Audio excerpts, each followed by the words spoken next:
Why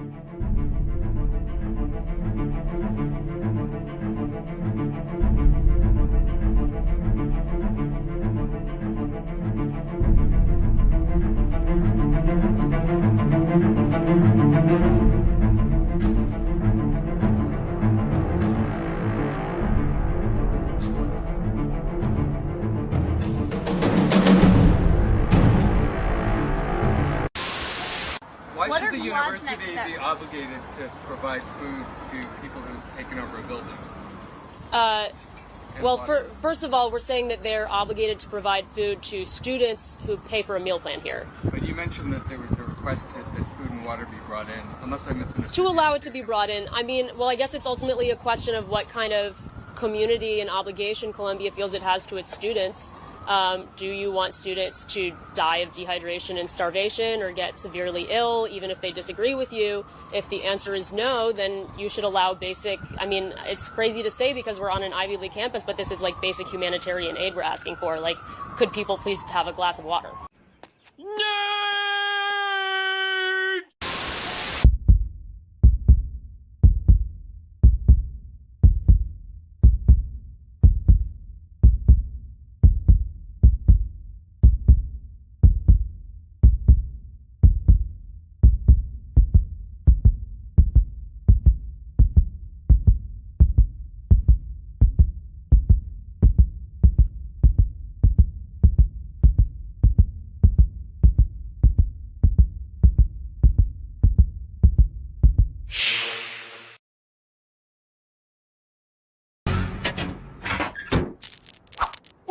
Baby. Yay! We are indeed back from the totally real country of Australia. I bid you all good evening, good morning, or good day, as the case may be, across these many, many time zones. This is the pre-stream. Hey, Costy, yes, we are back. So it's been it's a long time between drinks because Costy missed like 2 weeks in a row. No. So how's everyone been? That's not bad. Not too bad. Basically started playing Manalord and then looked up and now we're doing a stream. Yeah. Yeah, no, I've been... That's very easy to do. It's Mother's Day today. Yes, it is Mother's Day. If you're in our time zone, remember to talk to your mother. Yeah, and if you're not in our time zone, if you're in the US, don't forget tomorrow to talk to your mother. Call your mum. Yep. Call your mum, tell her Thermo says hi. Who is that in your background? Or is that Baldo's back? Was that Baldo's background? Is that there's Jess a dog next door who's okay? There's a dog next door that the owner's gone out and she lost her fur companion a couple months back, and so yeah, poor Papa. That's depressing. Not much we can do about it. No. Anyway, straight into it. Royal Troon will have longest hole in open history. I very much appreciate the BBC sometimes. I had to do a triple take. I had to do a triple take on this. Like, no, it's the... Yeah. Royal Troon will have the longest hole in open history when the Ayrshire Lynx plays host to the 152nd Championship in July. It is, of course, a golf course called Royal Troon. Wait, Andrew went trans? Wait, shouldn't it be named like the longest wound in open history? Longest wound in open history? Yeah, well. I'm not going to talk about the protesters because that's fucking played out and they've all been basically ignored now. But it's over now. They've been cleared out. This guy's still on a hunger strike, so he's on day 8 of his hunger strike. Solidarity with the people of Palestine and the people of Gaza. We are now on day 8 of our hunger strike, and we continue to put our bodies on the line for the sake of the liberation of the Palestinian people, who have been under forced famine since Israeli policies on October 9th announced a blockade that have created conditions of forced famine, massive food insecurity, and starvation for the people of the Gaza Strip. Since we began our hunger strike, we have had simple demands. We want a meeting and good faith negotiations with the university to talk about disclosure and divestment from companies involved in the Israeli occupation And we want amnesty from legal and disciplinary charges for students that have been arrested for peaceful protests. Since that time, the university has failed to actually engage with our demands, and they have made clear that they still fail to acknowledge that a genocide is even occurring. We know that the university is not... He get that man a sandwich. Like, he's having trouble breathing. It's like, we have to do that. It's like, dude, you can drink water, bro. It's a hunger strike. No, they don't have water. That's what the cow at the start said. Well, that's right, yeah. That's what Miss Slutsky said at the start. Please don't tell me that's her actual name. That is her actual name. Her actual fuck, name it is too. Jesus Christ. It's been a couple of weeks. Yeah, I remember now. Yeah. Yeah. And she became a teacher. Of course they do. Yeah, well, I guess we're... so her name is Joanna King-Slutsky. Wonder the derivation of that name. Like what? Slutsky. What occupation? It's probably Polish. But yes, her name is Joanna King-Slutsky. So, everybody noticed her. No, like hardly. Some people did. Some people noticed the guy in the midriff in the background. Why? Well, she's wearing blue, so she does stand out a bit more. Yeah, I didn't notice the guy. Yeah, also he was off to the side in most of the framing. My eyes are drawn. Why is he dressed like a woman? Well, yeah, I give it because to you. he's probably. I got news for you. I got news for you. He is one. Biologically, He's gay. No, he's biologically a woman. Probably. That beard is just hormones.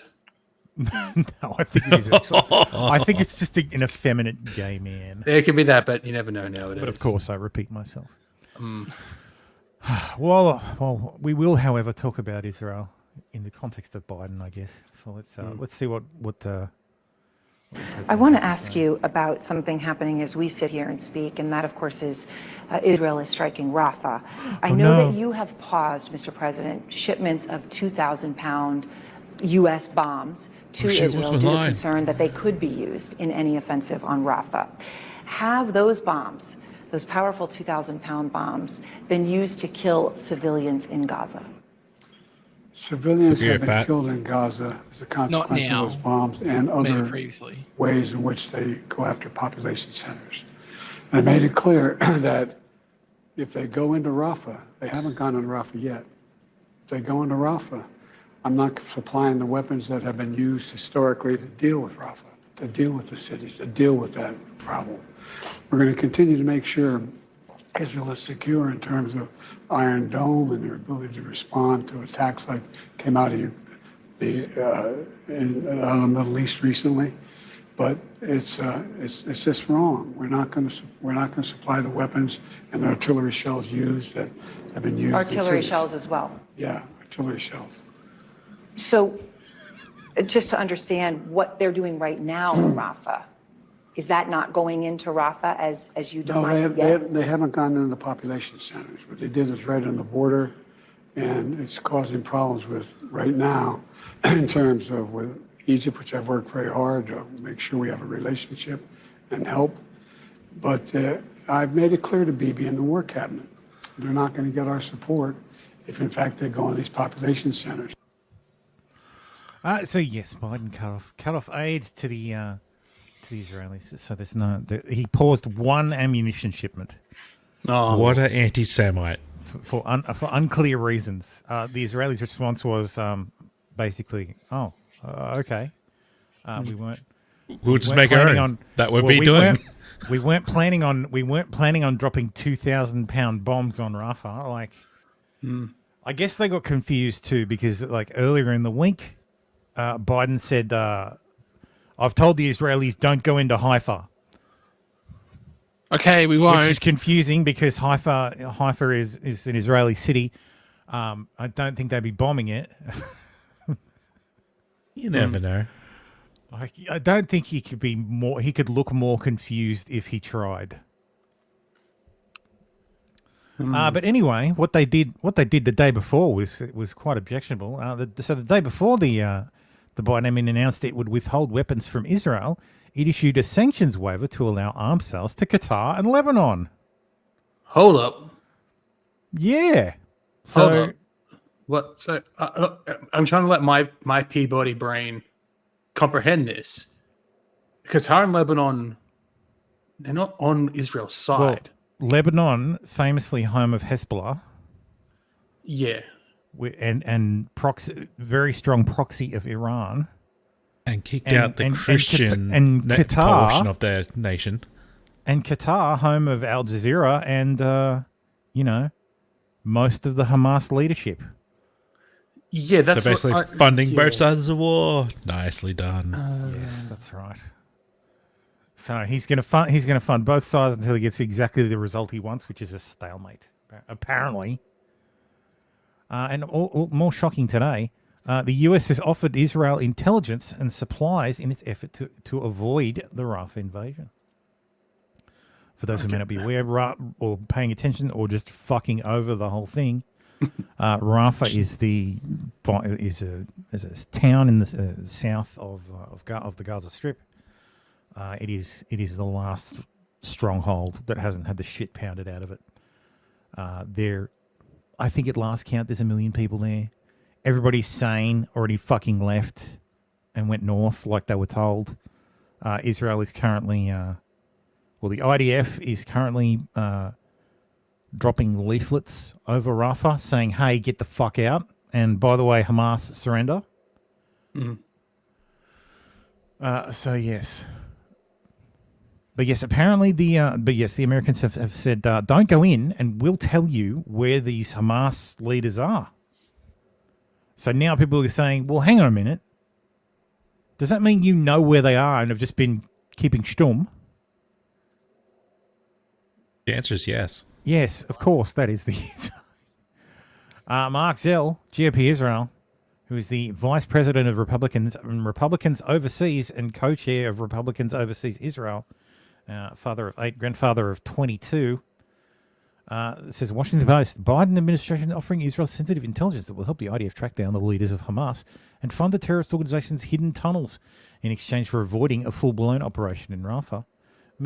Don't take this deal. It's a trap. Finish the job now.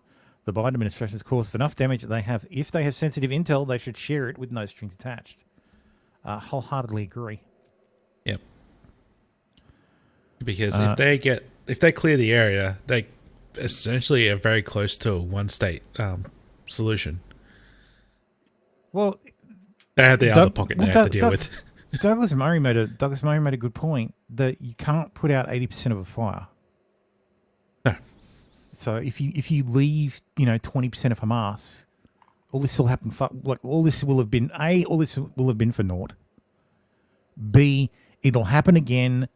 There'll be another October 7 style attack. Probably not successful this time, but it'll elicit a very similar response, and we'll be back here in fucking 2 years' time. So the best result is Israel goes in, wipes out Hamas, and by Hamas I mean actual Hamas, not exterminates 1 million people, because that's not what they're going to fucking do. So they kill 2,500 more Hamas fighters that are left, and then they leave. And then the world backs up there. Oh, we need to help Gaza. And then once the Israelis leave, all the world comes in and says, "Oh yes, we love the Palestinians. We're gonna fix up Gaza now." And it all gets turned into a lovely area, like many people have been saying, a Singapore on the Mediterranean. That's the best result. So what might happen, which is probably more likely, is Israel goes in, destroys Hamas, a couple get away. Israel pulls out of Gaza, and the rest of the world goes, now we can't bash the Israelis with Gaza anymore. We don't care about Palestinians anymore. And they'll be left to themselves. At which point they elect another fucking Hamas. And probably. It happens again. And it all happens again, yeah. Anyway. But yeah, no, I don't think there will be a one-state solution. The Israelis don't want to annex Gaza. They don't want it. No. And well, it is shit. They would like they don't they want would to, like and- the West Bank, aka Judea and Samaria. Well, they But don't want it, and annexation's illegal. They don't want the so- they don't want the Palestinians that are there. No. So If they annex it, then they will be condemned by the entire fucking world because annexation is illegal. So is it? You say that. You say You that. say but- that. I know I say that. I know I say that. However, there's also half the right in the US doesn't seem to give a fuck. I know about annexation. I know. So I was about to say, Obama didn't care. Annexation can be legitimized. Obama had no fucking problem with annexation. No, exactly. Annexation can be legitimized if the world just says, "Yeah, okay." The world just goes, too hard. So what? So what? Yeah, they broke the rules, but they won. It's theirs now. But it was a bloodless annexation. But there were so many of insert my ethnicity living there at the time. Everybody should just follow the Russian playbook. Just move a whole bunch of your people into an area that you want to take over. And in 10, 20 years, when you're still president, go, oh, look at all those Russians over there. They're being persecuted. I need to go in and defend them. They've voted for independence. Isn't that what Mexico's doing to the US? Basically, they're reclaiming it all. Yep. Unironically. But somehow they all end up in in California and in what's it called? New York. Well, I don't know about you, New York, Texas, all the places California that used to be Mexico territory. Yeah. Texans, it's a bit more weird. They did declare independent, so that's a bit. Well, Texas. It's a question of like where they want to go, America or Mexico. Yeah. Texas is flip flop. They've been America, they've been Mexico, they've been independent. Texas does what it wants. Texas does what it wants. Yeah. Yes, but it's. But you go to California, there's Mexican flags everywhere. You go to some parts of Texas, there's Mexican flags everywhere. Yeah, it's crazy.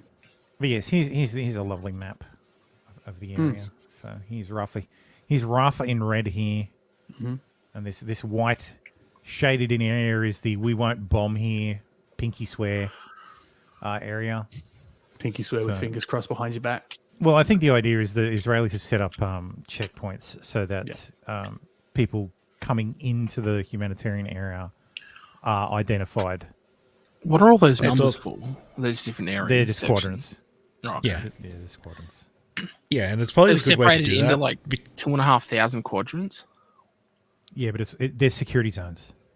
Yeah. Okay. Yeah, and I think it's a good way to do this because if Hamas wants to get into those areas, they have to go in there with the civilians unarmed, and that's easy. Like you easily pull them out from there. Well, if you can identify them. the IDF has a good idea of who's Hamas and who isn't. Yeah, for the most part. So, but I approve the method that they're using. It's the only when you've got a contained enemy force like that, where you because they're not surrounded, because they're actually coming in from the south, because this is the Egyptian border here, right? Like on the left side of the map is Egypt, so it's actually turned on its side. So what they did is they came into the border crossing at Rafah, and they're gonna what's it called when you try to clear out brush of like snakes, and you go through the brush. And not backburn, but like your bushwhack. Oh, okay. Like you go through the bush and you whack the bushes, and then the snakes move in the direction away from you, and that's the idea. They take that area and they push forward, and then Hamas because you don't want to surround them, because when you surround an enemy force and don't allow any escape, they'll fight to the death. If you leave a hole for them to spurt out, the ones who don't want to fucking die will leave. So, yep, just part of the art of war. Speaking of wanting to die, so Eurovision was this month, this 2 weeks. It runs for I haven't watched Eurovision in years, but yeah, Switzerland won. So next year it'll be in Switzerland. Hooray! Israel came in 5th, despite Nice. having a very high audience vote. For some reason, their jury vote was very low. Interesting. Very, very interesting. That's the second highest audience vote. Yes, that is the second highest audience vote. In what country? It was hosted in Sweden. And In Malmo, of all places. what ethnicity are the Swedish? As I said, Muslim. well, hang on, no, Muslim. there's Swedish and Muslim. There's Swedish Muslims. No, well, it was in Malmo, so of course when the Israeli singer had to get to and from the venue, this is how she had to travel.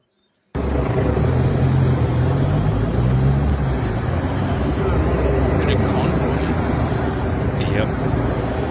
Convoy. Because we got a big old convoy. Breaker. I watch Smokey and the Bandit now.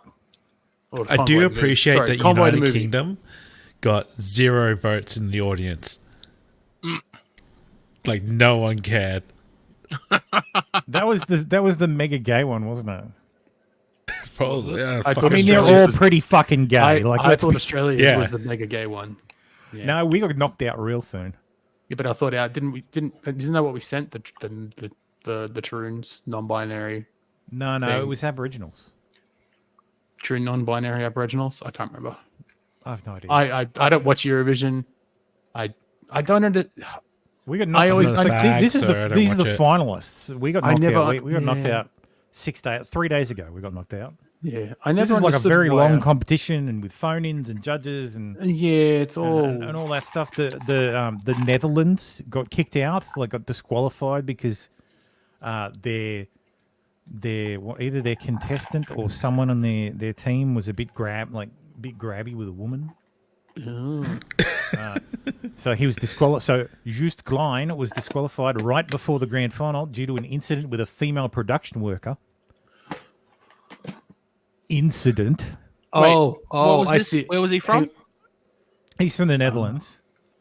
From the Netherlands. And he got grabby. So Oh, that's no, gra- that's just a cultural thing. That's definitely a Dutch name. I'm No, saying. not Yeah, it's not really. That is actually definitely a Dutch name. Yeah, Just Klein, yeah. That's yeah. that's, that's a very Dutch name. Just Klein. Yeah, Just, yeah.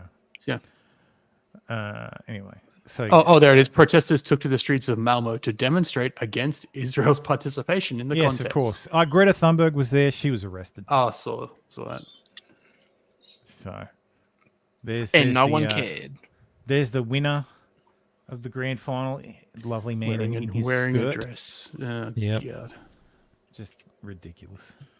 I've never understood why Australia was allowed to enter Eurovision, but then I found out it's because of some broadcasting group that we're a part of. That's why we get to enter Eurovision, because we're part of the European It's broadcast on broadcasting. SBS. Yeah, that's what. Yeah, like we're part of a group that broadcasts European programming, like the EBU. I think it's called the European Broadcasting Union. I fuck like seriously. Like you search Eurovision and the first result is you get Sulman Ahmed and Israel killed his daughter. Eurovision chief supports this. propagandist. No, Hamas killed his daughter. They should just surrender. Oh, man, Like who runs Eurovision now? Oh, because the Irish cried. That's right. he's the yeah, yeah. Irish fucking contestant who's a straight woman, but is actually queer and is proud. Like it's fucking ridiculous. Yeah, Wait, the what? Irish, like the Irish are one of the most anti-Israel countries in Europe. That's what I've heard. Yes, the Irish, yeah. like Ireland, not Northern Ireland. No, sorry, Southern Ireland, the Republic of Ireland. Yeah, Yeah. they are full-on anti-Israel. Is that because Northern Ireland's pro-Israel? It's because the Republic of Ireland No, are it's- actual fucking commies. It's because they're commies. Yeah. The actual, yeah, Like the actual many of you Irish may are not fucking remember, commies. but like so Ireland sat out World War II. They were neutral in World War II. So. Yep.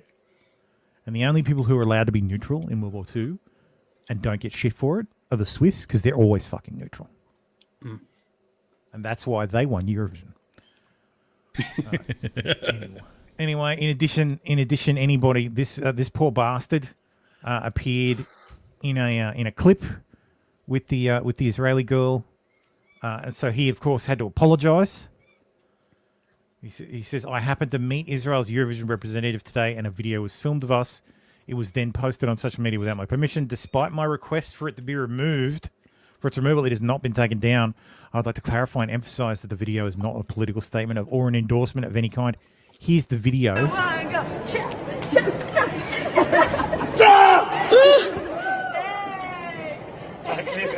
They did. He had to They did a dance.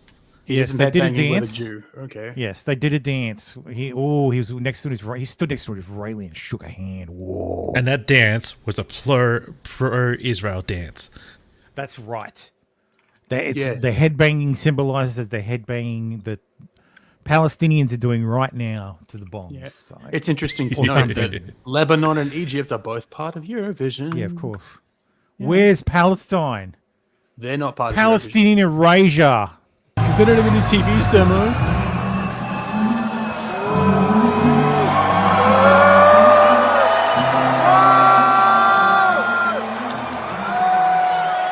Jordan is part of it. All the surrounding nations are all part of Eurovision.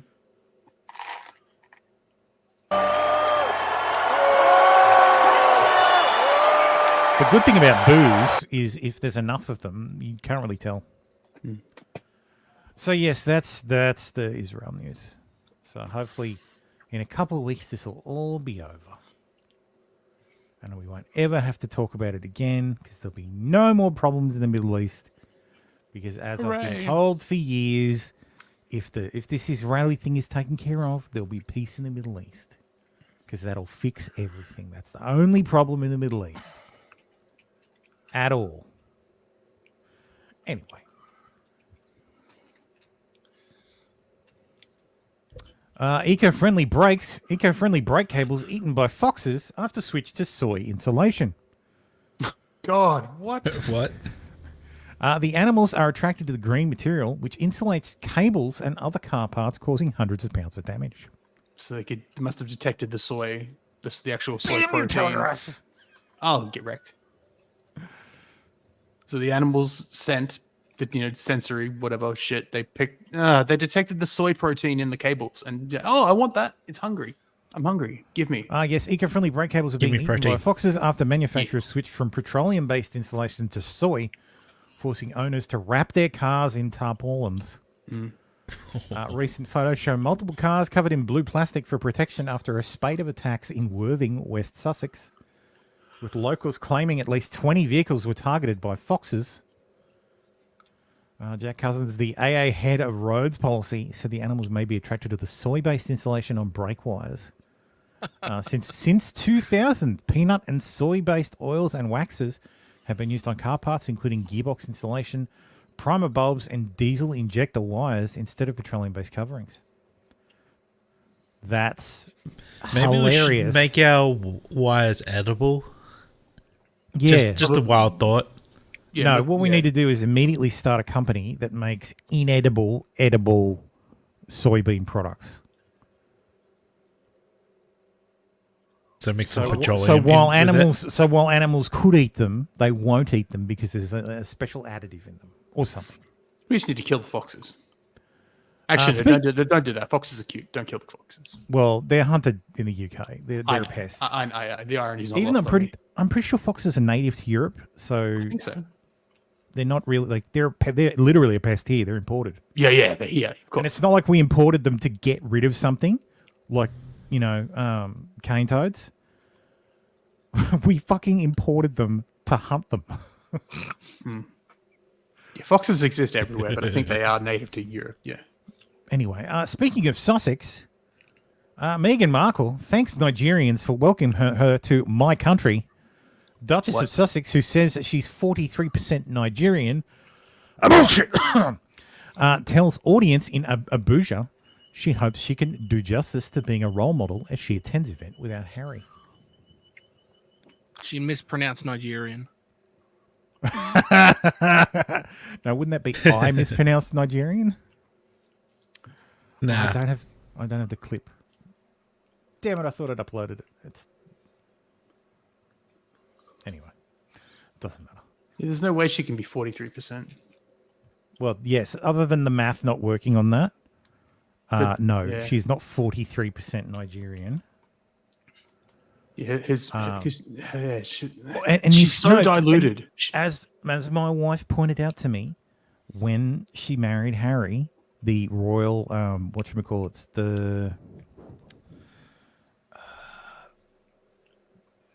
the royal historians or the people who do your royal genealogists traced her fucking ancestry, and it didn't go back to fucking Nigeria.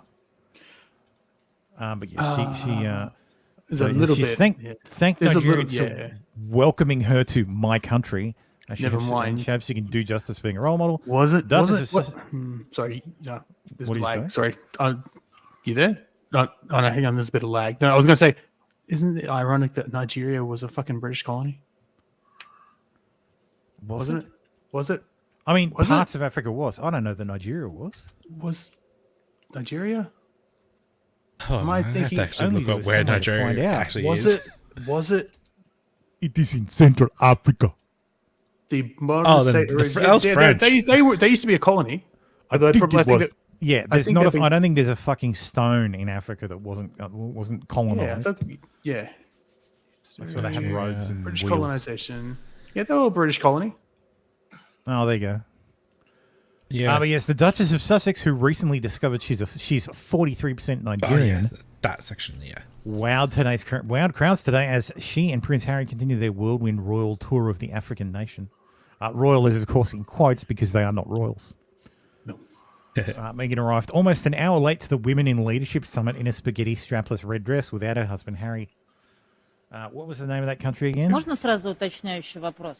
Мы говорим Нигер, поддаваясь французской моде или в рамках толерантности? Почему Нигер? Нигер же всегда. Может быть и Нигер, я не знаю, по-разному я слышал, так сказать, поэтому я готов и так, и так. Мне нас же в школе учили Нигер, я просто что-то изменилось. Я в школе Нигер не учил, честно вам скажу. Вот. Но дело не в этом. Вся Западная Африка... Географии у вас не было. Не было. Вот. Однозначно был в школе Нигер. Нигер, мне тоже кажется Нигер, а сейчас как-то мы по-французски все Нижер. Yes. Wait, you can study that at school? You can say that at Russian school. Anyway. You get a bachelor in Niger? Moving along. Speaking of Niger. Home Office to detain asylum seekers across the UK in shock Rwanda operation. So, for those of you who may not be aware... Oh, hey, Tom Bolo. How you doing, man? Stop. Stop what? No, I said stop. What's up? What's up? Oh, what's up? I think you said stop. My fault. I stopped. There's a John Tron. Stop! Stop! But yes, so the UK has a plan. I'm sure they have a number of plans, but the UK government has a plan to ship off asylum seekers to Rwanda. So much like we did here with our come to Australia and get resettled in Papua New Guinea, or come to Australia and get resettled in, I think, America. Which is a fucking great deal. Can I get that deal? Which part? Which part? Or come to Australia and get resettled in New Zealand, which also can. Fuck no. Fuck no. That's not a bad deal. That's a pretty bad deal. Well, no. It means they're not here, but they're. Yeah, if the point is they don't come here. Oh, okay. The idea is to dissuade people from coming to the country illegally because they won't end up here. It's a bad deal because New Zealanders have free movement to Australia, so they'll get resettled in New Zealand and just come here anyway. Yes, you're right. I didn't think of that. So that doesn't actually keep them out, but we can deport New Zealanders, and you can be. We can though, so at least we have that option. Yep. So either way. But yes, the UK is doing their own deal. It's been found to be legal, so they're going to start. They've started rounding people up. Where is Rwanda? In Africa. Ah, nice. So yes, they're coming all the way from Africa, crossing the Mediterranean, going all the way through Europe, crossing the Channel, getting to the UK, and then you put on a plane and ship back to Africa. Getting resettled to a safe country of Rwanda. They had to adjust the law to be able to define Rwanda as a safe country, which I think is hilarious. It is. Didn't they literally had a genocide of their own? Yeah, but that's safe. Yeah, but no, they finished that. It's fine. It's done. They got the job done. They're just importing new ones. Standard issue machetes for everybody. Anyway, speaking of genocide, no, it's time to reset the clock, as it appears to be every fucking week.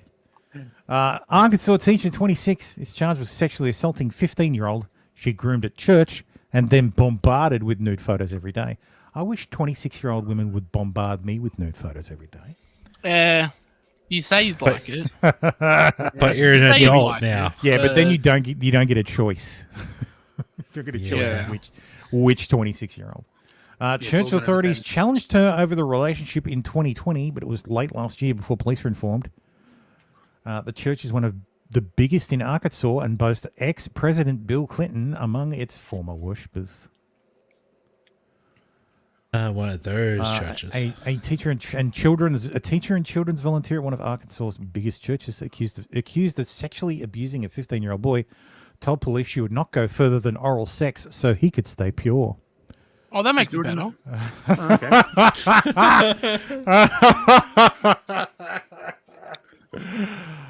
Oh, God. This is the same logic as just doing it in the butt because it's because it's fine. Jesus did it in the butt. It's fine. It's not going to completely soaking. Reagan Gray, 26, sent naked pictures on a daily basis to the boy after the beginning of abuse in fall. The abuse. Oh my God! Like I understand this is bad, but if it's as a grown male, she's sucking off a minor. Strictly, it is sexual abuse. Look, no, she's a pedophile. Absolutely. Yeah, technically. Once attended by, so apparently it's Bill Clinton's old church.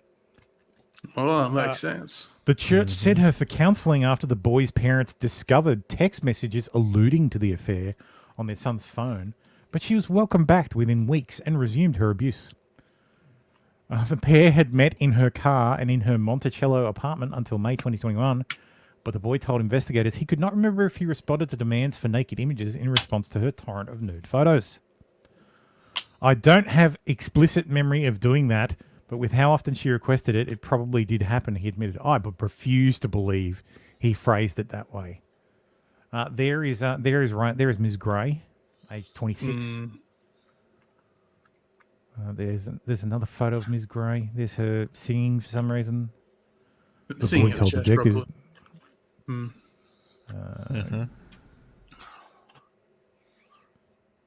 There's her mugshot. She's been released on $20,000 bail. Damn. She got charged with one felony count of sexual assault. So she have to it's not sexual assault against the minor. Yep. What state is this? Arkansas. Arkansas. Arkansas. No, so you know what they should do? Because there's always the confusion about Arkansas and Kansas. They should just, instead of calling Arkansas Arkansas, they should just call Kansas Kansas. So, anyway, female teacher. This is like, I have 4 of these. They're all different women. Female teacher, 24, arrested for making out with boy aged 11. Oh God. Is dumped by fiance who issued blistering response to her alleged antics. Madison, spelt with 2 N's. Bergman, also spelt with 2 N's. Upcoming wedding to Sam Hickman is off. Bergman faces 1 count of first-degree child sexual assault. She's accused of making out with a Rivercrest Elementary School 5th grader. What is wrong with these women? Wood chipper. Grader. Wood chipper. Yes. So a female teacher is arrested over allegations she's made out with an 11-year-old Wisconsin student has been dumped by her fiance. Madison Bergman, 24, faces 1 count of first-degree child sexual assault after parents of a 5th grader reported her to Rivercrest Elementary School administrators and police. That's how you do it. You tell the school and the fucking police. Or you tell the church and the police. Yep. Not, I just told the church. They said they'd handle it. The teacher was set to wed her partner, Sam Hickman, in July, but the plans have been scrapped due to what Hickman described as F *** up behaviour. I believe that's fucked up behaviour by his betrothed. Well, it's fucked up behaviour, so... Yes, aptly incredibly descripted. So. It has been indefinitely postponed, friends of the couple told me a post, and it probably won't happen. Sam is really upset and heartbroken. Well, he was cucked by an 11-year-old, so yeah. Oh, damn. He's embarrassed and pissed. He didn't deserve to go through this. Everyone is pissed, he added. Yeah, because you're a pedophile. There is the accused. She's thick. St. Paul couple's website on the Knot has been taken down. That could be another very disturbing website. Oh, the Knot. God. Oh, God. We have some God. story. We have something about that later. Yeah, that's about It's a wedding planning site. Yeah, it's a wedding planning site. Totally, yeah. No, I was going to say, isn't that the Boy Scouts? Yeah, it's the Boy Scouts. Yeah, it's about volunteering and abseiling and all that kind of stuff. And taking knots. I mean, making knots. It was more like, well, obviously, it's not going to happen this summer. Pretty much all there is to say. Not this summer. It's fucked up that she cheated with a little kid. Yes, it is fucked up. That is one term. Yeah. Not only did she cheat on him, but she cheated with a little kid. According to her Facebook, Bergman got engaged to Hickman in December and their wedding was set for July. She couldn't even fucking stay fucking loyal for 6 months. It's like, yeah, but it sounds like... Have you seen this 11-year-old? If this is the one that... He's sexy. Like, what the fuck? If this is the story I remember, she told him that now that I'm engaged, we have to stop this so I can be faithful. And then it was found out.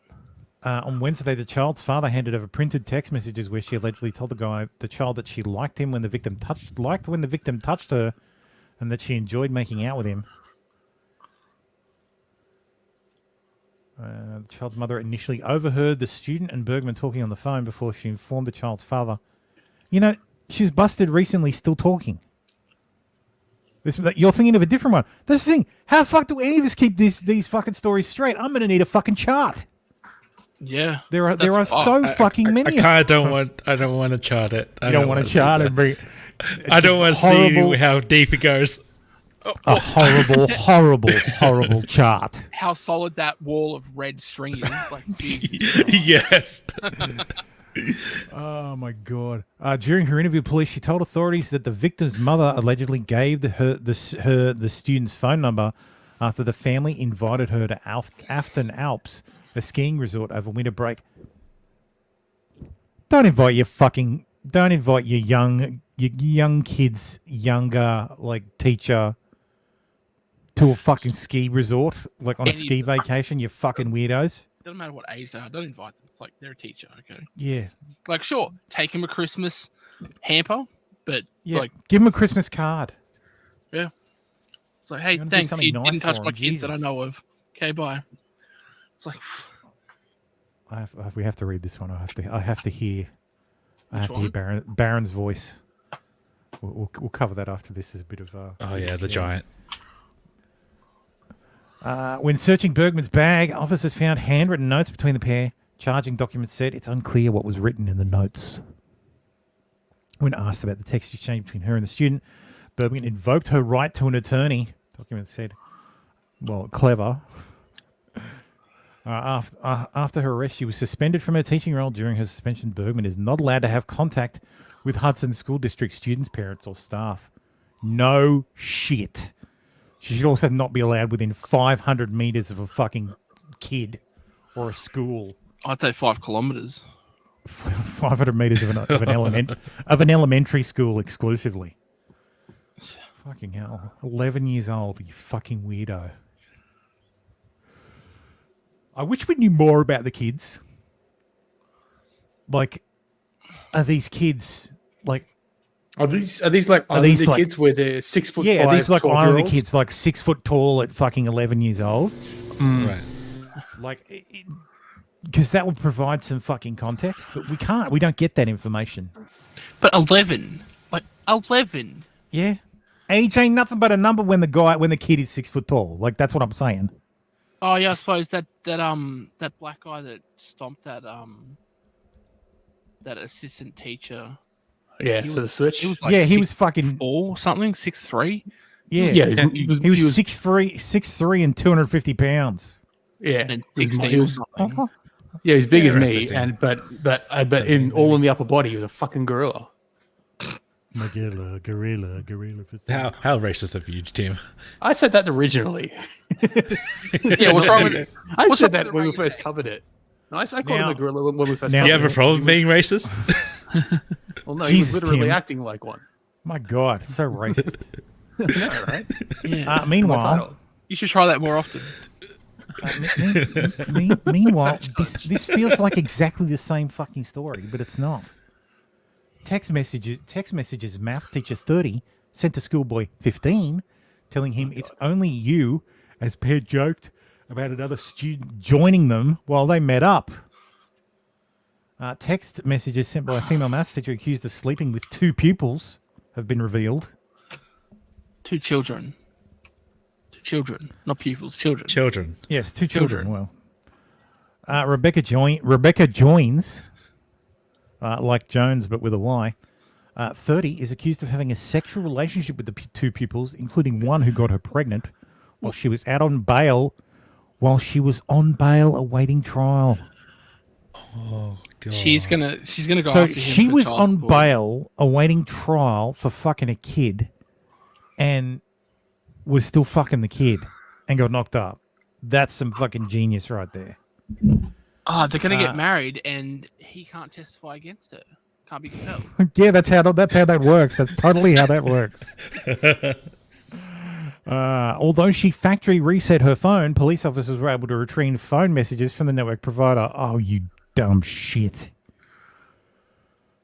Text messages from Joins showed she had one boy.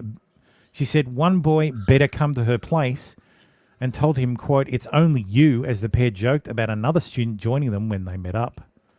That schoolboy, known as Boy A, claims Joins took him to Selfridges at the Trafford Centre and bought him a $345 belt before taking him back to her flat. Holy shit! How much do they pay teachers that they can afford to buy $345 belts? 340 5 British pound belts. A lot. Motherfucker. That old guy's. Oh no, he's got his hand on her hand, not groping her. No, I think that's Dad. Well, Dad's hand is. Yes, that's with her father. Yes. I think I know the problem. I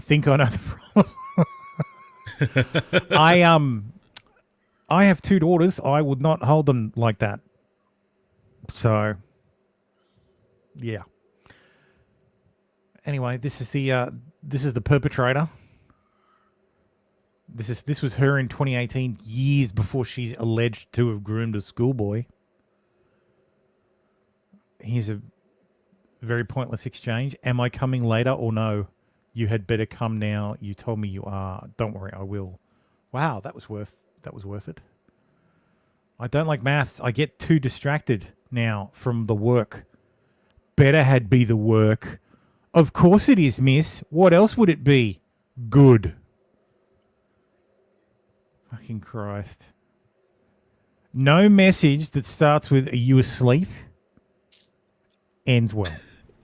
Well, not when one's a 15-year-old boy and one's a 30-year-old teacher. Yes. Prosecution alleges the pair had sex twice after the teenager lied to his mother about staying at a friend's house. Well, technically he wasn't lying. She's just a very good friend. Boy A, who was allegedly groomed by his math teacher, tells his mother that the pair had sex with just a stupid conversation on a group chat that got out of control. Mm-hmm. God. There's her now. Oh, Jesus. Ridiculous. Straight in the fucking wood chipper. Yep. And finally, Female substitute teacher goes on the run after she was accused of having sex with boy 17 in an empty classroom. At least this one is 17. Fucking hell. This one is white. Just wait. Just fucking wait. Well, no, hang on. Wait, that's not all. Say this again. Caitlin Tao, 24, allegedly had sex with a teen in her St. Paul City School classroom. Nationwide arrested warrant. I think that's nationwide arrest warrant issued after she was charged with a felony. Allegedly told social worker while she was being treated at a mental health unit. Teachers on the run being charged with. Yeah, I know. What is it about school teachers in Minnesota? Wait, isn't Nick a school teacher in Minnesota? No. His wife is like a homeschool teacher. She's got a degree in early childhood education. Yep. No, but Nick's a teacher too. He volunteers at the. Yeah, he teaches a co-op. class. He teaches a class on the Constitution. I wouldn't call him a teacher. That if you teach a class, you're a teacher. Yep. It's not. It's like being a journalist. If you report the news, you're a journalist. It's not some magical fucking title. Not like architect. If you draw a line on a big paper, you're an architect. The school sent a letter to the parents on Friday explaining the alleged illicit sex was with a 17-year-old boy after hours in an empty classroom. Tao appears to have gone into hiding as a nationwide arrest warrant was issued for arrest by the Ramsey County District Court last week. There she is. I think this is the first time an Asian has appeared on the list of female pedophiles. Hey, Daisy, how you doing?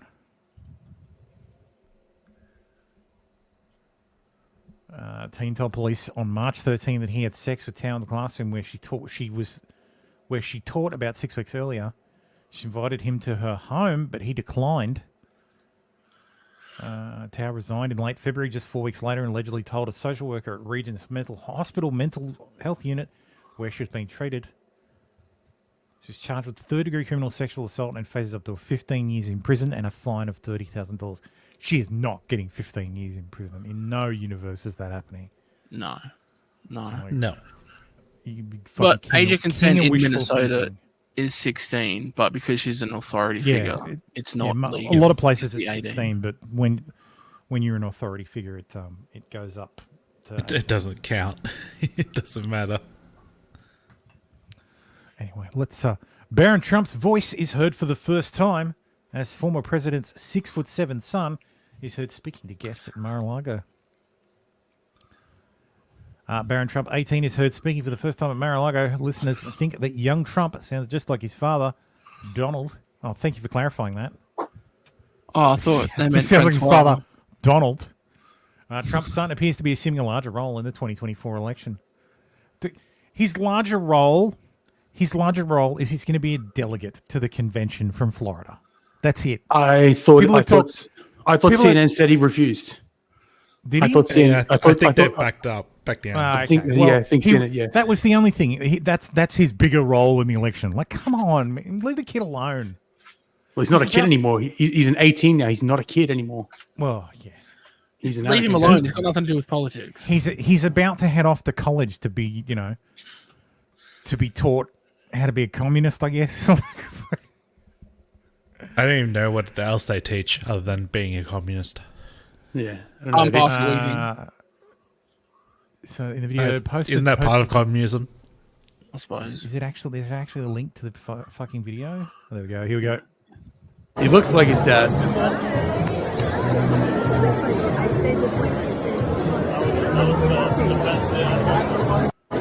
Oh yeah. He sounds like Eric. He sounds like Don Jr. He sounds like Don Jr. and Eric. Yeah. Who sound like their dad. Exactly. Oh wow! What a fucking what a revelation! Shock. Yeah, my voice didn't jump to Donald first of all. It sounded like, oh, that's Don Jr. Yeah, which obviously is young Donald. Yeah. Well, I had Trump news, so I might as well just go straight to. Oh yeah. He sounds just like his brothers and his father. Yeah. Don't know why I said Uncle Bob. Set up the list. There's an article on the side about JK, which might be interesting. We've all turned into Ryu. Yep. If you scroll up a bit. Keep going.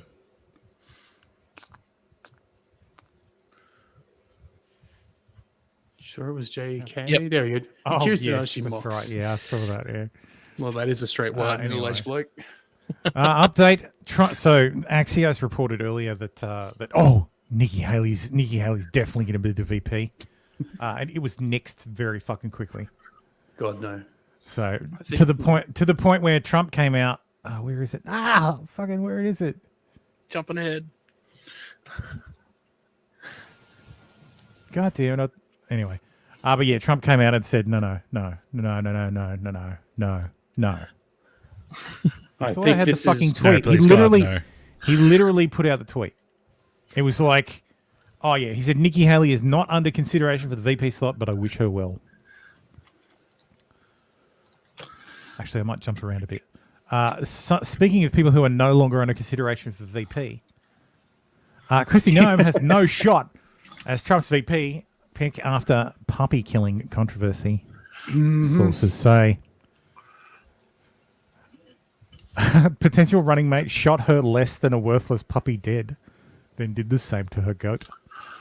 South Dakota Republican Governor Kristi Noem has no shot at being Donald Trump's running mate after revealing in a forthcoming book that she shot and killed her puppy. We covered it before the before the break. 2 weeks ago before the break. That yes, but it gets worse. How could it get worse? How could this terrible book keep coming back to fucking haunt her? Let's listen. Talk about meeting some world leaders, and one specific one. Quote, I remember when I met with North Korean dictator Kim Jong-un, I'm sure he underestimated me, having no clue about my experience staring down little tyrants. I've been a children's pastor after all. Did you meet Kim Jong-un? Well, as soon as this was brought to my attention, I certainly made some changes and looked at this passage. And I've met with many, many world leaders. I've traveled around the world. As soon as it was brought to my attention, we went forward and have made some edits. So I'm glad that this book is being released in a couple of days and that those edits will be in place and that people will have the updated version. So you did not meet with Kim Jong-un. That's what you're saying. I've met with many, many world leaders. I've traveled around the world. I think I've talked extensively in this book about my time serving in Congress, my time as governor, before governor, some of the travels that I've had. I'm not going to talk about my specific meetings with world leaders. I'm just not going to do that.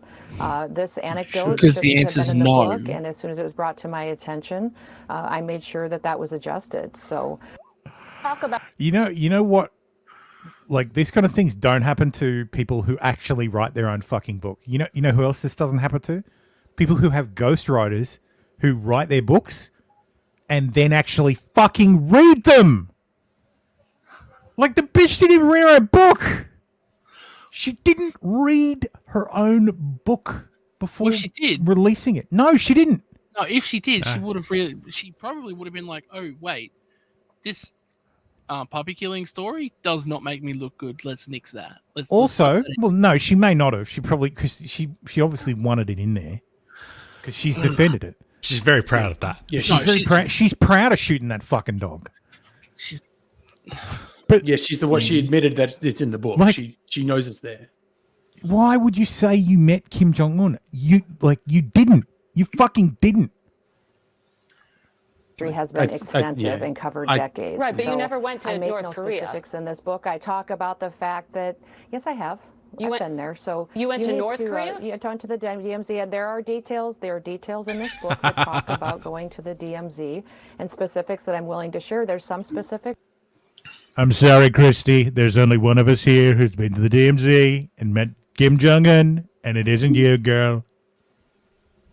It's, of course, your favorite president, Donald Trump. Why would a governor go to? One who actually went to North America. I think it might have. I think so. Her assertion is that she went on a CODEL, which is a congressional delegation, to South Korea, and when she went to South Korea, she visited the DMZ. But she's a fucking moron, and she doesn't realize that just standing in the DMZ does not mean you've gone to North Korea. There's a border that you need at to cross the center, first. at the middle of the DMZ is the border. Yeah, Secret Service. It's an area on either side that doesn't have military. Yeah, the military wasn't going to let any congressional people cross that border. Like the only reason except for Trump. Stop Trump is because they literally couldn't. He was like, "Nope, I'm going." Yeah. Because that's the thing. When people say, "Yeah, I've been to North Korea," no, Otto Warmbier went to fucking North Korea. You did not. I'm not willing to share with you. I've traveled the world and I've visited with world leaders, and some of that is referenced in the book, and this anecdote is something that when it was brought to my attention, we made some changes, and when the book's released, we'll do all that we can to see that is reflected. Okay. Well, I'm asking about that specifically because you made the point to bring him up twice and that he was a little tyrant. Do you have a question for me, Margaret? Yes. I'm getting to a bitch. Calm down. Tom Bolo being technically correct. So he says, technically, North Korea does claim all of South Korea and occupied most of it briefly. I don't think they occupied most of it. I think they didn't get like all the way to the tip, but there was an area that was going to be overrun. That was like the last holdout, but they managed to. MacArthur managed to do like an amphibious landing in the north that pulled their forces away. So North Korea is not Korean War is not my special subject. I do. South Korea is a treaty ally. North Korea is a nuclear armed adversary. So that's a pretty big thing to confuse. History has been extensive and covered decades. Right, but you never went to North Korea. Specifics in this book. I talk about the fact that, yes, I have. I've been there. What is it about Republican female governors and talking about visiting adversaries that they haven't actually visited? Like, actually, let me clarify even more. Brunette Republican governors from northern states in the north. Because fucking, I can see Russia from my house. Like, bitch, that's not foreign policy experience. She didn't actually say that. Because secretly they're blonde. Yeah, I know she didn't say that, but she, like in her book, she's like, we can see Russia from Alaska, and that's her like, oh yes, foreign policy. All right, that's the map of how far Korea got. Korea war in 4 maps. Yeah, Busan was the town I was thinking. Pretty far, but yeah. So if she went anywhere near the DMZ, then technically North Korea. Because this line here, once the third one along November 25th, that was when the Chinese came in. So because the North Koreans were almost defeated, and then the Chinese came and saved their bacon. But yes, so yes, she did not meet Kim Jong-un. She has traveled to South Korea, and she will never be president. How long is she going to be governor for, do you reckon? As long as she likes. It's South Dakota. She's got an R next to her name. She'll be fine. Okay, sure. I don't think South Dakota has term limits. So, anyway, breaking back to Trump news. New York State Senator Kevin Parker, who worked to pass the Adult Survivor Act, which allowed E. Jean Carroll to go after Trump with accusations from 30 years ago, now says the law is unconstitutional after a rape lawsuit was filed against him. That's fucking perfect. Yeah, but you know what'll happen? It'll get thrown out. His case will get thrown out, but Trump's will continue. Speaking of cases not continuing, a federal judge has postponed Trump's classified records trial with no new trial date. That was set to begin on the 20th of May. That's not like there was no chance. Like this case is falling apart. This case, the one that I thought was actually damaging for Trump, is falling fucking apart. There were Does everybody remembers the photograph of the classified files laid out after the FBI raid, and it had like all the covers on the front that said top secret classified, like ooh, like eyes only. Yeah, and I said that was staged. It was like obviously it was staged because it was laid out. What we didn't know, but what we know now, I'm talking the boxes in the bathroom as well.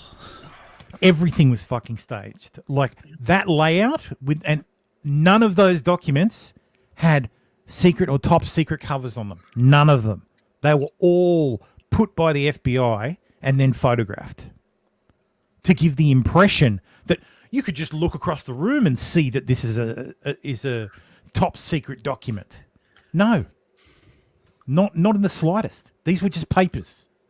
Yep. As far as anybody knew, they were just fucking papers. And the FBI fucking went in there, grabbed this stuff, and they mislabeled stuff. There was stuff that wasn't secret, wasn't classified in any way, that they put the fucking label on. After the fact. I'm not talking about before the documents got there. I'm saying FBI kicks in the door, finds the documents, lays them out, and then puts fucking classified covers on them so that it gives the impression that there's all these classified documents everywhere. The FBI is absolutely complicit in all of this bullshit. Like I think they took it way too far when they put the secret tag on Melania's underwear. Yes, that's right. But boss, it said secret on it. Who's this Victoria anyway? It said it was Victoria's secret. No, but the FBI is completely complicit in this. Like that, the FBI has been so fucking politicized as to make them completely irredeemable. The entire organization needs to be burned to the ground. The earth salted and put something else. Like the FBI doesn't need to exist. Yeah, roll its duties into other departments. Have Homeland take care of counterintelligence because that's the most important thing the FBI does. Yep. Have the Marshal Service take care of federal law enforcement because they already fucking do. Yep. And take everybody who worked for the FBI labs and all the fucking equipment and put them in a building and call that the National Labs. And have them handle fucking advice to local fucking agencies. Yep, that works. It's irredeemable at this point. It is absolutely irredeemable. And I don't care. Trump appointed Christopher Wray. Whoa. Fucking hell, man. Like, no. This is just absolutely ridiculous. The FBI's got a lot more problems than going after Trump. It's always been corrupt. Yeah, well, I know. How many FBI agents are there? And not just agents, like people who work for the FBI, like 40,000 or something? It's something like that. It's a stupid number. 35,000 roughly. So Totally- the FBI has 20,000 professional staff members and 10,000 special agents. Yeah. Okay, so 30,000 So, staff. yeah. Yeah. So, And they're doing this and probably bullshit. 5,000 administrative staff. Alright. So they're doing all this bullshit. It's like, Yeah. okay. Like, and I'm sorry, you're an FBI agent. You have to know better. You have to know what you're doing. You know what you're doing isn't right. You know you're constructing a narrative. Oh, for but only I'm just one following purpose. orders. Just following orders. Yeah. Meanwhile, Trump has privately endorsed the idea of covertly deploying, with or without the Mexican government's consent, special ops units that would be tasked with assassinating the leaders and top enforcers of Mexico's powerful and most notorious drug cartels. Or you could just, tighten the border control. Well, no. If they it don't takes bring time. in fentanyl and drugs and shit, then that's Mexico's problem. No, you can't stop it. You can only reduce the flow. But if it was to, say, assassinate the most powerful and notorious drug cartels leadership, Yeah, it'd probably collapse it. Yeah, but then there's power vacuum, so you'd have to go through the whole not just the head. You'd have to go after the Who's entire. Who's going to fill in? You would hope the government would take over that power, but Mexico, who knows? If you're a cartel leader and you wake up one morning to SEAL Team 6, and then you just get filled with a bunch of lead, and then the guy who replaces you, the same thing happens to you. You only have to do it 3 or 4 times before nobody wants the job. So when I hear stories like this, my immediate thought is this: stop! My penis can only get so erect. This is fucking DeSantis was saying this during the fucking primaries. This is how you fucking deal with this shit. You send in the goddamn special forces. Fuck Mexico. How can you guarantee that the people you go after are the actual leaders? They have Instagrams. Yeah, no, I get that, but after the 3rd or 4th, they're just going to have puppets controlling that are the heads of the. Not puppets. They're just going to have puppets. Maybe, but that's what intelligence is for. Yeah. So. Yeah. One thing. Do you trust special that forces? the US can do is US can do intelligence decently. Do I trust special forces to kill the guy whose photo's on their wrist? Yes, I do. No, do you trust special forces, the chain of command that gets to special forces to be up and up? And be like, yes, this is the right guy. Yeah, absolutely. And no JSOC doesn't fuck around. Like, those guys know what they're doing. They could be given information from anywhere in Well, DC, that's the CIA's problem. That's what you're asking. Do you trust the CIA to not drop the ball? Yeah. So and they'll purposely drop the ball. I don't. And they don't just take the fucking CIA's word for it. Special forces they'll do has recon of their their own to verify, right?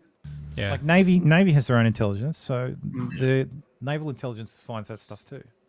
Yeah. So there's water everywhere. Remember. Anyway, Donald Trump trial live updates. Ex-president's response to Stormy Daniels' testimony declared too sexually explicit by the judge, as he scores huge legal victory in another case. Well, Trump scored victory. I think it's about the what we just covered, the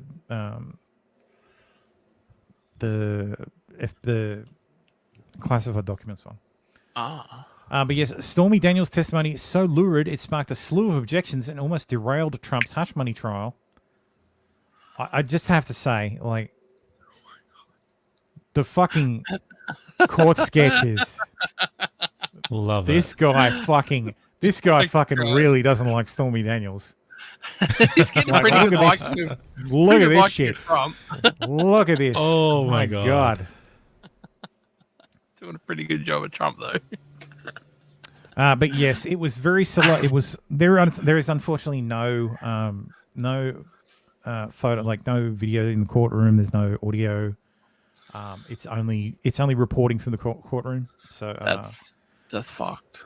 Yeah, I don't know why. Like, it's not against the law in New York to broadcast proceedings. The judges have just gone, no, I'm not doing it. Yeah, because they're so corrupt, they don't want people knowing it. Yeah, because if this was out in the open, it'd be very clear that this is just a sham show. Well, yeah, if you saw this stuff, he'd probably play up for the cameras as well. So he doesn't need the cameras there. He's probably already playing it up in the courtroom. Well, he does it outside. He goes outside and talks to the press because the judge was horribly biased. This judge hates me. They've taken away my rights to speak.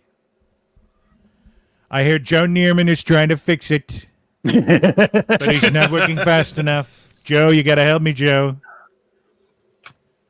Help me, Joby-Wan Kenobi. I can't do a Jewish New York accent, so I won't. Oy vey. I'll be right on that, Mr. Trump. Doing the best I can. But yes, now she's saying that she was like, she wasn't raped, but it was basically raped. It was a power dynamic thing, and blah blah blah. Like, Jesus fucking Christ. Also, she's changed the story. Well, I don't know if anybody watches Bill Maher. So she wasn't paid for sex? I don't know if anybody watches Bill Maher, but he made a very good point on his show that isn't what she was saying when in 2018 when she came on his show. She explicitly said the opposite. She said this wasn't rape. Like, she knew what she was doing. She felt fine about it. Like, Her story was Now- a transaction at that stage, right? Yeah, she's never said rape. She just said she paid me to be quiet about it. Yeah, that's right. Isn't that always a whereas dynamic? under oath, she's fucking said that she almost blacked out. She came out of the bathroom and saw Donald Trump sitting in his boxer shorts on the bed, and she almost passed out. Probably from the line she just snorted. For how sexy he is. Oh shit, that bump hit a little harder than normal. Ferrell says, what in the actual fuck is basically graped? Well, basically graped is where I'm a rich man and my bodyguard is apparently outside somewhere, and I go into a room with the intention of having sex because you both did, and then I come out and you're getting ready to have sex with me. Like that's and then we have sex anyway, and that's rape apparently. So despite two consenting adults walking into a room, because the power dynamic is different, like fuck right off. Oh, how much has changed in 6 years. So it look, the left is saying that, this was devastating for Trump. This was devastating. The right is saying that, look, this was great for Trump. Like, it made it all salacious. This is a pox on both their houses. Like, I think it's more. I think it's probably in the middle. I think the court didn't, like, the jury didn't really need to hear all the disgusting details about whether he wore a condom or not, or where he busted his nut, or like, they didn't need to hear that. And from what I've heard from people in the courtroom, the jury didn't seem to be enjoying themselves, and the jury seems to be taking it seriously. So, the whole thing is just so fucking ridiculous. Like we said before, I said before, of all the fucking cases, this one is the crappest, and this is the only one they're going to get. So they're throwing everything at him.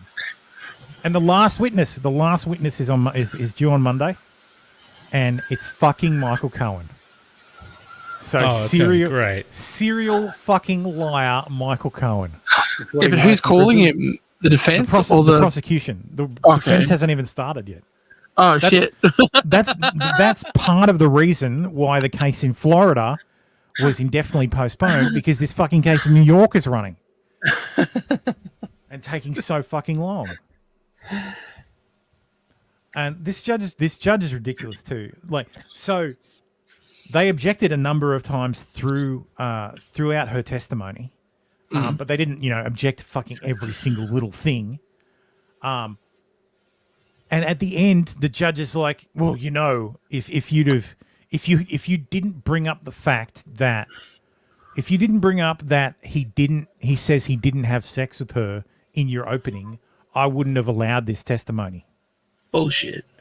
It's like, thanks, Your Honor, you fucking nitwit. Like, and he chided the defense for not objecting enough. And it's like, are you fucking kidding me? What the fuck? It's just absolutely fucking insane. Like, it defies belief. It really does. So yes, we can look forward to Michael Cohen lying his ass off on the stand on Monday about how Donald Trump told him to go and get a mortgage, like a second mortgage on his house, to pay hush money to Stormy Daniels so that he could be reimbursed. Like, come on, man. Michael Cohen? Yeah. A lawyer? His lawyer. It was his lawyer at the time. Why is a lawyer providing financial advice? Wait, then who was the lawyer that was her lawyer? Avenatti. He's in prison. Avenatti in jail. Oh, wait, so good. So Cohen's in jail? No, Cohen is a convicted felon. Okay. He served his time and got out because he cut a Avenatti's fucking deal. Still in jail. Yeah, Cohen cut a deal. Avenatti was reporting to CNN or MSNBC live from jail. He lines up and gets on the phones at the prison, and it's like 10 minutes. He's like, "Sweet, I've got to call into CNN." So anyway, the whole thing's a fucking shit show. It's just a joke, and I don't know. They got nothing on him. I'm nothing. Look, I can tell you this about that trial. I can tell you this: if the jury returns in under an hour, he's guilty. If the jury returns in after 6 hours or more, it's a hung jury, or not guilty. I think it's going to be a hung jury. Yeah, I doubt they're going to get all jurors going to be not guilty. Yeah, You're either going to get a quick guilty. Yep. Or you were going to get a hung jury. I do not think you get a not guilty. So. And then what's stopping the judge from going, okay, well, I'm going to find him guilty anyway? Well, nothing. Exactly. So the judge can make a directed verdict. Actually, can he? I'd have to ask Sean. Sean, if you're out there, can a judge? Is this New York? Can a judge give a directed verdict on when a jury is hopelessly deadlocked? I know a judge can completely throw out the jury's verdict anyway in a lot of states. This is a civil case, right? No, this is a criminal case. Criminal. Okay. It's a felony case. That's bullshit law right there, which I guess we already know about. Yes. That. No. Yeah, no, I don't think it makes a difference. Civil cases, I don't think the judge can just go, oh, yeah, by the way, I'm making a directed verdict. Well, you say that, but Alex Jones. Well, in Rittenhouse, no, well, that was a default judgment. Okay, fair enough. Because I know in Rittenhouse, at the time, during deliberations, we were all discussing whether, if it came down to it, the judge could actually go for a directed verdict and forego the jury entirely. So, but I don't know at what point that has to be done. Yeah, Daisy says, "Yep, judge can throw out the verdict, and probably will." Yeah, no, if he's guilty, if it comes back as guilty, then he won't throw it out. Yeah, but if it comes back as not guilty, the judge could possibly go, "Well, you guys are morons, guilty." Wait. So, anyway, speaking of absolute clown shows, Scotland's First Minister, Humza Yousaf, resigns. Yay. Wow. Therefore, after spending the weekend reflecting on what is best for my party, for the government, and for the country I lead, I've concluded that repairing our relationship across the political divide can only be done with someone else at the helm. I have therefore informed the SNP's National Secretary of my intention to stand down as party leader and ask that she commences a leadership contest for my replacement as soon as possible. Therefore, he stood down because he was too racist. That's right. No. There were not enough whites. No. He told you, fuck you, to the minority group in his coalition. And then they just turned back and just said, okay, we'll just vote for no confidence. Well, fuck you. Yes, he told the Greens. He's a fucking idiot. He told the two Greens in his coalition to go fuck themselves. After basically giving them everything they wanted, except, what was it? That was the thing. Their biggest issue was Scotland isn't going to hit their 2030 emissions net zero by 2030. So the Greens are, of course, super upset about, oh my God, can you believe we're not going to hit our target by 2030? So he told them to fuck off, which is probably the only good thing he did. And because of that, everybody except the SNP decided that, we're going to get rid of Humza. Yeah, if he's still around, vote no confidence. Yeah, they threatened a vote of no confidence, and now the new First Minister of Scotland, John Sweeney, who has been in the Scottish Parliament has been in the SNP and in the Scottish Parliament since devolution, I think. Well, Sweeney sounds like an ethnic name. Jon Sweeney he's the whitest of white guys. There he is. There, he actually looks very much like a guy I work with who lives in the UK. So I'm going to have to check on him and make sure he hasn't moved up to Scotland to change his name. But yeah, but yes, he's vowed to make Scotland independent within 5 years. So it's not going to matter because he's not going to be leader in 5 years. It's probably going to be Labour. Yeah. Sure as shit won't be the Tories. So they hate the fucking Tories. They really hate the fucking Tories up there. Well, Tories have just want to collapse themselves into nothing. Well, the reason for the hatred of the Tories in Scotland is the legacy of Thatcher. Like Margaret Thatcher was not very well liked in a lot of Labour areas. So, yeah, she was big naturally. So when you shut down all the jobs. So anyway, let's do some Aussie news. Former immigration, because I know everybody's missed it so much. Former immigration detainee released after High Court decision among those arrested over violent Girraween home invasion.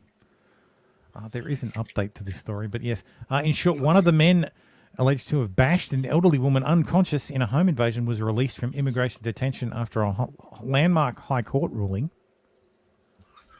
And the second man charged over purse bashing revealed to be former immigration detainee released under Coalition's watch.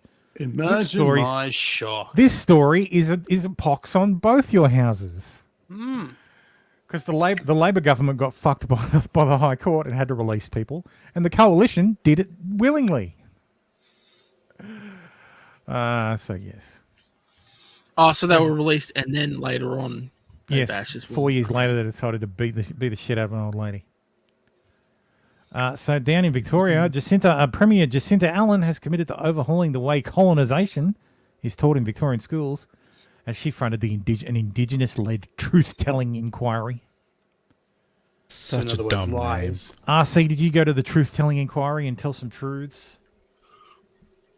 I'm not allowed in those areas. They don't like my truths. Is that because Можно сразу уточняющий вопрос? Мы говорим «нигер», поддаваясь французской моде? Yes.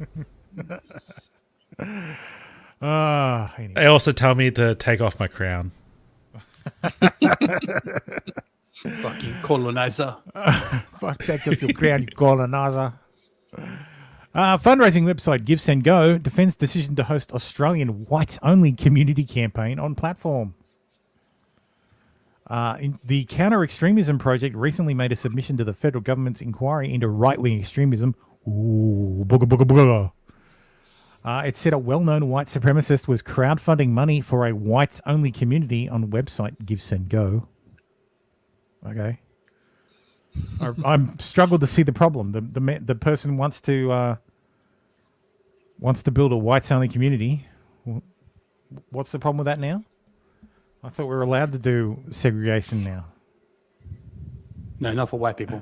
No, blacks can segregate. Whites AJ says Burger King crowns are the best airplane attire. Jesus Christ. Yep.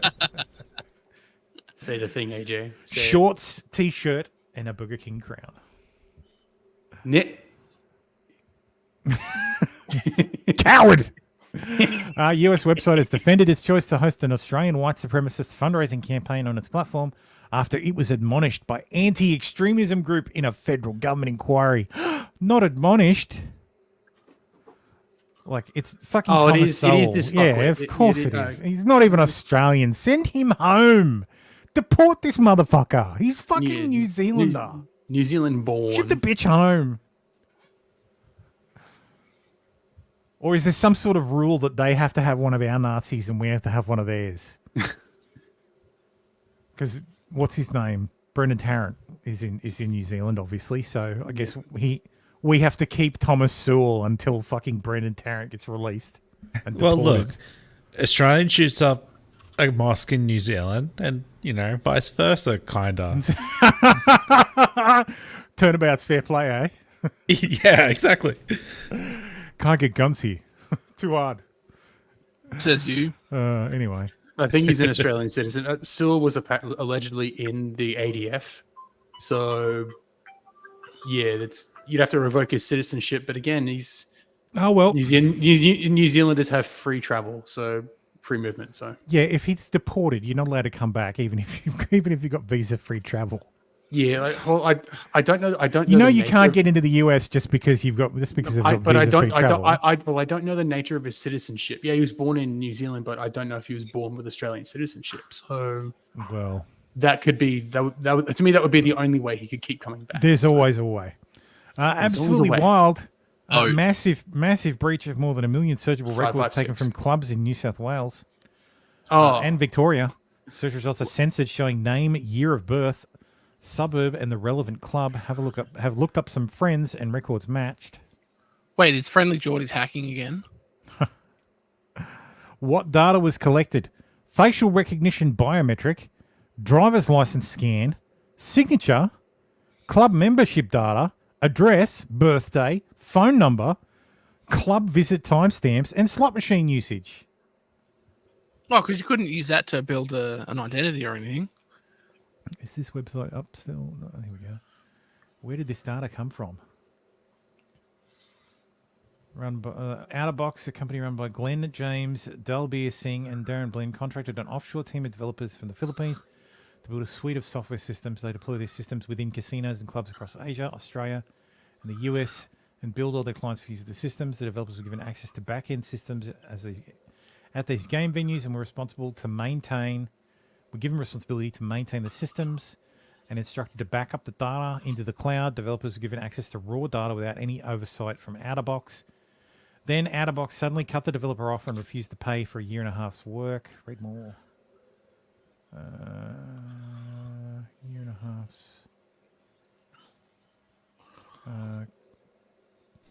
So basically, just if you don't pay your developers are just going to put that information out in public. Developers. What data was collected? If you visited a venue using one of these devices from Outerbox, your visit was logged and your facial scan was saved. Oops. If you had your driver's license scan, the scan was saved. If you signed in, your signature was saved.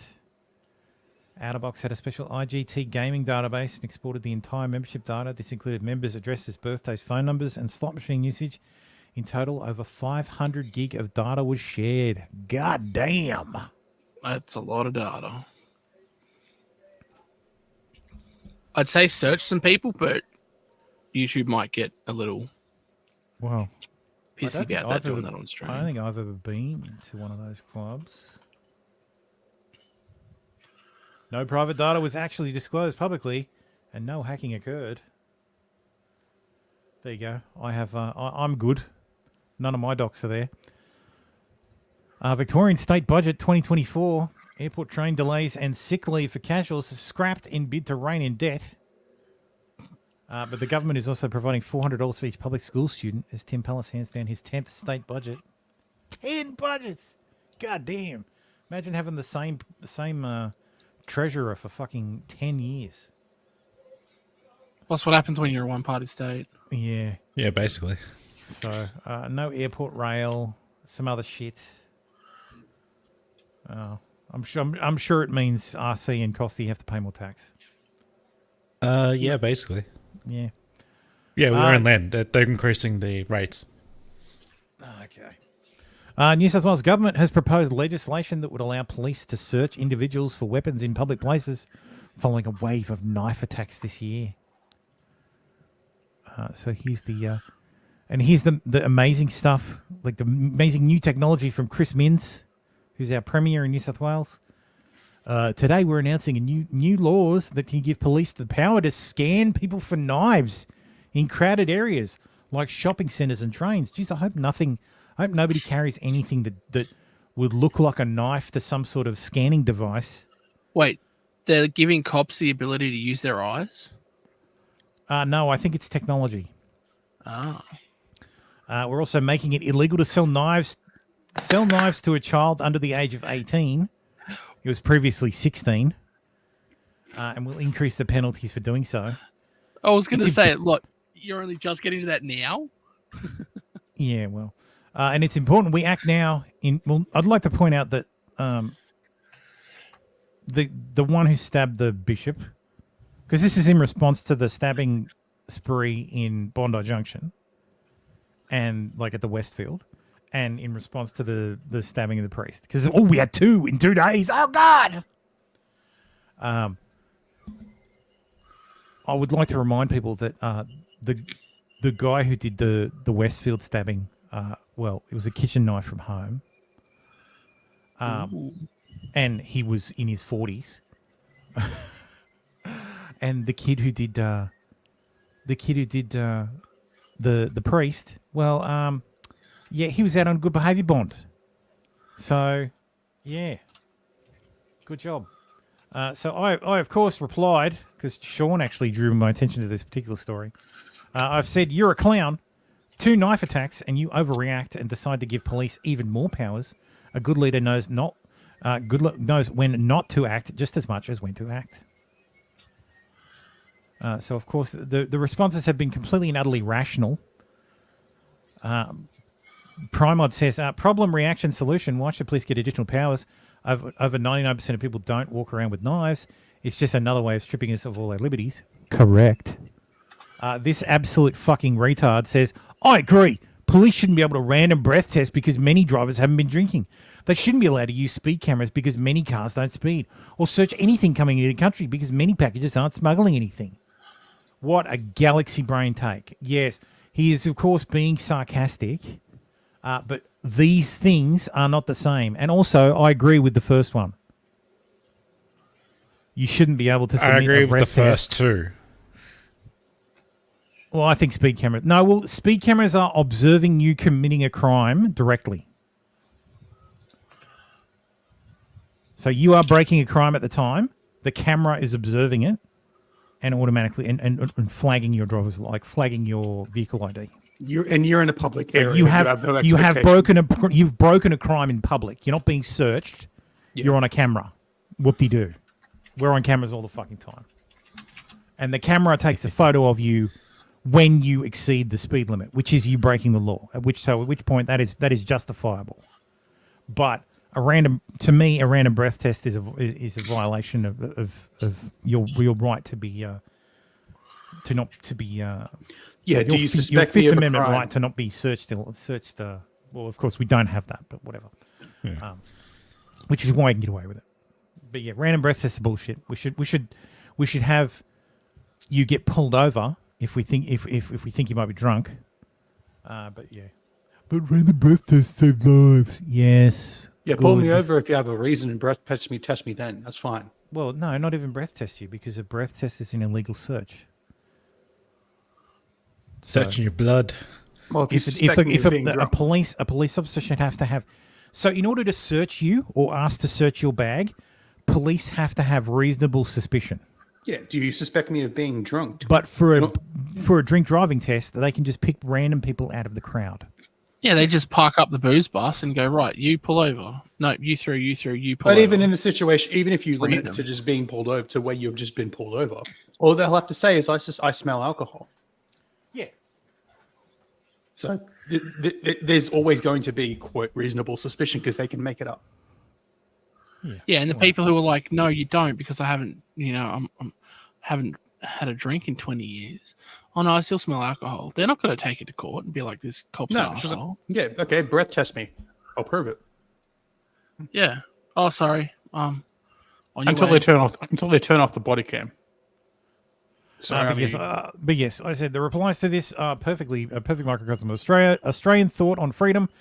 A handful of libertarians, the rest, nothing to hide, nothing to fear, morons, and police simps with a splash of dead set retards. This country is so screwed. Yes, most of the other replies amount to lolbertarians, who I feel for the most, and people simping for police. Or there's a few people who are like, oh yes, papers please, but I think they're mostly Americans. Most sub replies are, oh, nothing to hide, nothing to fear. What do you? It's fine. Like, fuck you, people. Yeah, until you've done something. Australians are allergic to freedom. Simple as that. How many? We are the descendants of jailers and the jailed. So we're fucked either way. Yep. So how many especially laws in New South does Wales every person break? Just just by, like in Australia, just inadvertently. I do you guys managed to remember break how none. far I've managed to before break an none intersection today. I've managed to break none today, but I haven't left the house. I probably went 10k over during a transition between speed zones.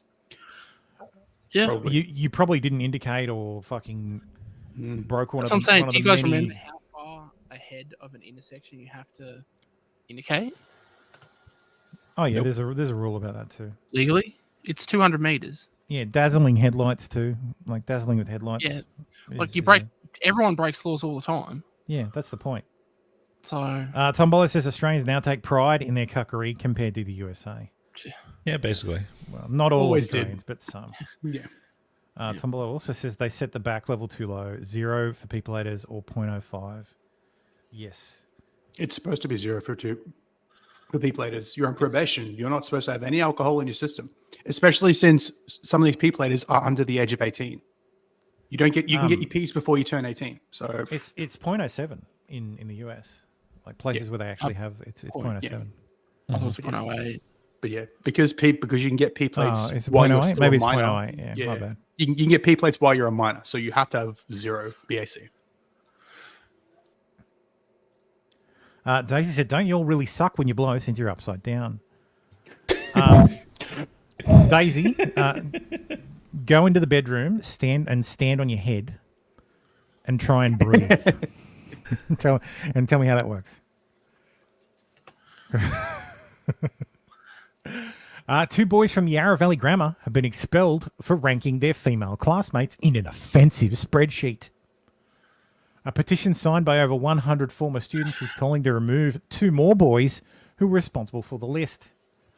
So these guys made a Facebook.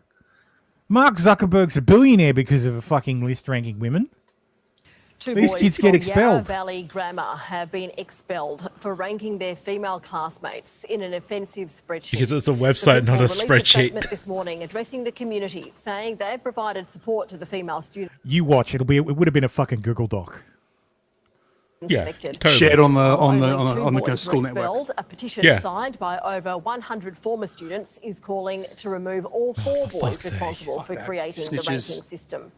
I'd come to the conclusion yesterday that 2 of our students, it would be untenable for them to return to school. So they're finishing up, they have finished up. My job now is to find them alternative education, and that's one of the things I'll be doing over the course of the next few days. Victoria Police said today the recent matter has been reported to them and investigators will assess the information. Quick, shoot them. Fucking shoot them. Murder them they now. Put They made females on a list. Teenage boys made a list of hot chicks in their school. And ugly chicks. I assume it's because there's more ugly chicks than hot chicks. Yeah, do they have like a red line, like anyone below this line, or is it like okay, you got 100 chicks and then there's top 50 and then below? You know 50. what their mistake was? Sharing it? No, not having the guys on there as well. It can't be misogynist if it's both men and women rated. And the men are all just alphabetical. Get the girls. Get some girls involved. Get them to rate the guys, and that way you're fucking clean. Yeah, then it's just a class project. It's a class project on sociology and how society actually rates people really. Well, but doesn't attribute a number to them yet. That's the thing. And that's though. what the Chinese are doing. They could have got everyone to rate everyone else, and say that it's anonymous, and everyone gets their own, and it truly does stay anonymous. And the social credit system I just alluded to. You know that doesn't actually exist, right? The Chinese one. Yeah, it doesn't actually exist. Like it's not actually implemented anywhere in China. It's a plan, but like many of the Chinese plans, it's never actually been implemented. So they're just people who like they don't actually. Dissidents. You don't actually get scores for this stuff. It's just they're actually they just keep track of the dissidents. They just keep track of the dissidents. Yeah. Oh, okay. Oh, yeah, that makes sense. Anyway, Julia Gillard to chair new energy transition fund aims to build 15 gigawatts of solar, wind, and battery storage in Australia. Oh, they're just going to put a wind farm in front of her? No, what they'll do is they'll attach a Stirling machine to her head. All the hot air will generate energy. There you go. A Stirling engine, sorry. I thought this. My colleague at work was telling me about this story because I mentioned my previous employer, and I thought this was fucking hilarious. AFR to stop printing in West Australia after Seven's quote unquote abuse of power. This is the Australian Fin Review. So the Australian Financial Review is exactly what it sounds like. It's basically the Wall Street Journal without news, like without normal news. It's just financial news. And it's printed nationwide. Like it's a national tabloid that does business news. It's owned by Channel 9, which owns Fairfax and a whole bunch of other newspapers. The one place that Nine and Rupert Murdoch do not have newspapers is West Australia, because West Australia is Kerry Stokes Town. West Australia is basically under the thumb of Seven West Media. The newspapers in West Australia are owned by Seven West Media. One of the broadcast channels is owned by Seven West Media. That's Channel 7. The printing presses, the printing company in West Australia called Colour Press is owned by Seven West Media. It's basically it's a vertically integrated state. But yes, Nine has been forced to pull its print editions of the Australian Financial Review from Perth after billionaire Kerry Stokes' Seven West Media demanded a new contract that doubled the cost of printing. In what appears to be a targeted attack on the Financial Review, the Seven-owned Colour Press, the only printer of major newspapers in West Australia, delivered the ultimatum to Nine's publishing chief, Tory Maguire, late last month. Seven also prints News Corp's The Australian, which has not been issued with the same terms, sources close to the company says. The decision tightens Mr. Stokes' stranglehold over news coverage in the state. Its West Australian newspaper subsidiary owns 32 metropolitan, suburban and regional newspapers, including the West Australian, as well as a free news site, perthnow.com.au. It also publishes a national digital publication, The Nightly. I have never read The Nightly in my fucking life. Seven's Colour Press printing facilities are next door to its Perth headquarters in Osborne Park. I've been to Osborne Park. Ms. Maguire received an email from Shane O'Connor, Seven's chief financial officer in West Australia, on April 23rd. It was the day Nine's free news site in the state, WA Today, held a launch event. The short email notified Ms. Maguire that Colour Press was terminating the contract early in 28 days. The company had previously agreed that the contract would run until late July. The email attached a new quote for services from the 29th day that would double the fee, sending the operation into loss. There was no other explanation, and none was forthcoming, despite repeated requests for information. That's fucking hilarious. They're all having a cry. They're talking about going to the ACCC. Like, wee wah. I don't give a shit. I just get thought the fuck out of our state. I just thought it was fucking hilarious. Look, if there's any state that was ever going to secede from like the federation, it would be West Australia. Oh yeah. I mean, they have tried. Well, yeah.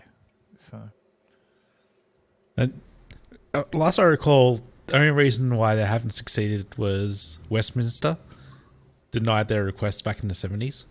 Oh, probably, yeah. So those of you who may have, or those of you in our southern latitudes who can see the fucking sky, because fucking New South Wales it has legit been raining here for fucking 3 weeks. In New South Wales, like where Wait, are you going through a drought too? A reverse drought, yes. No, apparently our summer in Queensland was supposed to be the worst drought in years. And you had your worst flooding in years instead. It was every 2 or 3 days. It was raining. Well, it has rained every fucking day for the last 21 days. So, wow, jealous. Well, that's good for the river systems. Well, Yeah, it is. Here's we'll do this story next, but Aurora Australis dazzles southern parts of the country. Solar storm transformed. There is currently a very large coronal mass ejection that has been pounding Earth. So the northern and southern extremes have been experienced. Not even extremes, like pound London, from both sides. I think London was getting the northern lights. Like that's how far south it's come. Like, wow. So I mean, RC should be able to go outside and look up and see the northern lights tonight. Wow. Or the southern lights, at least. We don't call them that. We call I them Aurora. guess. We call it Aurora Australis down here. But yes. Sky into a rainbow of colours called the Aurora Australis. Let's go live to Mimi Becker in Melbourne, who saw it all unfold. There you go, in Mimi, Melbourne. it was a sight to remember. No, not really. Sophie, it was, and while it's foggy here in Melbourne now, it was clear skies last night, which let people see that rare natural phenomenon. It's a geomagnetic storm that hasn't reached Earth in more than 20 years, but it lit up the night. All right. I need to fucking fix this terrible goddamn science talk. The Earth is pounded by geomagnetic storms all the fucking time. This one is just particularly powerful. What a slut. It's like, what? You said pounded. Oh, pounded, yes. The Earth takes a load of sun juice all the time. Yes. Just some load. It's just about to receive a much bigger load. Insert the Piper Perry meme with Earth in the middle. Insert what's her name complaining about her videos online. I was more wondering if the Earth was going to start its Only Planets website. Only Planets, yes. Oh, yeah. Yeah, Pluto's banned. Meat Candy said, you guys are experiencing climate change roulette, apparently. Imagine weather is supposed to be perfectly predictable, except for all the climate change. But yes, it happens all the time. If you are in the northern and southern extremes, you will see Aurora Borealis in the north and Aurora Australis in the south. That is simply high energy particles being scattered into the upper atmosphere due to the weakened electromagnetic field at the poles. The magnetic field is strongest at the equator, so you don't. If you see the northern lights and you're on the equator, find a tunnel. Because some bad shit just went down. But yes, this is a very strong electromagnetic storm, strongest we've had in 20 years. That is why you will see the lights at latitudes more further south and further north than you would normally see. You will also get more powerful auroras. Night sky with beautiful colours of pink, green and blue, and it could be seen across Tasmania, Victoria, South Australia and even rarer in parts of WA as well. Now the storm has been forecast to last for a couple of days, but last night it was predicted to definitely be at its brightest. It had come with some warnings as well that it may interfere with satellite communication or electricity supply, but that doesn't seem to be the case. Instead, everyone has just been taken away by that beautiful bright lights. It was certainly breathtaking and a sight to behold, Sophie. Cunts fuck, back to you. So, yeah, I wonder if anybody took any good photos that I can show on the... I mean, the ones on that they showed on today look pretty decent. So there's a...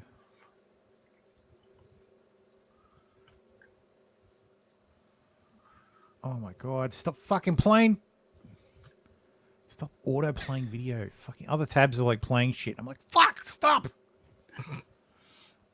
I mean, that's how powerful it is. It is overcoming the light pollution. Yeah, so, that's pretty. So yeah, that's pretty neat. Back to the weather. Warragamba Dam, which is the dam in Sydney, is at over 100%. So they're going to have to spill over. There you go. There's the catchment right there. So it is right at the fucking gates. So they're going to have to open the gates. They can't let it go over the top. Because if it goes over the top, you know how you get water to like leave a glass? It's like capillary action. Yep. That'll happen. Water will like climb out, and you won't be able to stop it. Yeah, you won't be able to stop it. So they have to do a dump. They have to take a giant dump. Yep. So if you've bought property in Sydney, you've probably recently that's newly what's it called? God, I've forgotten the fucking word. If it's a new development in Sydney, it's probably underwater. Mm-hmm. So, well, as long as you'll be right. As long as it's not somewhere called something valley or plains, or plains, anything like that. So if it's something hill, estates, yes, you want to be hill. There's You a should be ton. right. It's ridiculous. There are a ton of new developments in the southwest of Sydney that are literal floodplains. Like you look at the floodplain overlay, and it would be like at a once in 100-year flood, which we've had twice in the last 5 years. At that level, your house would be underwater. Like build a second story. That's how fucking underwater these places will be. Please build a second story. Yeah, Tom Bolo says new land release, previously unused floodplain. Yes, that is what a lot of them amount to. It is fucking ridiculous. And it's because the inner west and the inner east of Sydney are totally undeveloped. Really, they're all like single family homes, when realistically they should be built up to crap before and the single family homes should be out west. Mm. But the NIMBYs have ruined it all. Yeah, of course. And finally, in Australian news, one of the state's worst alleged bestiality offenders charged after online profile found. This is unfortunately New South Wales. Oh, get wrecked.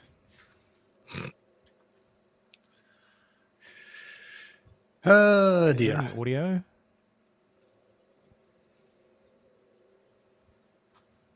I guess they don't put audio in their videos over at New South Wales Police.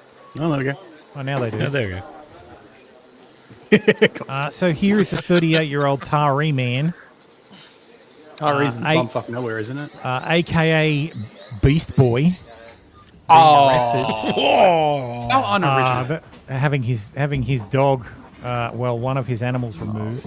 Oh, poor papa. Poor traumatized dog. You see it in his eyes. He's like, no, get the bad men away from me.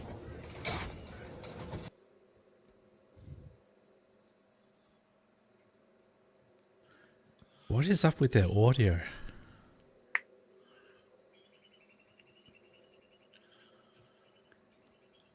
These guys look like this is totally why I joined the police force. Oh, those are the D's. Okay. Arresting dog fuckers. I'm glad we're not wearing body cams. He's 20 minutes. Detectives don't have to. But yes, a New South Wales man, police alleged is quote believed to be one of the biggest self-producers of online bestiality content in the state, has been charged with multiple offences. Also, not even in the country, only the state. No, in the state. Oh God.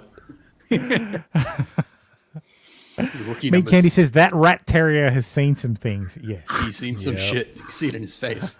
Screw you, Costy. I'm not 38. February 2024, Strikeforce detectives executed search warrants across the Greater Sydney area, targeting online sharing and promotion of child abuse material, which led them to the online profile of a user under the pseudonym Beast Boy. Police alleged Beast Boy had a large online presence and used encrypted messaging apps to share bestiality material, which investigators claim featured the sexual abuse of various animals such as dogs, sheep, goats, chickens, and a dead kangaroo. About 7:30 a.m. yesterday, police executed a search warrant in Moreland, about 30 kilometres north of Taree, where they arrested a 38-year-old man. A dog, who was identified as one of the animals sexually abused, was seized by the RSPCA New South Wales. Oh, no. Police also seized electronic devices and hard drives, which will be subject to further forensic examination. Jesus fucking Christ. I hope they forensically examine him in jail. Well, I think he should require a forensic examination after being thrown in the woodshed.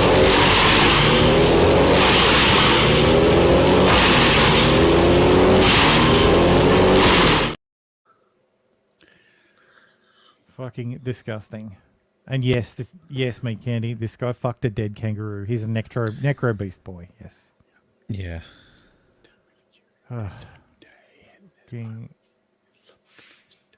What the?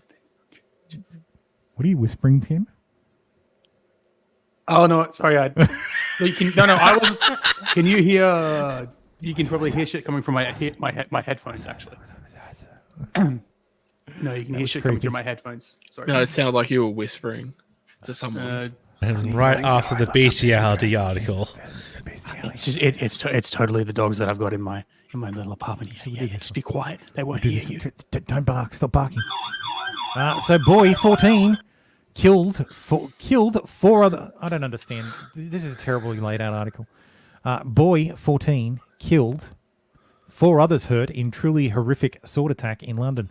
You could easily read this as a boy 14 killed 4 others. Too many commas in a row. The moment a sword-swinging man faces off with police in suburban London. He's tasered once, then twice, and his violent mayhem is brought to an end. Minutes earlier, Lock your doors! Lock your doors! Police Hide your kids, hide your wife, and over fences. The sword he's holding allegedly used to stab 5 people. It's just a samurai sword. After crashing a van into a home in I thought it was a northeast machete London. attack. I thought they were Police being came polite into all about the it. houses quickly with all their guns. See, machete attacks are so passe. Now it's the katana attack. Katana strike. That's what people used to do. Koko Kaniwa. Katana attacks used to be the way people did shit. But then the Mozos came over and started using. It's not a fucking broadsword. I don't want to hear about it. Yeah, good old Scottish broadsword. Get out your fucking claymore.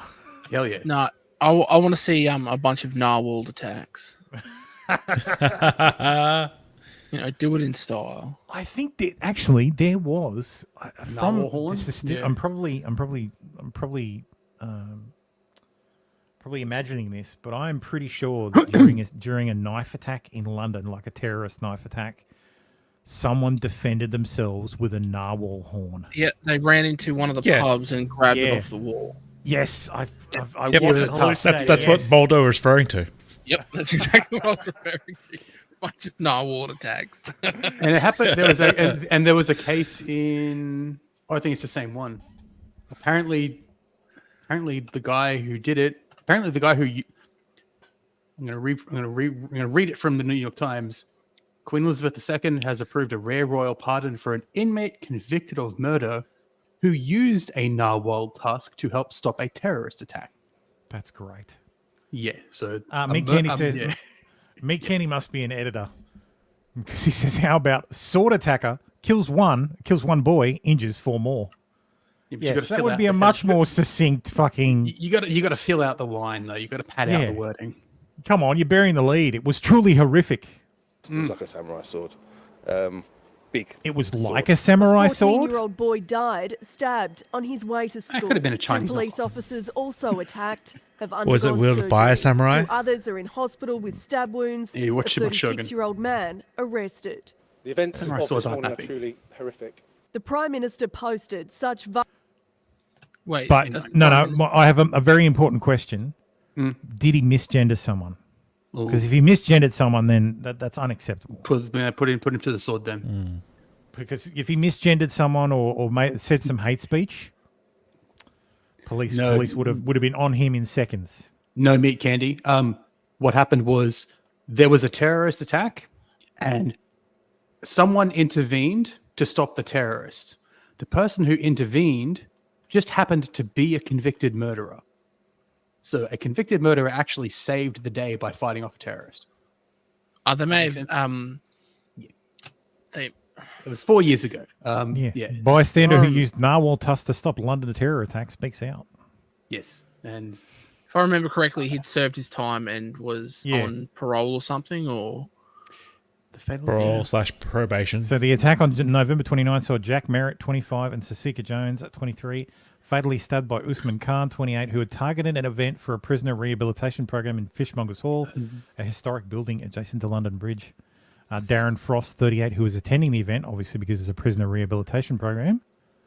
He was a prisoner and fought the guy off with a narwhal tusk. Yes, that's a different one. That's a different name to the one I saw. Excuse me. Maybe it's another person who defended. Maybe another. Yeah, maybe it was another with a one narwhal tusk. Yeah, it looks like it's referring. You know to what the this same means? incident. You know what this means? It means if you want to stop Islamic terrorism, you need more. No. We need more narwhal tusks. Narwhals for everyone. No, everybody, you have to carry a narwhal tusk in public. I'm down. Well, the Sikhs can carry their knives for religious purposes. So No, but they're under their clothing. It's too hard to get out. It should be like a Harry Potter wand. Yeah, it's just the tip of a narwhal tusk. Anyway, Violence has no place on our streets. And from Buckingham Palace, the King's thoughts and prayers are with all those affected. Authorities are adamant this is not terror-related, but knife crime has become he wasn't such brown, a big so- problem in London. In fact, he wasn't shouting Allahu Akbar. I'm sorry. If it's literally a fucking sword, can you call it knife crime? That shouldn't be allowed. Really I'm sorry. Shouldn't be. I mean, I know Sadiq Khan is going, no, this is not knife crime. This is sword crime. This is different. I mean, a sword is just a big knife, especially if it's a German Messer, which is literally called a big knife. But that was there wasn't. It was for voters at the mayoral elections on Thursday. Yeah, we're just worried and very scared and very shocked. In London, Jessica Millwall. Well, he sounded 9 scared and News. shocked. Speaking of that actually leads me into this segment. Yes, as was alluded to, there were mayoral elections on the like that week. Unfortunately, Sadiq Khan won his re-election, so he will remain the mayor of London. I was about to say mayor of New York. It's a little more violent than New York over in London. Bit more culturally enriched, I believe the term is. Speaking of culturally enriched, so it wasn't just the London mayoral election. It was nationwide. There were mayoral elections and council elections and basically local government elections everywhere. So in Gipton and Harehill and Leeds, it was the seat was won by the Green Party. Here's the winning candidate, making it clear that what his agenda is all about. And certainly doesn't sound like the environment. Allahu Akbar. So let's have a listen. Palestine will be free! 3 years ago, we started this campaign. I started alone. And Allah sent his angels to come and assist me. I'm so glad Palestine had local government elections. The community of Hales and Gibson who are fed up of being let down by the Labour Council, who have been fed up of being taken for granted, who have been fed up of being taken for granted, who have been fed up of being neglected by this rotten council, who are fed up. Look at the language you use in back off. Don't use that as a win for the people of Hales and Gibson. It's a win for the people of Gaza who have been Oh, the people of Gaza voted in this election. It's a win for the people of Gaza. We will not be silent. We will raise the voice of Gaza. We will raise the voice of Palestine. Allahu Akbar! I would just like to point out, he's a local councillor. Like, come on, man. Fucking Christ. Yeah, but I was told 6 or 8 years ago that there wasn't an invasion of the UK. I can tell you exactly what the problem is. You know what the problem is? They don't have compulsory voting. Yeah. So. Also, you can't vote outside of the county. If the West wants to save itself, they have to want to. Yeah. B, you need to make people vote. I know the Americans are like, oh, make people vote. Like, and all the libertarians are clutching their pearls right now. But if you want governments that are run by whitey or aren't shouting Allahu Akbar in the streets, make people vote. Make them vote. Make people vote. Make people vote and don't do first past the post. I don't know about that. No, absolutely. Make people vote. You get more moderate governments. All I'll say is that in the places that are have moderate voting, they're all basically ethno states except for Australia. So, like, yeah, we have compulsory like this idea that you're going to we're get forced to be moderate. Compulsory voting will get whitey to vote. Like, the only places that have compulsory voting are already ethno states. It's not about whitey. It's more forcing a more moderate candidate. Otherwise, realistically, Costy's got the right idea. Costy has the actual right idea. And stop women voting. Well, I'm sorry that ship has sailed. Repeal the 19. There are plenty of based women out there. Like, I have no problem with but by and large, women voting. vote. People should vote. Everybody should vote. Everybody should have to fucking vote. Well, I think no one should vote. I'm not a fan of giving. All right, I have an issue with everyone. Like, how it should be a requirement. How it should work is nobody should vote except me. Yeah, and that's it. Quite literally, yes. Just let me decide, and everything will be fine. But that's not how the world works. So if it can't just be me, it has to be everybody. Well, I think people should earn the right to vote. Yeah, that. I'd be fine with that. Yeah, honestly, I'd be fine with and that. I'm not saying like you have to be ex-military or you have to someone who pays taxes, a positive tax input should be able to vote.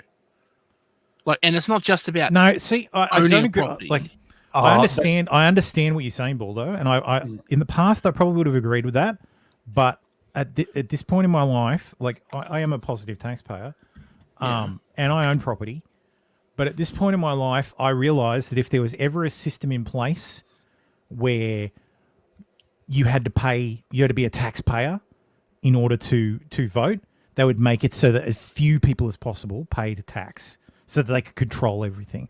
It would be okay. Well, now the sales tax is 80%, but there's no income tax, or the income tax is only paid by people who earn $2 million or $10 million a year, and that way that only the rich people can vote.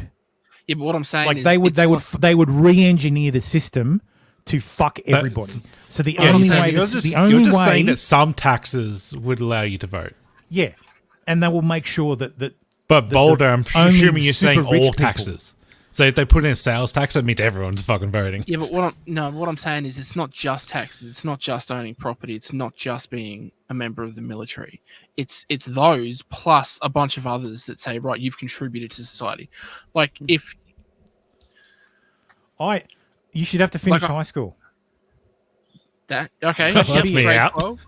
You should have to finish high school. Like, you should have to at least get your higher school certificate, or you should have to be already do that. That's right. Yeah, or a Cert 4, or an apprenticeship, or that kind of stuff. There should be something that gets you past. There should be it should be something that gets you on the path to being a productive citizen. That should be the only requirement to vote. Yeah, but Compulsory voting something is mostly a South American thing. It's not working out well for them. I know, and excuse me, Argentina, Brazil, Chile, they can't all be winners. I mean, there's only 21 countries in the world that have it. Technically, Mexico has it, but they don't really enforce it. Yeah. So. Yeah, and of course, Costi says only rich people should vote. Agree. So. But yeah, this is how you defeat the Red Green Alliance. So, anybody who thinks that the Green Party is not actually the Communist Party hasn't been paying attention, or hasn't learned anything about history. Read a fucking book. Well, of course they are, but the Green parties exist because the Soviets fucking funded them. I think it would be helpful if you told them which book to read, not just a book. No. Yeah, I read Harry Potter. But at the same time, No, read a book, any book. It's in all of them. We have compulsory voting, and look what's happening to us. What about the Communist Manifesto? Like, yes, read the Communist Actually, technically, it actually is. You read it properly. Some kind of anarchy book with some sort of anarchist book. Yes, definitely read that one.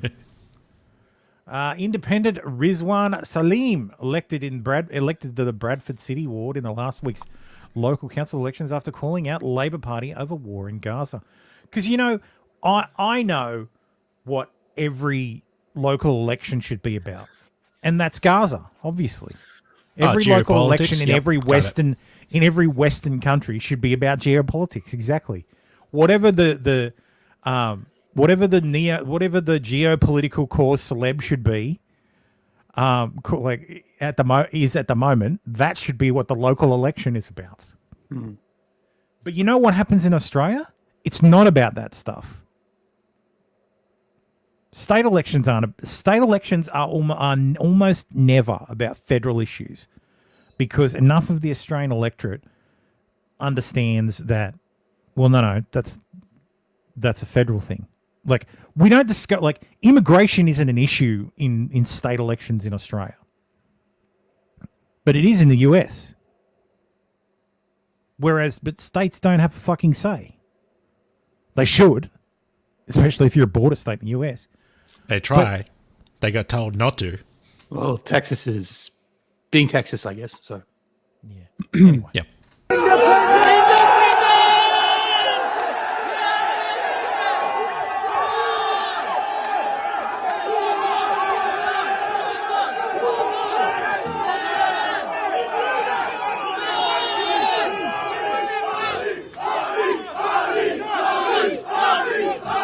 But yes, if you want to save the West, vote. So, and don't vote for the fucking Muslim party. Holy shit. no, but then you just vote for the Tories or the Labor Party, who are increasingly becoming the Muslim party. Then start your own party. Vote for reform. Vote for, like, if you're in the UK, vote for fucking someone else. You have a fucking bevy of parties. Stop voting for the same fucking party all the goddamn time. Sargon for Prime Minister. The problem is the rusted on voters. Like, every major, like, when you have elections where people don't have to vote, all you will ever get is the most motivated voters, which are the people who are the angriest or the most rabid, or the religious ones. The most gullible. Well, no, the gullible people will do what they're told. So, Or the ones who pick the if you're in a side and religious not gonna community change. or an ethnic community, or, well, everybody in the community is voting for this person, so we're going to vote for this person. Or our community is majority Muslim, and this guy is Muslim, so we'll vote for the Muslim guy. Well, of course, that's how people fucking work. You vote for people who look like you. Losing my voice, sorry. Ethnic minorities vote left, mostly. And white men generally vote right. No, ethnic minorities don't give a shit about left, right. Ethnic minorities vote for I'm not saying vote for the people who are nice to them. I'm not saying Or look like them. Who give them Or free look shit. like them, yeah. Yeah, I'm not saying that they discern left or right. I'm just saying that's who they vote for. Right? That's just how it is. Well, because the left give them free Well, shit. then I guess, Tim, we just have to accept that as fait accompli, and nothing will ever change. Unfortunately, if you continue to get Well, bought except out, for England that becoming a probably won't Muslim change. state. Like, That- the UK that's- is still 97% white. Not London. As Hamza London keeps is saying. London. London isn't. London's not. That's what I mean. That's how do you think Sadiq got back into power? Because London is because he's the Labour candidate. well, London's Because demographics he's are what now? because he's the Muslim, because he's the Labour candidate, and everybody hates the fucking Tories because they've been an absolute clown show. It's the same reason Labour will win the general election. Oh, yeah, and the Conservative who fucking ran for office was a fucking moron. Like, she was an absolute dead set moron. So that's how they lost. Like, that's how they lost. Let me pull up. You're talking the about numbers Lizzie, again. right? Maybe I'm missing. Maybe I'm missing something. I'll find the numbers again. Oh, you're talking about the candidate for mayor. Well, what is that? So London is 53.8% white. So put all the white women in with the blacks and the ethnics and the Asians. Because they're race traders. Yeah, that's how Sadiq Khan So here's the results again. Yeah. So 43% voted for Khan. Yep. He didn't even get a plurality. Didn't even get to 50%. No, but he's the single largest. Yeah, but that's my point. If you have a system that, like, first past the post is retarded. First past the post ensures that to be fair, if you have this more than is two proportional. parties, There's probably still win because of the Lib Dems and Greens. he probably would still win, yes. But this doesn't reflect the actual will of the people. It reflects the will of 43% of the people. When you're saying first past the post, you mean count all the votes and whoever's got the most wins. Whoever's got the most wins, yeah. And you're not talking about then redistributing second chance. You don't need to hit 50% or 51. You don't need 51. Yeah, no, you don't need 51%. If there were 100 candidates and I got 2% of the vote and everybody else got like 0.8% of the vote, I win. So in a first past the post system, major parties have an advantage when more candidates run. It's the argument Americans use against third parties. But the problem is Britain has third parties. They're not going anywhere. They have a long history of third parties. But the first past the post system makes it incredibly difficult for them to ever get elected. Well, on the US side, they situations have to go past 51% to be actually in. Where the local government is the local government area where people can vote is ethnically homogenous, and they all vote for their Green candidate named Mohammed Al-Alba, and that's it. They get elected because they get 90% of the Muslims who live there. The point is that.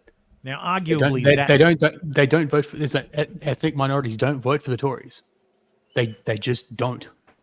That's why. Why would they? Exactly. Personally, nobody should vote for the fucking Tories because they don't fucking conserve anything. True. Absolutely true. They're just the brakes. It's like London is. They don't stop it. They just slow it down. Progressivism in second gear. London is 21% Asian British.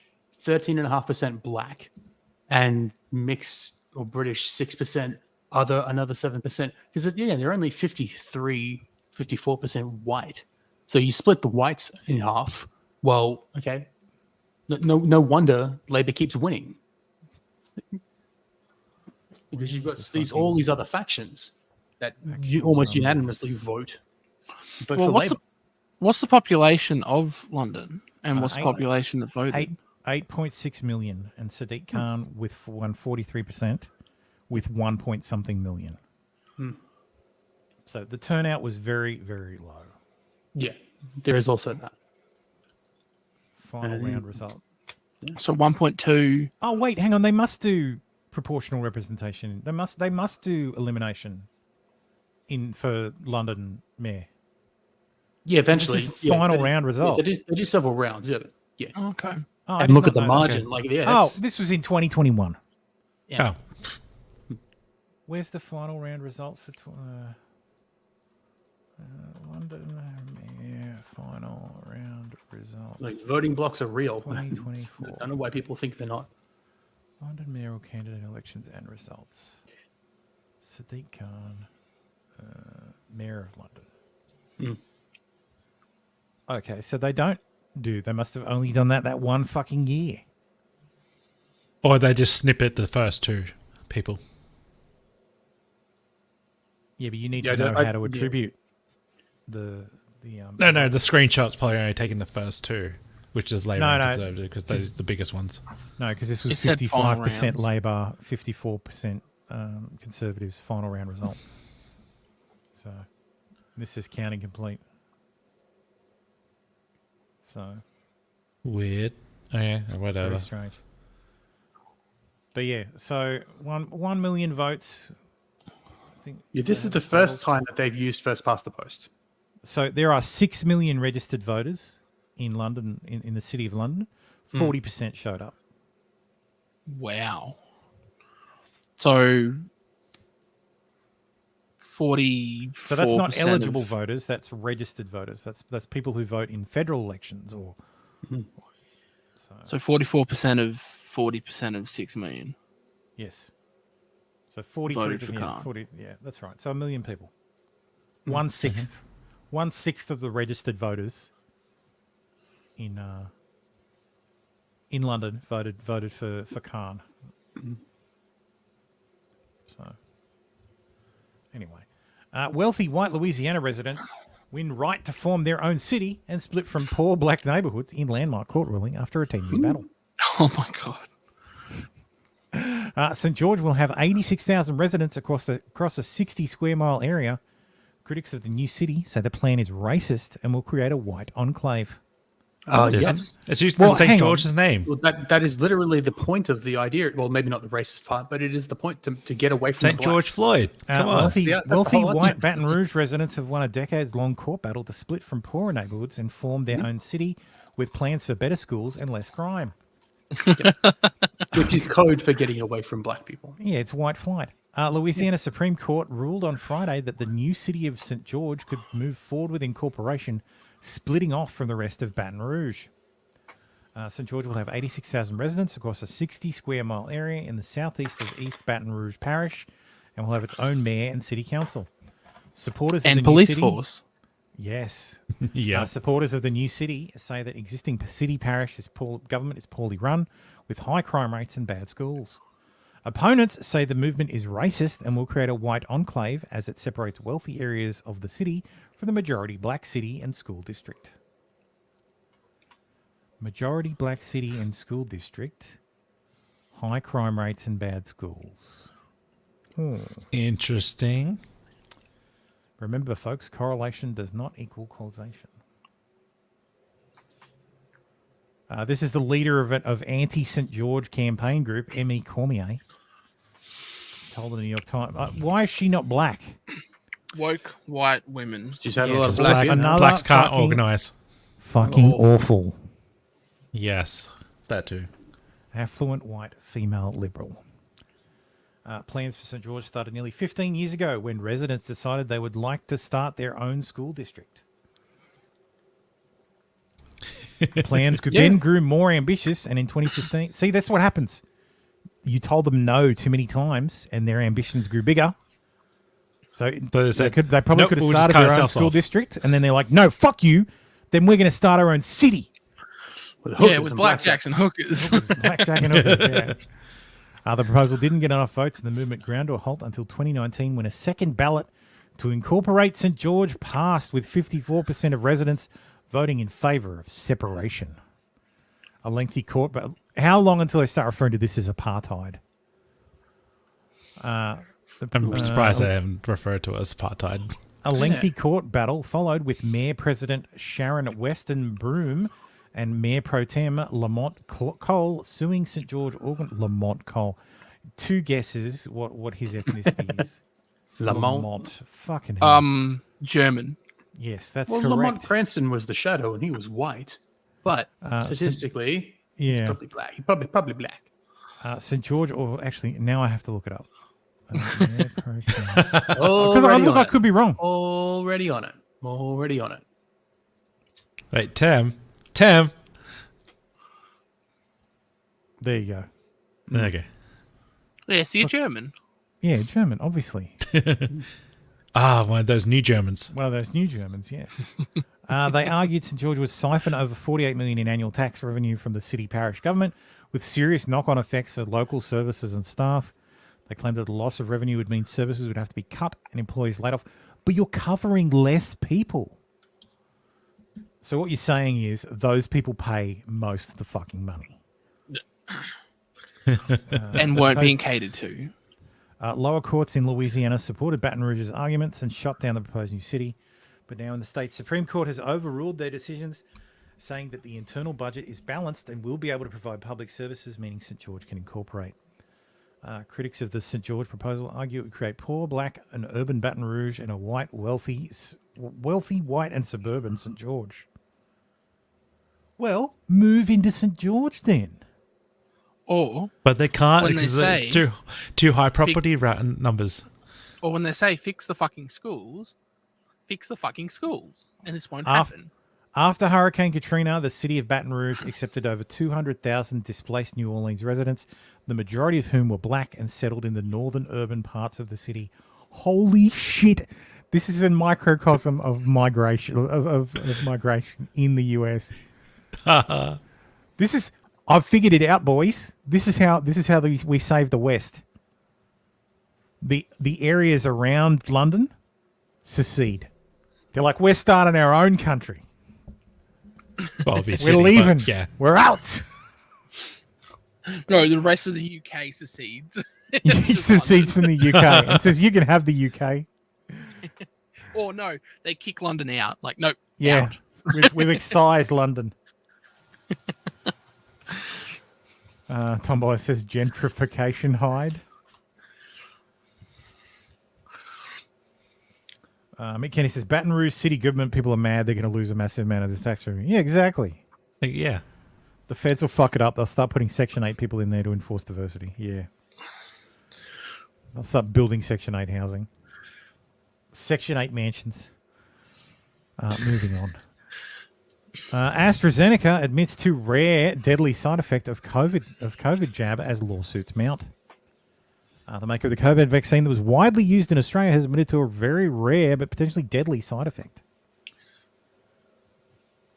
AstraZeneca has admitted that its COVID-19 vaccine could cause a rare but deadly blood clotting condition, potentially exposing the UK pharmaceutical giant to lawsuits brought by loved ones of those injured or killed as a result of the jab.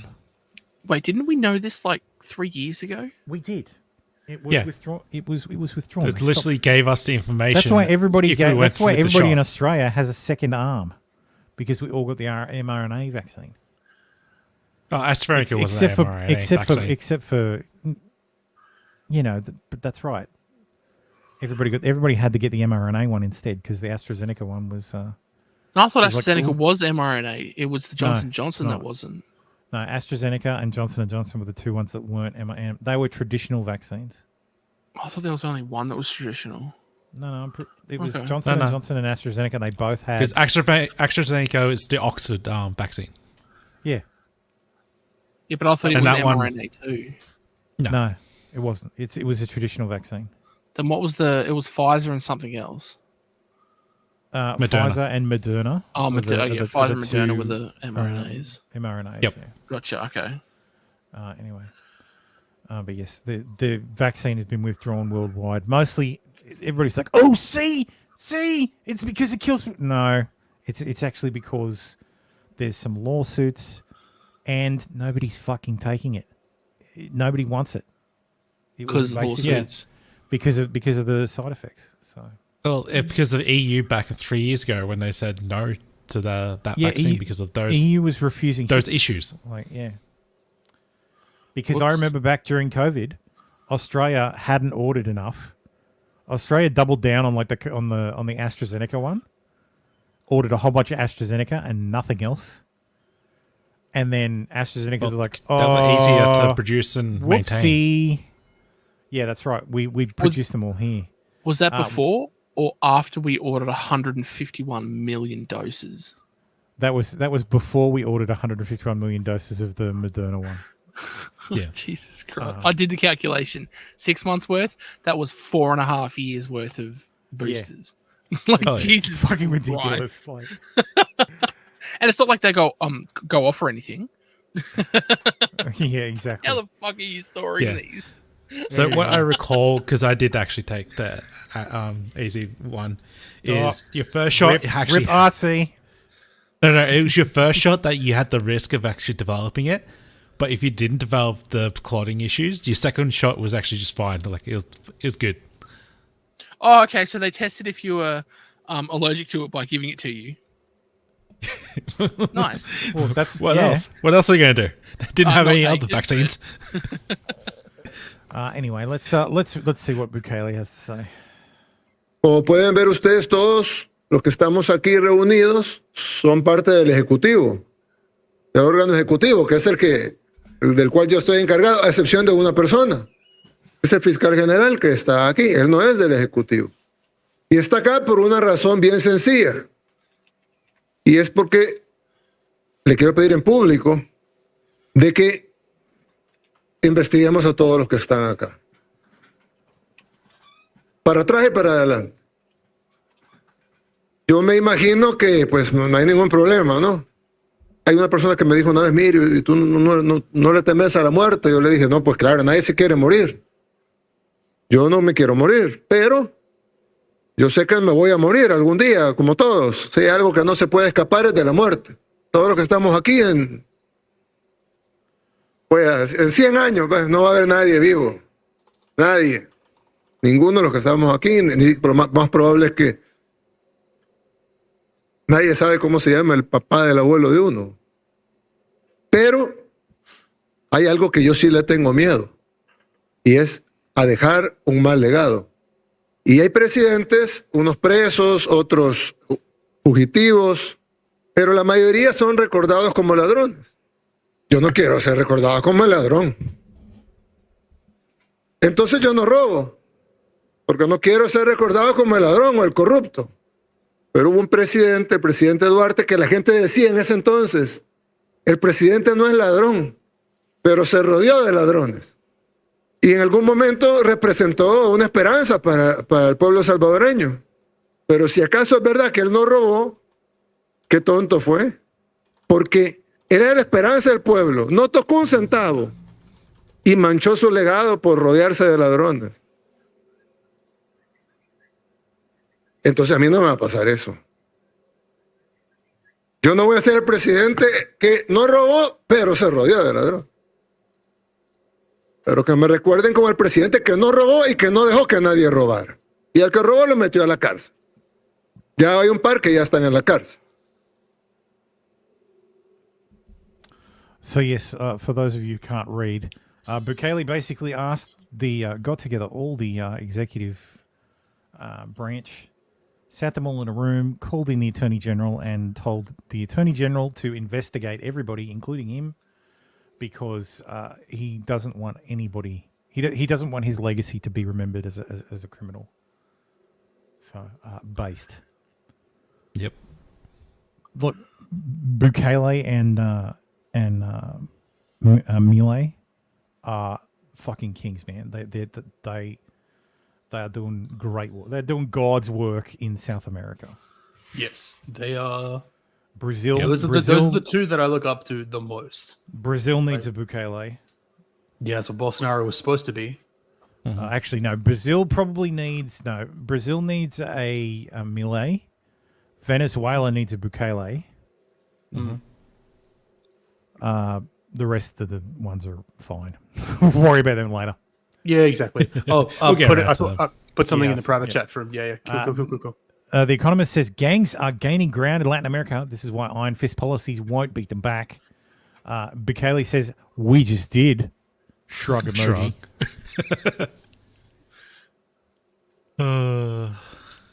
Owned. Yes. And again, like strong men, like the right leader for the right place is very important. And some places need a fucking strong man. And it doesn't mean he has to be an authoritarian. Some places need, and a strong man isn't necessarily an authoritarian. I know it's traditionally thought of as this, like Suharto style fucking. It's just someone who's willing to Saddam dictator. Yeah. No, it's someone who's strong willing, in their convictions. Someone who's willing. Someone who knows what needs to be done. Yeah, and is willing to actually do it. Yeah, it's like, oh, there's all these gangs in the country. How about we fucking arrest them? How about we get rid of how about we lock the gangs up? We can't do that. What will the liberals in America think? Do we have what will the UN say? Come on. Oh, fuck them. I know. We'll just put them on trains and send them to America. Yay! The country's murder rate is 100 times that of the fucking United States. Oh no, we can't fix that. No. Yeah, we just did. we're spending all this money, and like it's destroying the economy. What could we do? There's no solution. Oh, but if we stop spending, the money. But if we stop spending, then people are going to go homeless and lose their benefits. And well, yeah, actually, that is No, just the public officials. Wait, that's when he axed all the LGBT. Well, no, woke all shit, the, wasn't it? well, no, there are people. All the that's all the going useless to happen. All the other stuff. Yeah, yes. Or your abuela is going to go without her medicine. It's going to happen because there's going to be a transition because the government's not going to provide that shit anymore. That's the point. Is there's a That's transition actually, now. to be fair, that's been a pretty stable transition. It's been pretty stable, but it is like Look, you're ripping off the band-aid. Because it turns out the officials that were there, they fucking Look, we did saw the nothing. protest. We saw the big titty chick in the protest. So, like, there have been protests against what he's doing. But of course, But leftists protest all the time. Who gives shit? That's exactly right. It makes sense, and it's going to happen when there's radical change, right? These people are you're addicted to government services, and you're being cut off. I'll have to see this. Well, Sean, it's Joe's there. Okay. No, it's Joe's show. It's Sean's there. Oh, I didn't see that. Which Sorry. is very offensive to me. So I did explain him like different types of adult films. Some are This is the scripted. same guy Some that said books are he can $5,000. join our Some stream. books are $250. Wait, I explained that there is such a budget range and how I got involved in it. Is this supposed to be live? Yeah, it It's is. very interesting. A lot of Sean the is business playing the aspects role it, of Stormy which Daniels. I thought was very cool. He asked questions like, "Are there any unions? You know, do I get residuals? How are the people paid? Do you get health insurance? What about testing? Are you worried about STDs? Do they have a doctor on staff?" You know, most of the time I'm trying to be very careful and not say bad words. Most of the people want to talk to me about my work. They want to know the sexy stuff or the dirty stuff. I've just What's told your him he needs more favorite cleavage. Oh, J.K. Rowling is on the show. I'm sure she'll do it. J.K. Rowling is accused of cruelty as she mocks transgender football manager by comparing her to a straight white middle-aged bloke. It's because she is. Yeah, she is. Is one. Lucy Clark, world's first openly transgender referee, has made history by becoming the world's first trans manager. That means she manages trans people. Yeah, she in the manages top the 5 trans- division of English women's football. Like, Yes. man, women need to fucking stand up. Like, I appreciate J.K. Rowling standing up and look at all the shit she pays for it, but goddamn. Oh, you can do that when you're a billionaire. There are a number of them, but it's the media that tries to shut them down. That's why they don't get much of a voice. It's those big people like J.K. Rowling that they're able to break through. Well, J.K.'s uncancelable. Yeah, Scotland's trying to arrest her or take her to court or whatever. Cannot be stopped. No. So if you arrest her, you'll have to arrest everybody. It's absolutely baffling. Yeah, and Riley Gaines is doing good work in the US. Yep. People arrested at the University of Florida protest this evening. This thread will be updated as they're booked into jail. I have a look at this parade of retards. But the funniest thing is they are all charged with wearing a hood or mask on public property. So this is a law in Florida that was written to destroy the fucking KKK. I thought that might have been. And I think it is fucking hilarious that is being used to fucking destroy leftist Antifa terrorists. This is from the same Keely cloth. Nicola Gliwa. Well, yeah, they're both fucking racist. Yep. Brutal, disgusting racist. That third charge is Florida Statute 876.13, wear mask, hood, or other device on public property.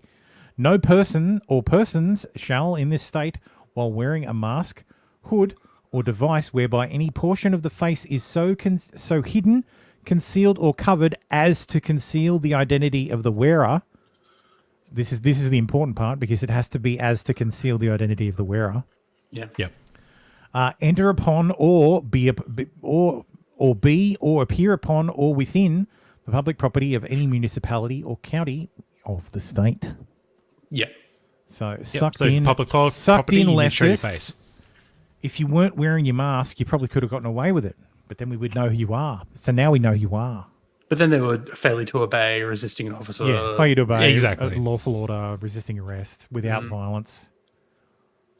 I appreciate some Florida laws are actually very fucking good and very well structured. Right, I guess I'm not. That's a fan fucked up of that hairstyle. law in principle, but I love that it's being used against these idiots. But at the same time, you can't tell me what I can and can't wear. Like on public property, yeah. Look, it feels. Well- I understand the feeling. The I think libertarian in you it's is like to conceal your identity.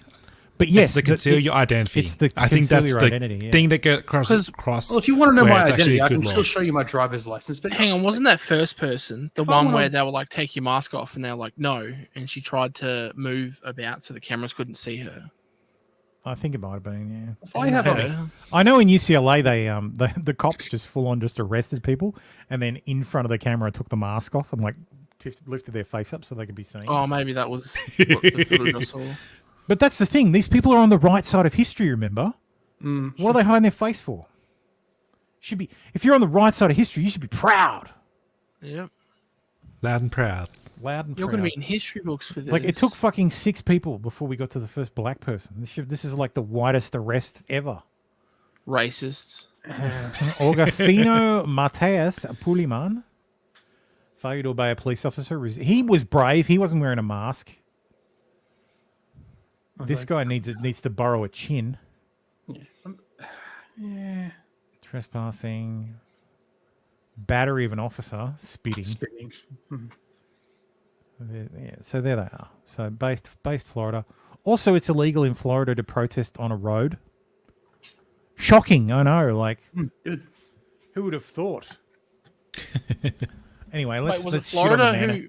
who made it legal that if you get hit on the road as a protester, it's not the That driver's fault? That would be everyone's favorite. What should be everyone's favorite governor, Ron DeSantis. That was in fair enough. Florida. Yes, that was in Florida. Nice. You run them down. It's interesting that if you're in statute fear of your applies- life, you can absolutely run them down.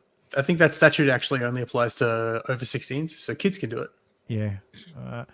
This picture was taken at Fresh and Fit event held last weekend. Ladies, next time red pill males call you a whore, shames you for being a virgin, look at the picture below and laugh because this is what they look like. So all brown except for the one white person. Oh, there's like 3 Whitey white in guys his in shorts. front. Oh, dude. No. Oh, no, it's a different statute. There's public What is she places. trying to say? What is she trying to say? Make Europe great again. Conservative conference to take place in Romania next week. Oh shit! This is People old will be very news. happy. It's old news. I didn't post that. Terrible. I don't think. President Biden is considering bringing Palestinians from Gaza to the United States as refugees, according to CBS. Of course he is. Federal U.S. agencies are That's figuring out dumb. how to resettle Palestinians from Gaza. According to reports, one proposal would use the United States Refugee Admission Program to bring in Palestinians with U.S. ties who may have escaped into Egypt. Those who pass the eligibility requirement would then fly into the United States with refugee status, receiving housing assistance, and have a path towards citizenship. I heard Biden's thing. Your screen, your browser has lost connection to your screen share audio. Try sharing your screen again. Okay, I don't care. I heard, I don't know if anybody else watched Real Time, but Douglas Murray was on there, and he was referring to Biden's strategy to win the election is a 2-state solution. He's very much hoping for a 2-state solution: Michigan and Wisconsin. Those are the 2 states he cares most about. Because I don't know, man. This is Like, maybe? this is pandering to fucking Muslims. This is he's going for the Dearborn vote. But is there a Muslim majority in those? No, but there's states? enough. We're talking about 15 to 20,000 votes. Like, there's enough Enough there. to sway?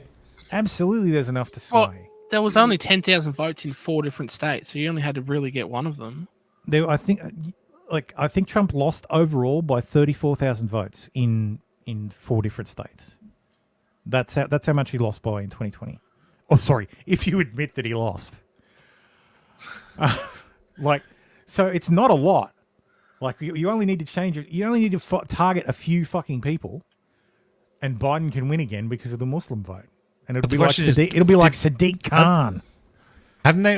But weren't they already voting? So you just essentially you're just saying you have the core danger. of The these. danger is because Biden is pro-Israel or acts pro-Israel, or they think he's pro-Israel. They don't vote for him, so they don't go out and vote. So it's yes, they would have voted for him. So he needs to encourage them. That he needs to point out, like he needs to lose the Jew vote in order to win the Arab vote. But if he loses a Jew vote, he loses much more than just. It's fine. All the Jews live in blue cities. It's fine. All the Jews live in blue cities, so it's fine. And who are they going to vote for? They're going to vote for Trump. Trump's a racist anti-Semite, remember? Wait, so Trump's a racist anti-Semite, remember? You know, just because he's got Jewish kids.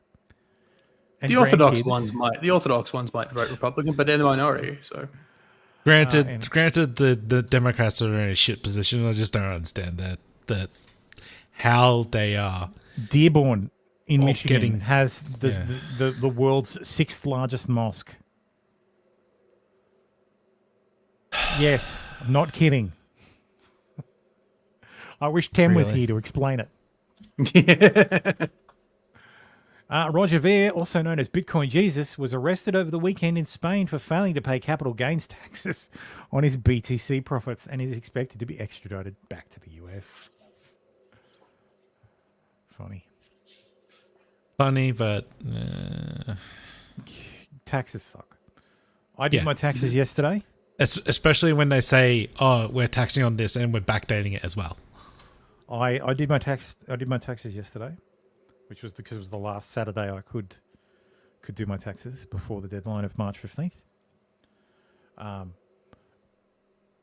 went from a $1,900 owing through some fancy footwork with claims. Is this American tax? Yes, I had to pay my American taxes. You said March 15th, and I'm thinking, hang on, what's going on? No, March 15th is March 15th? American tax. American tax, yes. Okay. No, what? No, March 15th is the deadline if you use an agent. This is my taxes last year. I've used an agent. I've never had to. Yeah, the deadline if you use an agent is March 15th. So if you don't use an agent... It's May now. I guess it's because I've usually... May 15th. May 15th. It's like, what? It's May now. How dare the calendar have 2 months that start with M so close together? Disgraceful. June, July, January. Fair enough. August, April. Hey, June and July get mixed up as well. They do. But yeah, I went from owing $1,900 to a $400 $400. So, yay! That's good. Yay! Me building a PC. that was the bulk of it.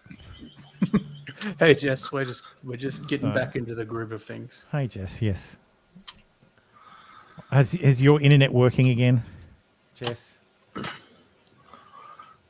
Anyway, F-16 fighter jet crashes near Holloman Air Force Base. Pilot safely ejects and taken to hospital. So that's one more F-16 that can't go to Ukraine. How terrible! Oh no! Oh, horrible news. Women are reporting Ozempic breasts while taking weight loss drugs. Plastic surgeons are saying the rapid weight loss can also cause the breast to sag. Oh, how dare! No shit. Yeah, exactly. How much? It's fat. Yeah. Like it's not all breast. It's all tissue. fat. It's all fat. It's not all fat. It is breast tissue. There is a distinction. Only the most amazing women have. Oh, jeez! Look, yeah, I lost my cherries this past month. Yeah. Well, I mean that's gonna happen. If you experience rapid weight loss, you will experience skin flappity flap. Mm. Just says, yes, the internet is back after freaking 8 hours. Well, that is good to hear. Now you can stream. Just wait until we finish. You want to take away our two viewers? Our viewers, yes. Biden calls U.S. ally Japan xenophobic, along with China and Russia. They don't want immigrants, man. Well, I mean, have you heard opinion polls in the U.S.? The U.S. doesn't want immigrants, man. Not anymore. A woman who fatally stabbed her lover 108 times in psychotic weed attack speaks out in first interview since avoiding jail as she reveals his aggression during sex, wicked temper, and makes shock claim, "We're both to blame." We covered this story at the time when she got her pussy pass. Yeah, because it was like, oh, we smoked weed and then I stabbed him to death.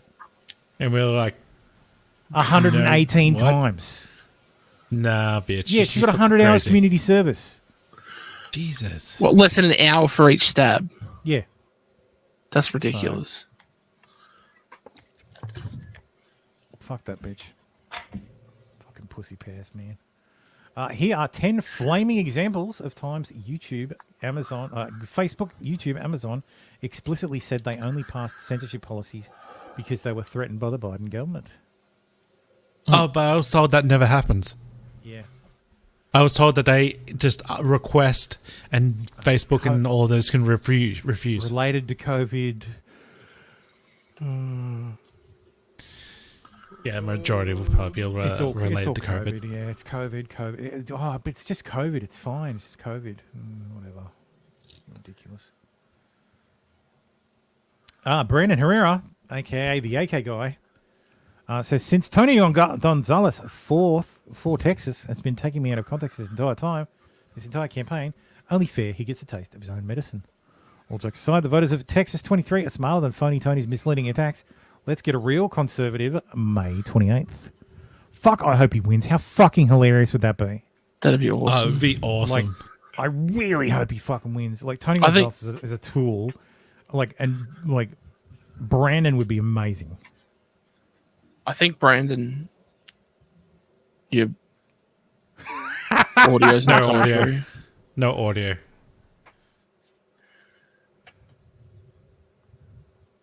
Demo? We can. Oh god. No audio. God damn it. Oh, Thermo is laughing to himself. That's right. I am just laughing to myself. It's because I forgot that it said, "Oh, I think the audio's not working before." Here we go. I'm a known neo. Look, I paid minors to have sex with me. I'm a known neo-Nazi. I used to walk around with white hoods at night. Now I hunt around with white hoods in the daytime. I served 20 years in the military, but I served with some real scumbags. Poker says the best way for his opponent to win is to get Brandon on Nick's streams. Yes, well, if we stay off Ricader's stream for till the 28th, that'd be great. He just put out a video called the AK-50, and I think it's him. I haven't watched it yet. Oh, it's good. It's his build. It's finally done. It's heavily influenced by the style is heavily influenced by Deadpool, but it's pretty good. The way the film's done, but the intro. The whole thing. But, sorry. Yes. Yeah, I'm talking more about the AK-50. The 50. The AK-50 the 50 gun's finally done. It's finally done. Famous actor and Trump derangement syndrome sufferer Michael Rappaport has something to say. I saw him in Justified the other day. Smoking Joe Biden. Cadaver Joe Biden. You know who I am. Cadaver Joe. I'm the one who came up with, I'm the one who invented stain Donald Trump. Pig Donald Trump. That's me. That's my work. I didn't ask for a thank you. I didn't ask for an invite to the White House, and everybody and anybody shows up at the White House these days. I did it for the love. I did it for the love because I couldn't stand that and you dumb old TDS. You have the you bat old you. You're not sending weapons to Israel during a war while American hostages and hostages from 22 countries are still in that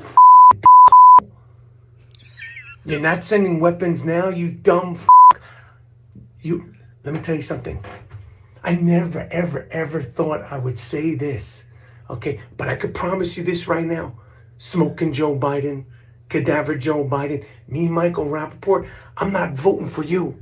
You're not getting my vote. And plenty of us also ain't voting for you, you you. I said it once, and I'll say it again. This is why voting for stain Donald Trump, pig Donald Trump, is on the table.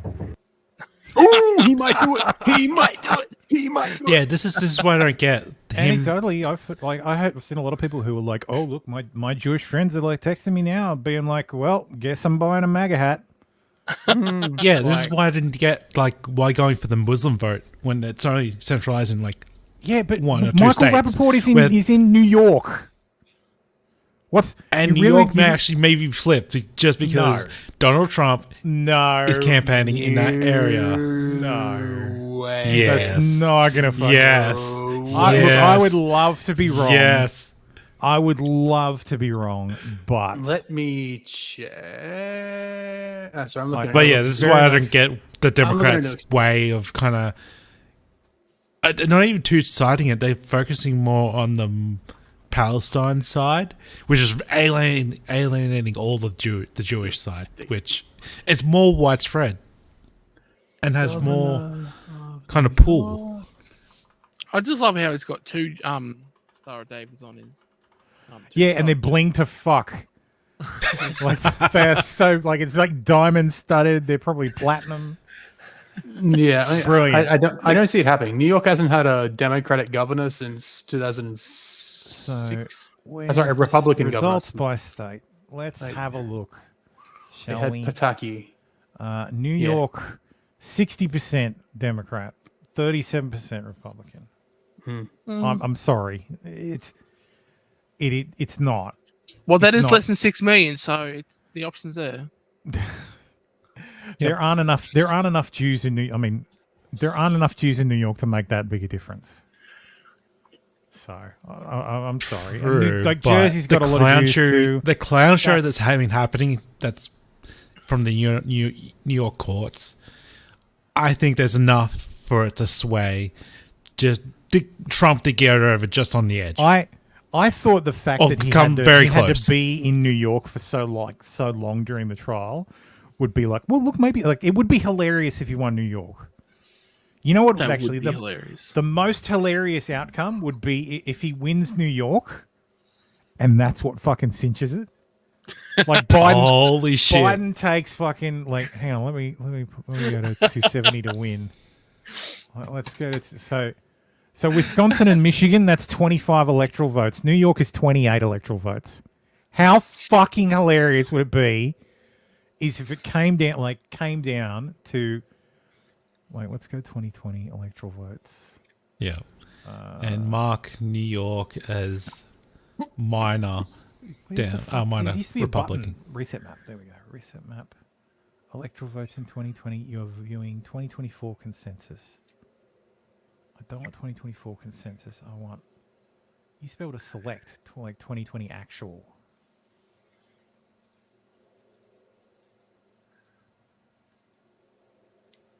You used to be able to select 2020 actual. Where the fuck is the? They've changed the goddamn website. Change map is non-interactive. Electoral votes 2020. Likely safe toss-up. I don't want to see I want to see this year. Sorry, 2020. I don't want to see fucking previous years. 2020. Second one from the bottom said 2020 results.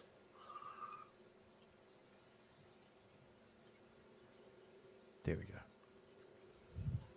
So, oh Christ! It just took me to another fucking page. So, keeps Michigan and Wisconsin, keeps everything else. Loses New York. You used to be able to just fucking import this straight into the main page. Election Trying to simulator. break out the calculator.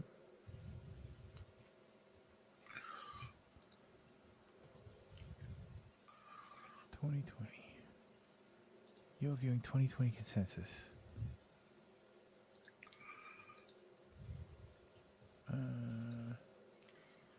Historical presidential elections. There we go. 2020. So this is 2020 actual. Mm-hmm.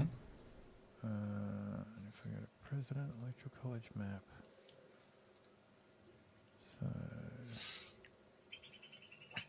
If you take New York out, then Biden still wins by 7 votes. I hate the way they do their fucking Nebraska went hard. Nebraska went red. I don't. Fuck this likely bullshit. Likely, unlikely. Like, I want the fucking results. I don't want the bloody. Never mind. Anyway, it would be hilarious if it came down to Michigan, Wisconsin, and New York, and then Trump takes fucking New York, and Biden takes Michigan and Wisconsin, and Trump wins because of New York. That would be fucking hilarious. I don't know how they fucking ruined their website. For fuck's sakes. Anyway.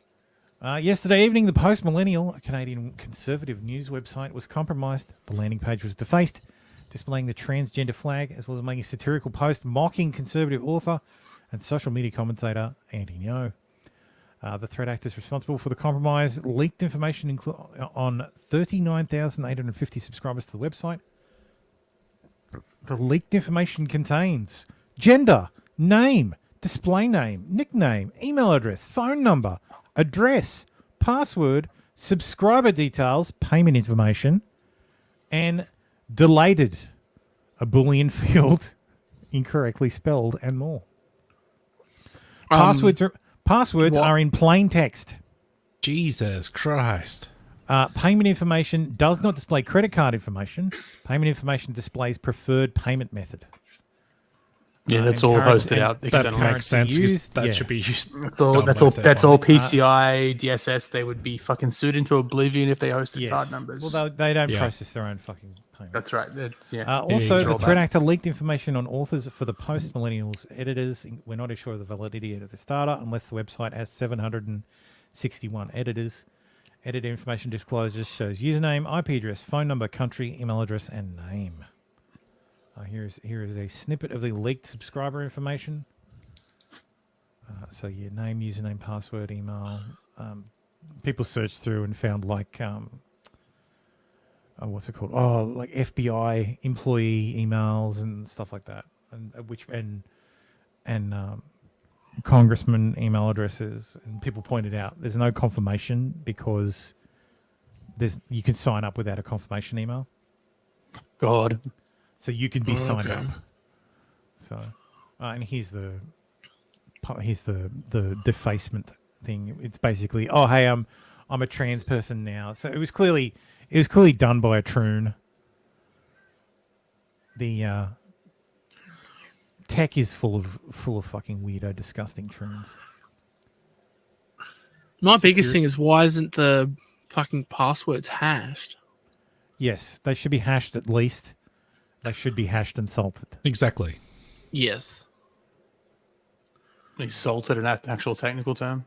Yes, salted. Yeah, it's where you put a like sometimes unique, sometimes some website specific part in front of the password. So if you use ABC as your password, you put something in front of that.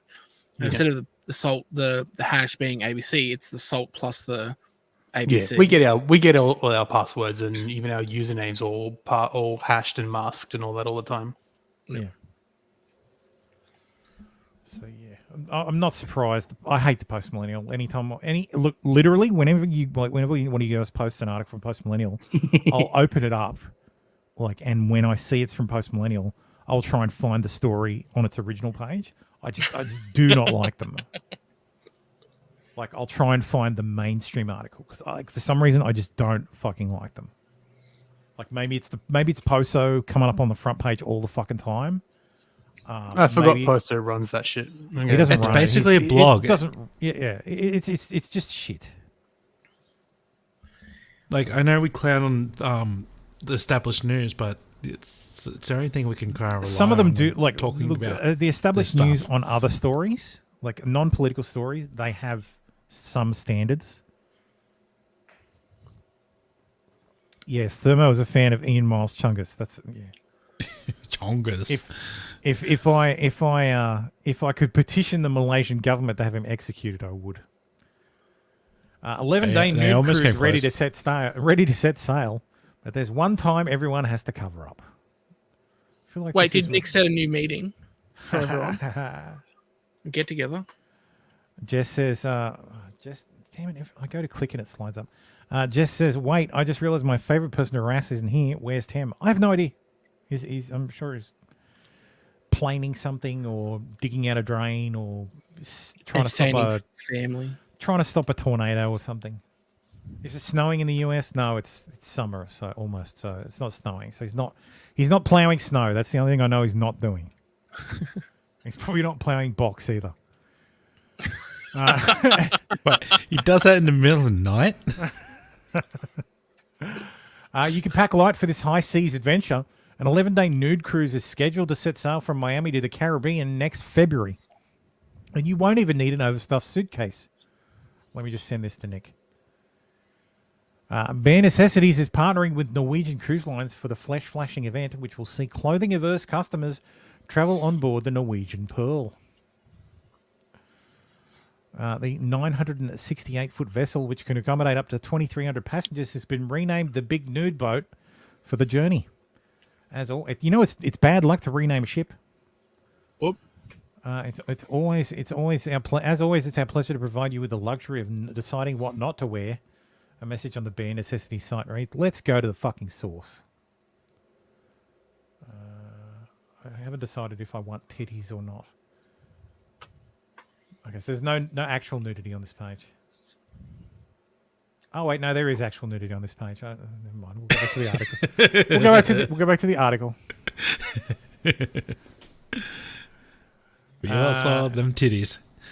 Oh, there's actual nudity on this page. No, it looks. I can't tell from here. Is it blurred? It's the post, so it'd have to be blurred. I can't really tell. I guess if you kind of squint, you can probably see nipples. I don't want to squint. Don't squint. The cruise will make stops in the Bahamas, Puerto Rico, and Saint Martin, but customers will have to cover up if they disembark the ship to do any sightseeing. Passengers are also subject to strict rules on board. Most notably, they will be required to wear clothing while inside the vessel's indoor dining rooms. At the very least, pants. Yes, in order to maintain hygiene, nudists will also need to put a towel down before sitting in the stateroom, pool deck, and buffet area. Gym rules. If they're baring their bottoms. No one obeys gym rules. What are you talking about? Bare necessities. People don't use goddamn towels in the gym. It's disgusting. Never mind. I take it back. Bare necessities also makes it clear that fondling or inappropriate touching is prohibited. Sorry, Nick. Yeah, take it to your cabins. Take it. No, it says inappropriate. Oh, okay. Which means it means you can't grab women's asses when they walk by. Still prices for the nude cruise. Prices for the nude cruise start at an affordable $2,000. But cashed-up nudists can fork out upwards of $33,000 for a deluxe 3-bedroom villa. That's okay, here's a question. On board the ship? Here's a question. It's a stateroom, Why would you spend that much if you are going to be nude around other people? Which would indicate you're going to be nude outside of the stateroom. That's the point. Well, yeah, that's group the thing. sex. Yeah, but that's what I'm saying, though. Cool. I could understand if like $33K for a deluxe 3-bedroom villa, and you spend all that time in the villa naked. Like you could do that in a normal cruise. Why would you need to go on a nudist cruise to do that? Because the nudist cruise is going to have a lot of freaks. People who are fine letting their freak flag fly. Yeah, a nudist beach is too plain for them, so they want to go on a nude cruise. So how high will Nick's fever be during the time of this cruise? And he needs to cancel Australia. It'll be 110 this time. It'll be 212. What about his heat allergies? Cruises seem to be for people who like to eat and lie around, so there are a lot of large people. Sorry, Bare Necessities has already chartered more than 75 nude cruises in the past, with one passenger speaking out about the experience in a recent Reddit post. Let's read the Reddit post. Might want to check that one before you bring that up on stream. I disembarked. Oh, God damn it! I just disembarked from I'm not signed in, so I just disembarked from a 2,000-person nude cruise. Ask me anything. I can't possibly respond to every... This is from 2 months ago. I can't possibly respond to every single question, so here are the answers to the most asked questions. 1, the staff were dressed. #disappointed. 2, this was a cruise for nudists, not a lifestyle cruise. Accordingly, there was no public sex and no erections that I saw. An erection would be considered poor form in this environment. 3, generally speaking, the crowd was older and not particularly attractive. However, there were attractive people too. The why is because it's just a nice feeling to be nude. Just like it's a nice feeling for a man to be without a shirt at the beach. Skinny dipping is great. Being nude at some of the world's nicest beaches is great. So I don't disagree with that one. Yeah. No bare butts on any surface in a public space ever. That's not a difficult concept. Nudists are not as interested in hygiene as much, if not more, than the next guy. Most people who try nudism love it. YOLO. Please don't write that the only people who are on nudist beaches are the ones who shouldn't be there. That's crabbed and trite. So this guy wasn't invited into the swingers party. That's right. He didn't get invited. Speaking of people not invited, people who shouldn't be invited. Brittany Griner talks about her detainment in Russia. I just want to clarify. I did not modify, and nor did ESPN, this video in any way. You said that you felt that you let down yourself, your family, your teams. Yeah. So how did you work through that, what you called this guilt that you were feeling? Sorry, everybody close your eyes and listen.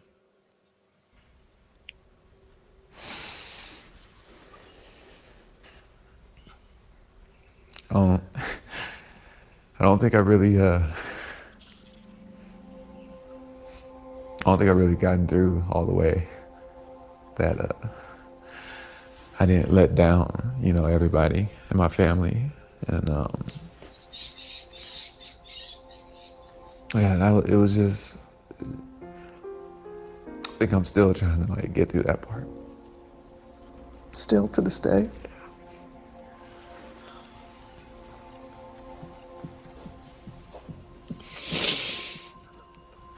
I try to give myself grace. Everybody says give yourself grace. It's so hard for me to do that. At the end of the day, it's my fault, and I let everybody down.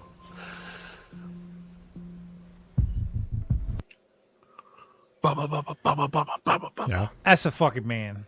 Yeah. That's a dude. That He cries like a woman. God, has a deeper voice than Ryu. Brittany Griner It's is not 6'9". hard. Isn't Brittany Griner 6'9"? No, is tall. This lady is fucking tall. PolitiFact says she's 6'9". That doesn't surprise me. Okay. Put it this way. Put it this way. She was playing basketball topless and posted the video to Instagram, and they didn't censor it. We all saw that. Yes, she has a man. Instagram knows the truth. She is she's listed on the NBA as 6'9". Jessica says, "Be right back, throwing myself in front of the bus." I think it was hilarious. We looked at the dunks 2 weeks ago. Brittany Griner was in the 20s, and everyone else was I think everyone else was single digits. Because she's 6'9". That's why. She's big. She actually is that tall, but I mean, look, yeah. But it's got a deeper voice than fucking Don Lemon. I know, that's the thing. I'm I'm thinking, is that because she's fucking huge, or you think it's like an echo? It's because she's a man. Well, most people I know that are 7 feet tall or like that have deeper voices. Jess says, by the way, Baldo, I'm officially down 13 pounds since April 10. Hey, congratulations. Yeah, congrats. Hold on. Mazel tov. I don't know. I'm guessing it wasn't Ozempic. I'm guessing it was the natural way. Put down starvation. Put down the fork. Starvation. Nicholas J. Fuentes says, thank you at Elon Musk for reinstating my account and upholding your commitment to free speech. I've been censored on every major platform for 3 years. Much has been said about me in that time by groups like the ADL and the SPLC. I look forward to reintroducing myself in my own words. Like you're fucking, like A, you haven't been here the whole fucking time. And B, the Groypers haven't been posting videos of you speaking your own words the entire goddamn time. Like fucking hell. Do his own words start with the letter N? No. This is the kind of, it's mostly anti-Israel stuff. So, like, noticing, the Jews, and being in, like, there was like, oh, I can't, like he had his first Twitter Spaces. No, he hasn't. I've heard him in fucking Twitter Spaces. He's had like 4 other accounts banned. Like he's been ban evading the whole fucking time. Wait, with Andrew Tate as well? Yeah, of course. Well, yeah. Jess says, definitely not Ozempic, lol. I've been on a clean diet. Yes. Good. Good stuff. Anyway, school children are converting to Islam out of fear in German schools. Study warns Christians Christians feel they are outsiders and desperate to try and fit in since huge migrant influx. 67.8% of students believe the Quran is more important than the laws in Germany. Inshallah. Alhamdulillah. School children are converting to Islam in German schools as Christian students feel like outsiders and are desperate to try and fit in. More and more parents of German... So your choices in Germany are your kids will come home one day tuned out or Muslim. Yeah, trained or converted. Thanks, Mum. They'll be converted one way or another. Yeah. Nearly half... So a study by the Criminal Research Institute of Lower Saxony found that 67.8% of the surveyed students believe that the Quran is more important than the laws in Germany. Nearly half of them, 45.6%, think that Islamic theocracy is the best form of government. Except every other form of government.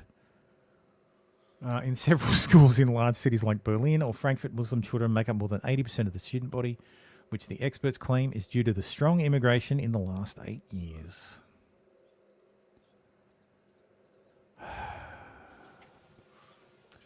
Moist Critical is suing US immigration after losing his Moist Esport Apex Legends team. He's suing them because they were denied entry into the country. And the immigration agent was being a fucking like weirdo.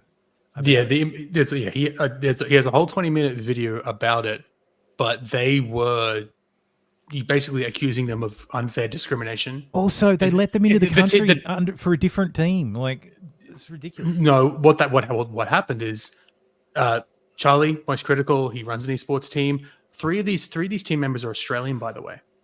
They weren't allowed in the country. Yes, rightly so. Well, exactly. So they couldn't use the visa waiver program because they were not tourists. They were coming for sport, for business. Mm-hmm. So he applied for them. They were denying. Then the immigration department kept denying them with basically no reason at all. And so they missed their events, or it took them. So they had to go the long way around to go through a heap of different countries to actually get in. Charlie actually had to dissolve his team because he couldn't keep up with the costs, and he couldn't actually send them to the US under that banner. So he had to dissolve his team. So he's incurred a financial loss because of the fuck ups of the US government, and he's got a whole video about it there. So he's suing them for just basically for damages and discrimination is what I understand. I hope he wins. Yeah, but I doubt he will. I doubt he will. Like, they got there on time, and apparently, even amongst it all, they actually ended up playing together and are doing pretty damn well. But they've had to go through so many different hoops, and were just continually screwed about by immigration for no real reason. Like, as in no reason has been given. He accuses them of violating protocol. What's Critical is one of the biggest YouTubers on. He's one of the biggest YouTube channels around. I think Penguin Zero. Poker says, I think Mindset said he can't actually win any money from the. No, they won't pay for it. He's acknowledged that. No, the government isn't going to pay for it. Even if we win this, even if we win the lawsuit, I'm not going to get a cent back out of this. So you get audited. Yeah. Anyway. Bernard Hill has passed away at the age of 79. The actor who played Theoden in Lord of the Rings trilogy won 11 Academy Awards throughout his acting career. Mm-hmm. Rest in peace, brother. Yes, the dogs are howling tonight. I don't know. I don't know why this is here. Maybe it's the furry story. That's why they're It's a Rio article, obviously. Well, it's from May 5th, but it's about rainforest. Like, and literally almost all of torn. the images are from the Internet Historian video. Yeah, but so apparently they're trying to do something in Seattle about this. Is that right? Kill it with fire. Kill it with fire. One must not suffer a furry to live. Yep. Guys, this does sound like they haven't caught the number two in bestiality. Yeah, it's just number one. It's not number two. Heartbreaking downfall of brilliant lawyer 44 who walked out on his career and family after being engulfed by mental illness during COVID and who now lives on the streets of LA as a panhandler. Oh, that's okay. They'll take care of him. Rob Dart was an award-winning lawyer and doting dad. He collapsed into mental health crisis in 2022 during the pandemic. 2022? That shit, weren't we almost out of that? Yeah. LA was still a bit fucky. Yeah. His mum Sherry has spent her life savings trying to keep him safe on the streets. The relatives of brilliant lawyer who walked out on his family and career amid a mental health spiral during COVID have spoken of the devastation after he ended up living on the streets of LA. 2 years ago, Robert Dart, 44, was an award-winning attorney and doting father living in a $2 million South Pasadena home. He had overcome a previous mental health crisis a decade earlier following the end of his marriage, which saw him plagued by voices in his head. Back then, Dart still had the wherewithal to turn to his family for support, and he managed to recuperate in his home. His home in his childhood bedroom before moving out and reinventing himself as a high-flying lawyer. But in 2022, his life began to unravel once again with the advent of the pandemic, which saw him spending hours working from home. Geez, there's the before. This is him now. That's sad. It's Los Angeles. It's Los Angeles again. All of his basic necessities are going to be met because it's fucking Los Angeles. Don't they give him like a $600 income? There's an entire industry about providing. Yeah, he's not waiting list. He's not going to die, but it is sad. Yeah. Yeah, I feel for his family. I feel for his family. Yeah. He's got kids too, so. Yeah, that's what I mean. Anyway, zoogoers outraged to discover panda exhibit was actually just dogs dyed black and white. Yeah, it's pretty fucking obvious. Pandas don't walk like that. I want one. I do want one. I want one. Dog breeders, get on it. We need black and white. We need black. We need a black and white coated dogs that look like this. Yeah, I want a panda dog. Has to have black ears and panda eyes and. Yeah. You got to do the black ears and the black eyes. Yes. Yes, Bob. I agree. And Eric. Mm-hmm. I want one, but yeah, they're not pandas. They're These are cute as fuck dogs, yes. Clearly not panda. How do you know they're not a panda? Because pandas don't walk like that. Have you ever seen a panda in person? Yes. I'm sure we have pandas here. I'm pretty sure I saw them when I was a kid. Retriever. Are you sure? Yes. Are you really sure? A panda law retriever, yes. You can breed them and make them look like red pandas. That'd be even better. The fake pandas unveiled May 1st at the Taizhou Zoo in Jiangsu province were actually Chow Chow dogs, a big hair breed from northern China. Wait, where were they? Where was this? In China? This was in China. You know, where pandas come from. Oh, that's pretty. Like, I can understand if there was like some random zoo in Zimbabwe or something like that, Zambia or some shit. Like, oh yeah, look, we bought these pandas. Yeah, basically. The fake pandas, they were just chow chows. They were trimmed. And dyed. They were reportedly trimmed their mane and dyed their faces black to look like China's iconic bamboo-eating bear. They then put on the so-called panda dogs on display in an enclosure every day from 8 till 5, attracting people despite the obvious bamboozlement per the sanctuary staffers. That's fucking hot. Look, how long were they doing it for? Is this what I want to know? How long before someone was like, "Hang on, that's a fucking dog." Hold on a minute. This is what the Chinese call chab da, which loosely translates to good enough, or close enough. We have pandas, and these look like pandas. So that's good enough. Like pandas exist. Mum, I want to see the panda. We have pandas at home. The Wish version of panda. Yes, it's Wish.com pandas. Oh, yeah. nice. It's because the pandas. Excuse They are. It's pandas. Pandas are like very endangered, and they're leased out from the Chinese. They are government. controlled by the central government, and they are used for foreign. Soft power is the yes. term. Diplomatic soft power. And it's not like every zoo has them. Like when Adelaide Zoo specifically got their pandas, a couple of pandas, it was the first time the Chinese had let pandas be shown outside of China. Yeah, and Was in it Ling Yang Yang and something, Wang Wang and Funi. That's them. Yep. It was the first time that China had let pandas be Wang Wang is right. Wang Wang. Yeah, Fang Fang Wang Wang. It was the first time China had let pandas be enclosed outside China. It was Fang Fang's the one that Eric. Fang Fang's the one that Eric fucked. Yeah, and it was the first time they let them be enclosed out in the southern hemisphere. Because you have, if you want to see pandas, you have to go to China. Yeah. Anyway, this should have been in Aussie news, but nearly half of all aircraft noise complaints in Australia last year were filed by a single person who complained 20,716 times. How's the serenity? A Perth resident is accounted for nearly half of Australia's aircraft noise complaints. There were 51,589 in total, with one person who lives under a flight path complaining 20,716 times. Okay, hang on. You better work out how many times a day that is. 20,716. I'm sorry. That's 56.7 times a day. Yeah. Probably once for every plane, like every flyover. Yeah. Yeah, maybe. I have a solution. Yeah, move. Buy the guy's fucking house.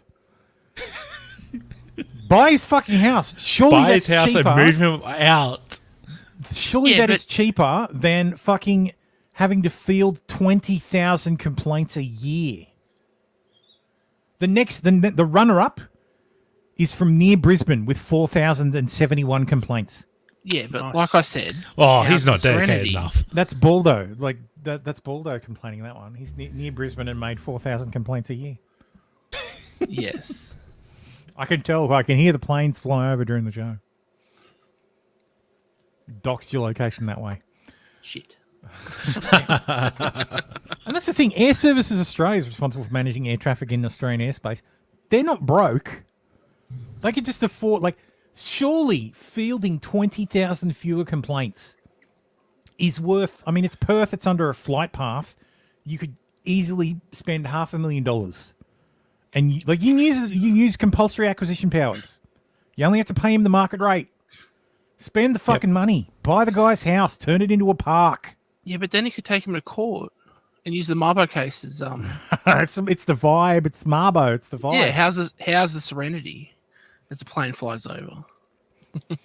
Then we need an urgent road built through that area. Well, yeah, an urgent service road. An urgent service road. Yeah. Anyway, here we go again. Gretchen Whitmer, admin, issues emergency order over avian influenza. Gretchen Whitmer's administration has declared an extraordinary animal emergency and imposed the most comprehensive measures in the country to combat highly pathogenic avian influenza. While you may think that avian influenza is limited to birds, and it was, it's now in cows. I heard it was spread by a pig. Probably. No. They feared that it's spread by a pig. Yeah, because they feed the pigs to the cows. But the bird one apparently comes from the birds flying over and shitting in their food. Well, yeah. So. Cool. So we're fucked. Like the next big pandemic is going to be another zootropic disease like COVID. Yeah. They better hurry up. And it's gonna be way worse. Better hurry up. Well, I'm just saying, if they want to do it by the 2024 presidential elections, No, it's they too need late to for hurry that. the fuck up. It's way too late for that. They're probably going to do it for the 2030, whatever shit's going on with that. Yeah, it'll be 2028. No, Biden has to stay in power because there's a coronavirus again. Oh, and they can't have the election, so they're going to postpone. Sorry, it. we had to cancel January 6th. Oh, we had yeah, to cancel the. Hmm. We had to Jan cancel it all. 21. Sorry. November 3rd.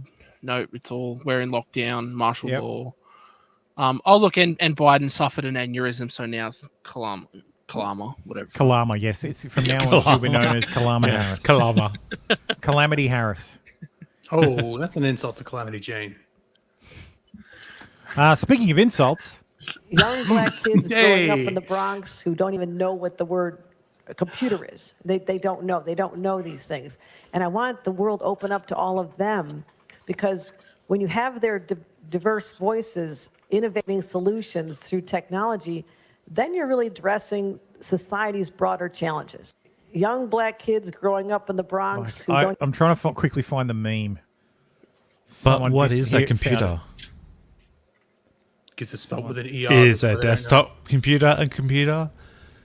Oh, you got this one. Yep. Young black kids growing up in the Bronx who don't even know what the word computer is. They don't know. They don't know these things. And I want the world open up to all of them, because when you have their diverse voices innovating solutions through technology, then you're really addressing society's broader challenges. Young Kathy Hochul is a race realist, obviously. I am so gonna miss miss the few people on what's it called TikTok who are actually good when it's gone. She and Jared Taylor Eric have- says, "Lol." She's right though. she needs to run for president with Jared Taylor and Tombola says 2021: A Space Odyssey. touching the laptop. Anyway, quick summary of FTX plan. Customers who are owed under $50,000 get 18% back within 60 days of plan confirmation. That's 96% of customers. The rest of the customers who are owed more than 50 grand will get 118 to 145% back over time via a combination of post-petition interest and sharing in the government fines. And all NFT customers get their NFTs back. FTX is Sam Bankman-Fried, isn't it? Yes. Yeah. So out of the massive collapse of FTX, everybody's getting more of their money back than they put in. So everybody will be made whole again and then some. Which I think is this is arguably the most successful bankruptcy proceeding ever. It's like they because it had is a enough company cash. that was bankrupt, and less than 2 years later has paid every single debt and then some. That's interesting. Every single creditor will be repaid and then some, and it's all because they're fucking crypto holdings. The because crypto went up. Oh, went up crazy, yeah. Because crypto's gone up early this year. It's made enough money to pay everything back. Oh, okay. So they're not paying them back the $50,000 they had in there. They're paying them back the 30 bitcoins that were in there. Yeah, because it was all held they had the currency basically. All right, and so because Bitcoin's worth more, they get back more. Look, there is probably an opportunity cost to a lot of the people who held crypto on FTX's platform. Yeah. It may be more, maybe worth more than if they just held it there. Like if FTX had just stayed up and nobody had done anything and it hadn't been forced into liquidation, then yeah. But they're not shit out of luck. They're not shit out of luck. Yeah, they're not completely out of pocket. Denver migrants sent Mayor Mike Johnson, not that Mike Johnson, a list of 13 demands as they refuse to clear encampment and move into shelter. I don't know if this story has a list of the demands. The group's top demand was that they cook their own food with fresh, culturally appropriate ingredients provided by the city instead of pre-made meals. Rice, chicken, flour, oil, butter, tomatoes, onions, etc. Also, people will not be punished for bringing in and eating outside food. Okay, yes, good, they have the list. Thank you, fucking great. All right, so here's what they're demanding. Migrants will cook their own food with fresh, culturally appropriate ingredients provided by the city instead of pre-made meals. Rice, chicken, flour, oil, butter, tomatoes, onions, etc. Also, people will not be punished for bringing in and eating outside food. Shower access will be available without time limits and can be accessed whenever we are not in the military, we're civilians. Medical professional visits will happen regularly, and referrals, connections for specialty care will be made as needed. All will receive the same housing support that has been offered to others. They cannot kick out people in 30 days without something stable established. 5, there will need to be a clear, just process before exiting someone for any reason, including verbal, written, and final warnings. All shelter residents will receive connection to employment support, including work permit applications for those who qualify. Consultations for each person/family with a free immigration lawyer must be arranged to discuss progress their cases. And then the city will provide an ongoing legal support in the form of immigration document clinics and including transportation to relevant court dates. The city will provide these are immigrants, these are not illegals. homeless people. These are illegals. The city will illegals. provide privacy for families, individuals within the shelter. No more verbal or physical or mental abuse will be permitted from the staff, including no sheriffs sleeping inside and monitoring 24/7. We are not criminals. We will not be treated as such. Well, actually. Transportation for all children to and from school will be provided until they finish in 3 weeks. No separating families, regardless of if a family member or have children or not. The camp will stay together. City must schedule a meeting with the mayor and those directly involved in running the newcomer program ASAP to discuss further improvements and way to support migrants. The city must provide residents with a document signed by city official in English and Spanish with all these demands that includes a number to call to report mistreatment. You could always go home.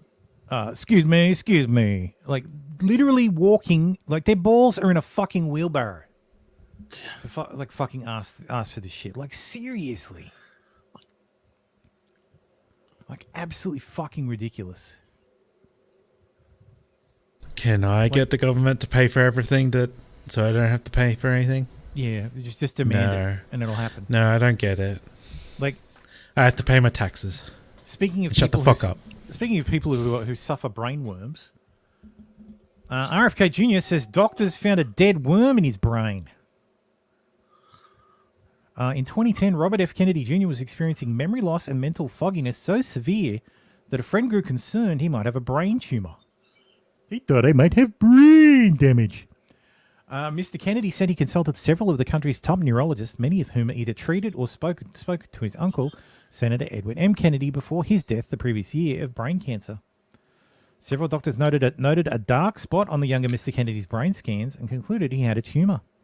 He said in 2012, in a 2012 deposition reviewed by the New York Times, Mr. Kennedy was immediately scheduled for a procedure at Duke University Medical Center by the same surgeon who'd operated on his uncle, he said. While packing for the trip, he said he received a call from a doctor at New York Presbyterian who had a different opinion. Mr. Kennedy, he believed, had a dead parasite in his head. The doctor believed the abnormality seen on his scans was caused by a worm that got in my brain and ate a portion of it and then died. Now an independent presidential candidate, the 70-year-old Mr. Kennedy has portrayed his athleticism and relative youth as an advantage over the two oldest people to ever seek the White House. President Biden, 81, and former President Donald J. Trump, 77. Mr. Kennedy has secured a place in the ballots in Utah, Michigan, Hawaii, and his campaign says California and Delaware. His intensive efforts to gain access to more states could put him in his position to tip the election. That's the other thing. If he gets on the ballot in enough places, especially in swing states, he's gone to lengths to appear hail skiing with a professional snowboarder with Olympic gold medalist who called him Ripper as they raced down the mountain. Camera crew was at his side while he lifted weights shirtless at an outdoor gym in Virginia Beach. Like, this is a smear piece. someone at the New York Times, someone gave the New York Times a deposition from 2012 of Kennedy talking about this in the deposition, and they wrote a fucking article about it because they don't want him to run. They want him to drop out because they're worried they'll suck up They're the worried he'll Democrat drain votes. more votes from Biden than he will from Trump. Like it really is disgusting. Like, it's hilarious. The story's hilarious, and like RFK is just laughed it off. That's politics. Like, he's just laughed it off. He made some jokes about it, and it's like, yeah, but yeah, it's a smear. Like, it really is a smear. You know, it's coming from the paper of record. Like, fuck you, New York Times. That's some shitty journalism. While we're on the topic of brainworms, the devastating truth that bedraggled Britney is her own worst enemy. Now Maureen Callahan admits, "I sorely regret calling for an end of her vital conservatorship." So yes, apparently, well, it's pretty obvious Britney Spears has lost her fucking mind. I mean, we've all seen it. She's fine. She's no different than any other white woman. Just hand her some blunt knives and she'll be alright. Yeah, if you're concerned about safety, just blunt knives. Yeah. Yeah, she's fine. She's fine, guys. She's fine. Like I said, just That's just a dance routine. Fine. She's just fine. So. Oh, that was the story too. They found her outside Chateau Marmont, naked except for like topless with like short shorts, naked but for the like a pillow. She had a pillow covering herself. So yeah. When was this? May, the 2nd of May. So, look, make no mistake, she got fucked. And I mean literally. I'm not meaning like, oh, she got fucked in a court case. Like, as a kid, she got fucked. Like if you were on the Mickey Mouse show, they all got fucking diddled. Yeah. Like, it's just like Nickelodeon. Like, if you think that shit happened to Nickelodeon and nothing happened at fucking Disney, I got news for you. So, and let's not fucking forget, like, there's a ton of fucking people ton of celebrities who started on like Mickey Mouse Club. So she was one of them. Fucking Miley Cyrus was on Disney. You know, they all had their fucking issues. So, oh, got diddled. Yep.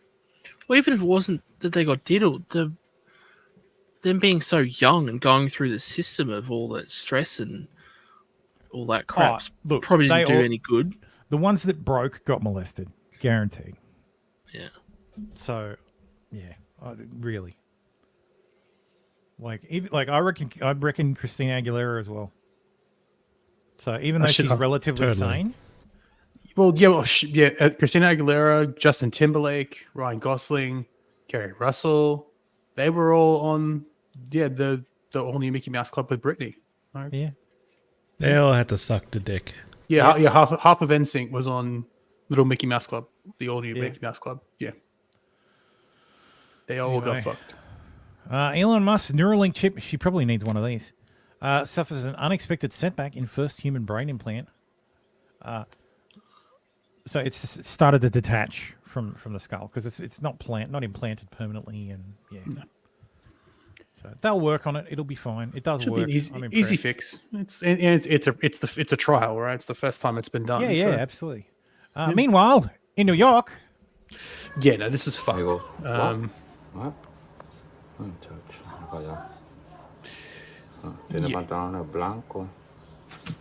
Someone speaking Espanol. Oh, fuck. Yeah, he rapes her between those cars. Jesus Christ. They caught him and guessed the race, of course. Yeah.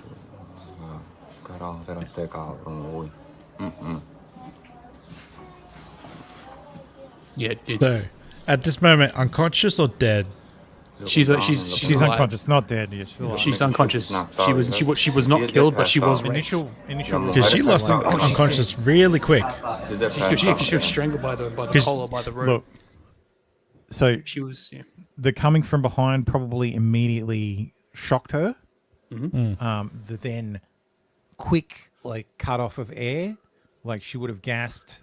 She was walking as well. I can understand someone losing consciousness real fast.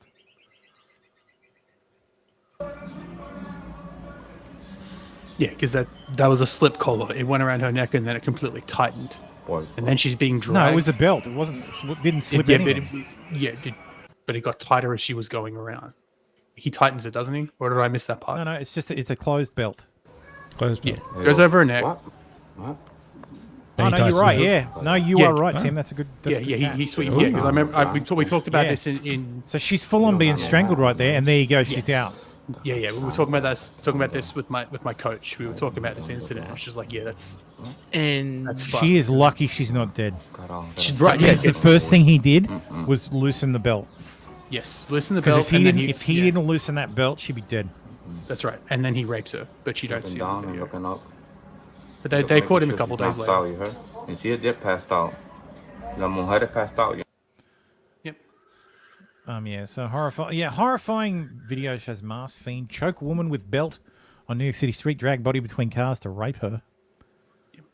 So this happened around 3 a.m. So on East 152nd Street and 3rd. So they managed to find the guy, as you said.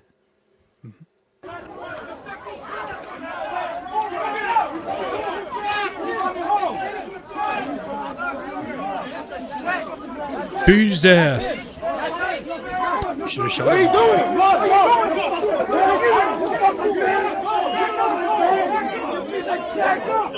Fuck, there are enough people there to take control of those police officers. Give them some street justice. He's got his taser out. The other guy's got his hand on his gun. I was like, the cops probably want to put a bullet in him too. Yeah, I'm sure they would. Yeah, I know. Yeah, cops should walk away and let the residents deal with him. They absolutely should. Yep, should have. Yeah. You let civil justice, community justice happen to enough of these people. Yeah. Well, liberals are always the lefties are always crying about community justice initiatives. Direct action is the communist modus operandi. Let it happen. You're maybe gonna take a page from their book. You're going to attack our residents? Well, it's one thing they get right is speaking of police, body cam footage shows Florida cop gunned down airman in his own home without warning. I didn't watch the video of this. I only heard the story.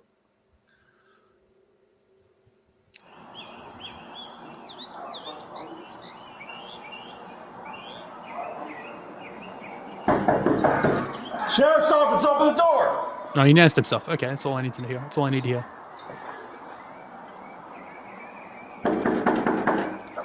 Sheriff's office, open the door! Step out. Drop the gun! Drop the gun! Drop the gun! 312, shots fired. Suspect down. Do not move! 312, get EMS my location. Okay. So, so the airman says that. Well, the airman's family says that he didn't know cops were at the door. So they're putting forward a self-defense argument on the airman's behalf. But as we saw, the cops actually did announce themselves. Yeah. But can you really hear it? I've got noise. Well, that's what the family's arguing. I would argue that if I he didn't draw it, the gun wasn't drawn towards the cop. No, it was at his side. Yeah. It's in his home. Where's the debt? He's in his home, legally carried with his legally owned, loaned and weapon. just because you shouted sheriff's office doesn't mean that's an actual sheriff behind the door. Yeah. So cop sees the gun and says, "Put it down. I'm a cop." Yeah, but he doesn't. And then he doesn't comply? He draws and opens fire and then says, drop the gun. No, his directive stepped back and then he shot him. Yeah, he says because you said drop the gun once he was already on the floor. Yes. Because he thought it was still in his hand. Oh. Sheriff's office, open the door. Step out. Step back. He doesn't say step back. He says step out. He says, no, play it back again. Yeah, play it back again. It says step back, but Door. Hang on. Step out. that's like he says I think step it's out. step back. He says step out. It's not step back. I can hear out. I can hear back. I can't quite tell. It's step I out. can hear both. Because wouldn't there's tell no someone reason that. for you wouldn't tell him to step back into the house. Well, you You'd would tell him to step outside. True. I mean, What if he was concealing himself by the door? But if he's advancing on the cop with a gun, you might say step back. Step out. He's not advancing. I mean, he's not advancing. Drop the gun. Oh, okay. Now I just thought about it because he's on the angle. He's not facing the front of the door. He's on an angle. So when he turned around, he immediately saw the gun and just started shooting. Yeah, he saw a black man holding a gun and opened fire. And did not give him an order to Didn't drop give the him weapon. an order to drop the weapon until after he'd already fucking mag-dumped him. Yeah. Oh, his guy's fucked. Also, this is the Acorn department. Yeah. There's also that. This is the same sheriff's department that employed the Acorn shooter. This is the Acorn response unit. So I would say that this sheriff's department has a fucking problem with its training. Agreed. You need to And the liquidate problem with the training department.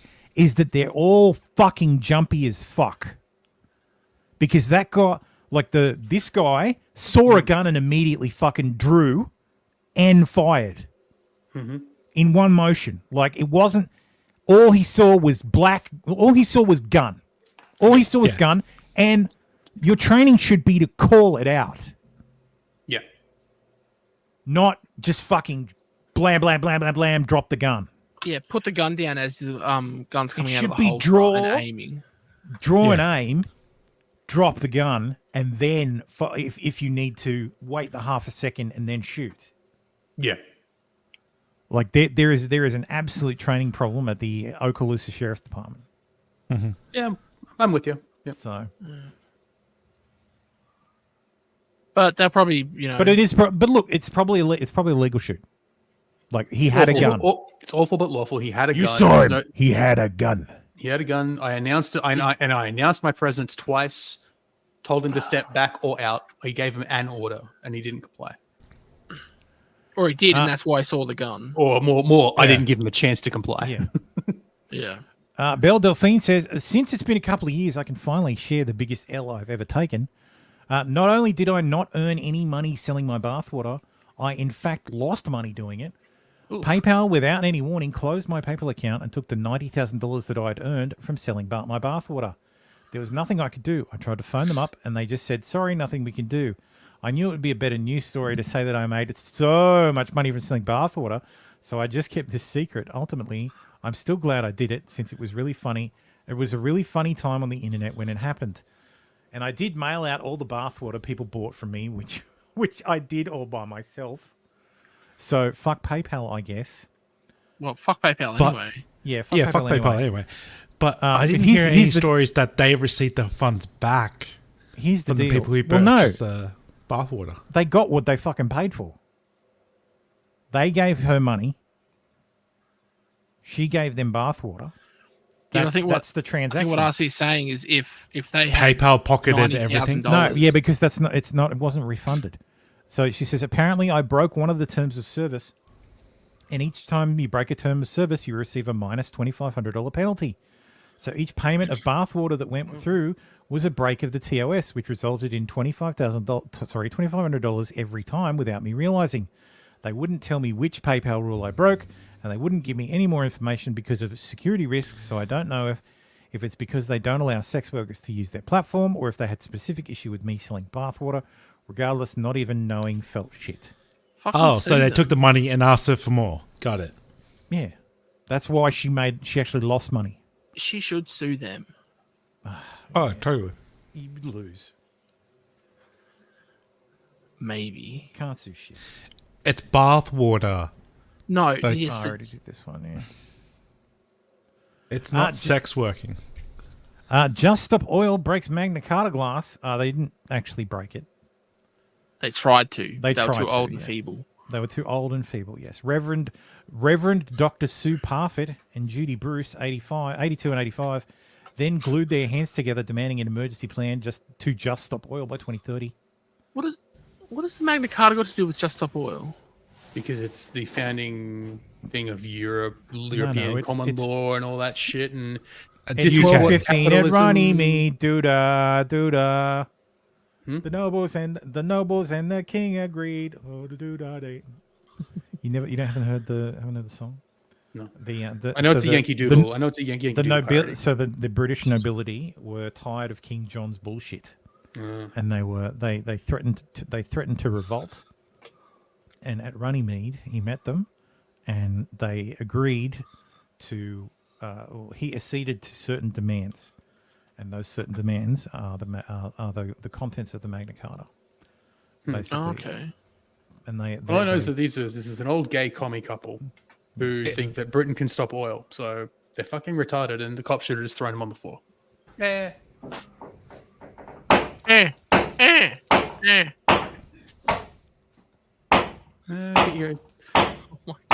Hit it properly. Oh, keep it straight, dear. There's more photographers there than the actual protest. Yeah. How thick is that glass? It's an original Magna Carta. I hope it's at least 4 or 5 inches thick. Yeah, it should be very thick. To do all that I can. Can you stop doing that, please? Stop filming, please, eh? To fuck you, it's a public museum. The appalling suffering that's coming to my down Calcutta, the over, line please. and is here already. Can you stop doing Whatever that, it please? takes. It's whatever funny. These people. Well, you're an old gay woman. Why are you wearing a passport? I've said many times before. If it's that fucking desperate, if it's that fucking if it's life or death, I'm not going to respect you for fucking throwing paint on paintings. Nope. You know what you need to do. Mate. Get strapped. Head to some fucking oil refineries if it's that fucking bad.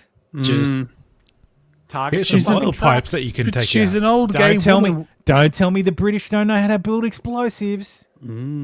She's an old gay woman. Why is she wearing the collar of the clergy? Because it's fucking Church of England. Oh. She's Anglican. They're Anglican. It's a fucking. Well, I'm Anglican technically, but. Well, then you're a fucking apostate. I'm not a practicing Christian at all. Then you're even more an apostate. Well, I'm fucked. I'm fucked. So. Should have. All The I know about- second the King of England declared his own religion, we should have, the Catholics should have fucking declared the Pope should have declared a crusade and conquered the fucking didn't Henry VIII Turf lose Island. his- Didn't Henry? That's Henry VIII, isn't he? He lost his head. It was anyway. Henry VIII. That's Henry. He lost his head anyway, didn't he? No, he didn't. He No. died. Died of. He died, and then Con- he Died of died gout? Or was it his wives he that got died that of lost their gout. heads? Yes, complications. Yeah, of gout. I don't know. All I Yeah, know about because it was a fat Christianity fuck. is "Every Sperm is Sacred." The song. That's literally all I know about Protestantism and Every sperm is Catholicism. sacred. That's the Catholics. No, but the skit of that is Protestant. After the song is the Protestants. It's sung by the Catholics, but the start of the skit comes from the two upper class Protestants sipping tea. No, I thought they were at the end. Before. I think that's at the end. It's out at the end. Yeah, the two Protestants, after the song. The Protestant couple complain about the song. Trans activist films video explaining how her penis will be surgically transformed into a vagina at Disneyland using Minnie Mouse cake pops while children enjoy theme park ride. Can't wait for the rest of Disney to go fucking public domain. God damn it! Watch on Instagram. Oh. I swear we're about to get banned from Disney. Last summer, I got my cake pops removed, and the plan up until recently was to get my marshmallow wand reconfigured into a marshmallow tunnel. Unfortunately, a few weeks ago, I noticed some hair regrowth on my marshmallow wand. That's bad because the outside of the wand is what becomes the inside of the tunnel. So you don't want hair growing there, or else it's very... I don't know about anybody else, but my dick isn't hairy. Yeah, I was just gonna say, fucking what? Very uncomfortable. So I talked to my surgeon and he said that it would be best to postpone the procedure until after hair removal is complete. This is obviously disappointing because I was really excited to have a marshmallow tunnel sooner. That being said, it is still happening. We're just not sure when it's happening. Hair removal is a fickle thing and it's really hard to predict when it will finish. But my hair removal technician thinks it will be before the end of the year. So, worst job ever. What do you do for a living? I remove hair from trans men's dicks. Trans women's. Fingers crossed. Trans women's dicks. Fucking Christ. I guess if you did it to trans men, you would have to add hair to the trans men's dicks. Shave the penis, bigot. Oh, God. Want some? My mom's here, by the way. You're a failure. You're a fag. Biden Justice Department moves to terminate court oversight of unaccompanied minors in immigration custody. So-called Flores settlement agreement has been in effect for 27 years. The initial suit was filed against then AG Ed Meese. What? So, child separation. Ah. Yeah. So the Biden administration wants to separate kids again. You know, that thing they fucking lambasted Trump about. Well, they're already going to separate the kids, but now they're not going to surveil them. They're just going to let the kids in the country. Yeah. Yeah. No kids in detention. Yeah. Horrifying moment. Transgender killer strikes man walking down road at high speed with Dodge Challenger, reverses over him, straddles and kisses him before stabbing him 9 times. Well, that sounds like a perfectly well-adjusted. This happened in Houston. Kayron Fisher is seen careening towards Steve Anderson, 64, whom she hit twice. Fisher drove off, but then returned, flipping the victim and fatally stabbing him. Only on ABC 13 and the pre-stream. Oh, let's play Guess the Tune. Is it the one on the left or the one on the right? 13. It may be one of Houston's most horrifying murders caught on camera. And it happened in full view of neighbors in a subdivision near the Gulf Freeway in the Pecan Park neighborhood. ABC 13's Brooke Taylor is joining us now here in the studio. Yeah, and Brooke. Eric says you didn't notice the look of despair on her face. Yes, I did notice. The mother, yes. This really shocked a lot of us here in the newsroom. It did, and sources close to this case tell me that this is some of the most horrifying footage they have seen in their careers. Police haven't said if the victim knew the killer, but they're hoping that a neighbor's video leads to a quick conviction and justice for his family. Only on 13, deeply disturbing and shocking video of a murder in broad daylight. On May 3rd, the victim, Stephen Anderson, is walking on Woodridge Square Drive to pick up his mail, sources tell us. He turns around at the sound of a screeching car speeding right into him. We're pausing the video right before he gets hit. What's the fun in that? Leaving out the good part. And then she walks up and stabs him, which I've seen. Well, we'll see if that's there. I bet they included that. Yeah, it's probably on Twitter somewhere. The car reverses and hits him again, pushing him further Shit, into is the this street. China? Neighbors are on the No, this phone is Houston. frantically I know, calling it's a joke. 911. Don't ever get hit by a Another car in neighbor China. comes out with They a will finish pillow. you off.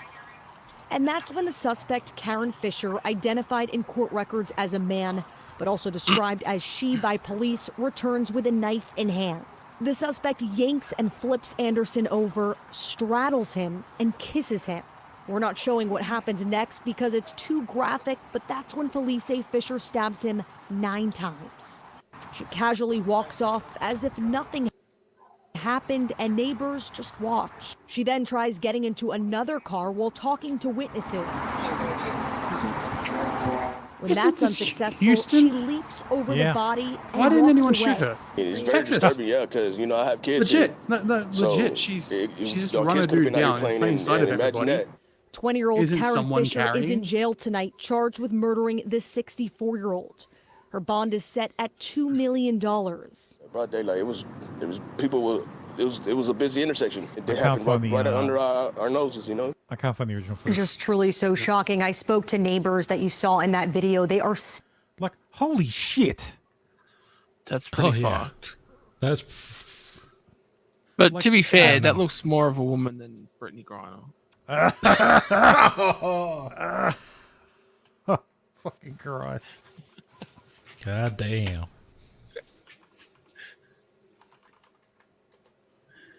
Like, fucking Christ. Like, that's insane. That is insane. Like, Jesus fucking Christ. Like,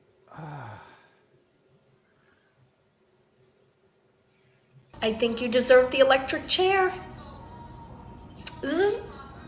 Nobody's gonna be sad. I prefer firing squad. It's cheaper. You don't have to worry about electricity. yeah, I guess electricity costs are pretty high. Just 1 or 2 rifles. Boom. Woman goes on unhinged rant claiming that white men are the most dangerous species in the entire world. Don't you fucking forget it. Exactly. We drop the fucking nukes. If they don't change, we're going to come fucking eat you. You can eat me. We You are won't. talking specifically about white men. And I'm just going to say it. Fucking unapologetically going to say it. White men are the most dangerous species in the entire fucking world. We're a different species now. And redheads don't have any souls. She said it. She said it, not me. To women. And to everyone else. So we can reframe, right? Men want to be like, not all men. It's always a white man that fucking says that, by the way. Not all men. It's always the black man who rapes the white woman, though. I like that. Okay, so let's reframe the question. Would you rather be trapped in the woods with a white man or a black man? A white man or an Arab man? A white man or an Asian man? A white man or an Italian man?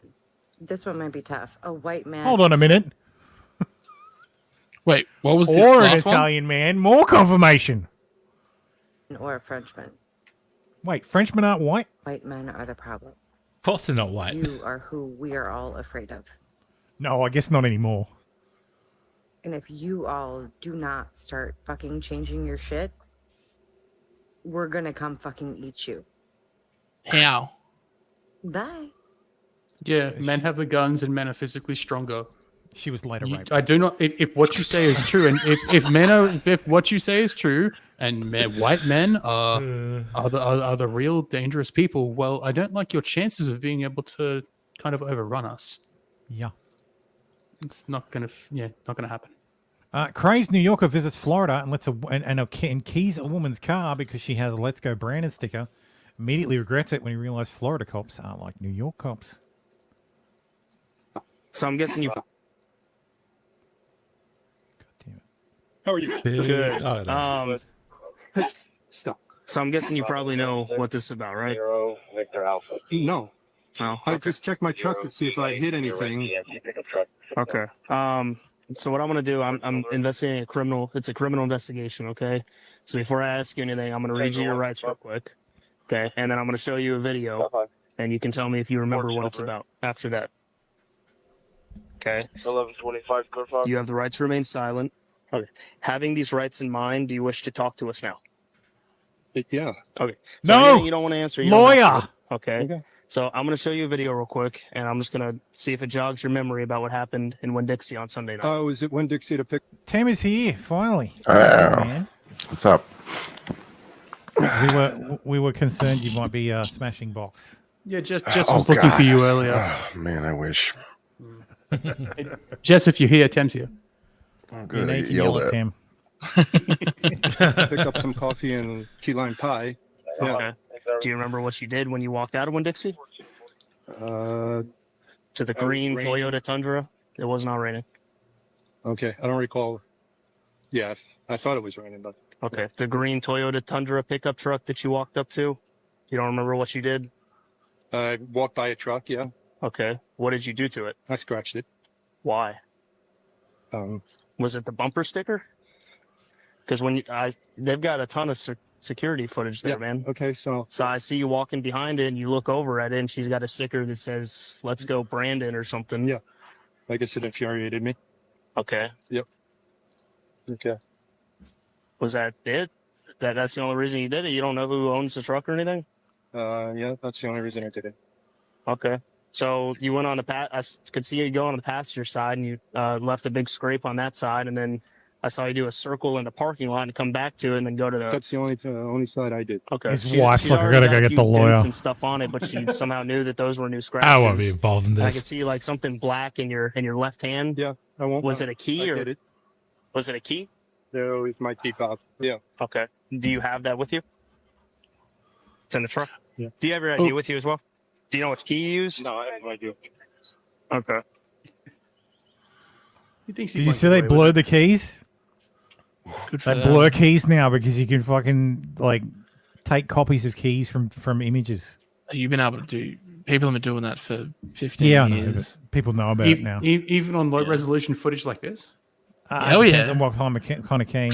Yep. But Well, yeah. that's the thing though. Keys only have a certain number of different levels that it can be at. Yeah, depending And on if you can Well, recognize the it key depends. Well, it itself. depends on the number of tumblers in the lock. Yeah, I was gonna Five say, tumblers in the yeah, lock. yeah, That'll how be many 5 sins? different levels.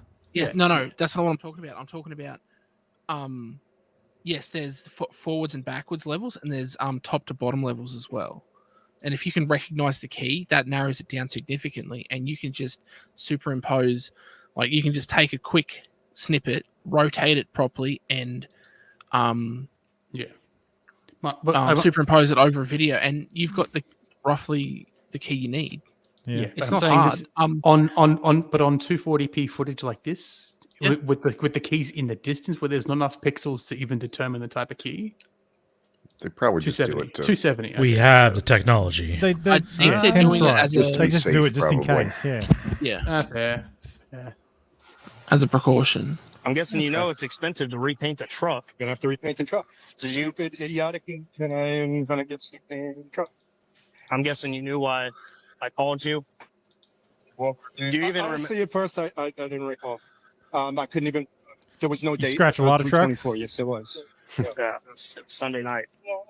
Sunday, yes. I went there to get coffee. Okay. And it's stupid thing to do, but this whole no Okay, so, Mr. Brothers, here's the unfortunate news. She wants to press charges, so I have to take you to jail, sir. So I need you to turn around. Put your hands behind your back. Take my watch off. Yeah, I'll take it off for you. And put it in my pocket. Womp, womp, womp, womp. throw it on the ground. Do you want her to take anything from you? Well, she needs to get the individual to the airport, so Okay. Do you want her to take your car keys? yes. I mean, dude, it costs about $6,000. It's a felony when you damage someone's property. And you hate to see it. For more than that, you love to see it. Oh, so true. So true. I love Florida. I really do. I very much want to move there one day. Fucking tourists. Yeah. Literally fucked around and found out. Like he's getting charged with a felony. This ain't New York, bitch. How are you? Good. Welcome to Florida. Yeah. I plead TDS. How are you, Tim? What have you been up to?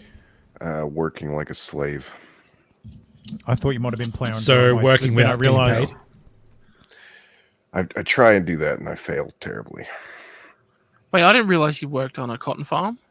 Yeah. I am chained to the fucking millstone, or whatever that saying is. I don't know. So, working a lot and very nose to the grindstone. Very, very uncomfortably. I only woke up because everything hurts. So. Oh, well, that's a bonus, I guess. Yeah. It's great out here. Well, let's stick with the good news. The good news stuff. Oh, hey, body camp, and you joined after Australian news, so that's right. Oh, great! You don't have to go through it. Things are looking up. Everything's coming up 10. Yeah. This is body cam footage you love to see. Officer Israel Bracco and Franklin Ortiz show up with a muffin and a candle to wish 25-year-old Chris a happy birthday. Let's watch the video. What's up, pal? How are you?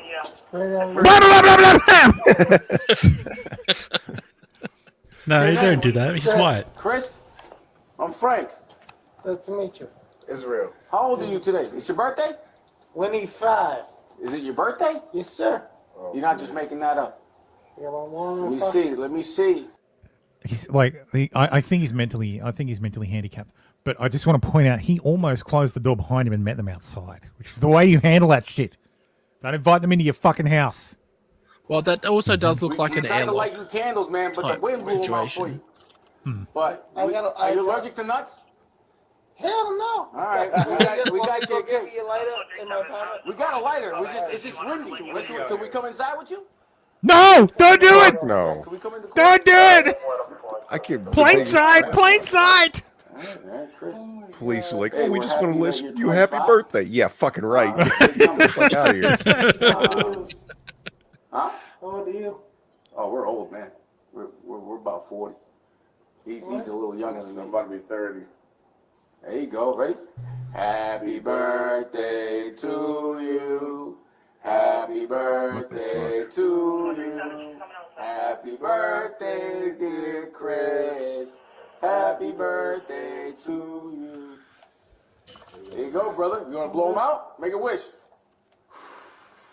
There you go. You got it, boss.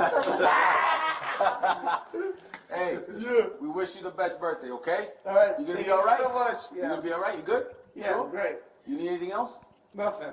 All right. This is the boy I can ask for. All right. Don't need it all in one sitting. All right. Take it easy, brother. God bless you.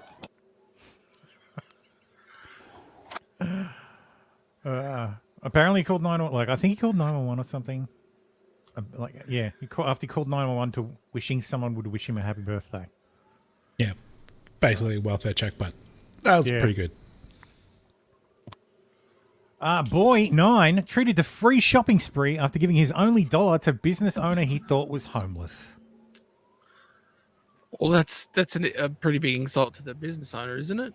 That's saying right Yeah. place, right time. Certainly This is the kind of segment Farron would do.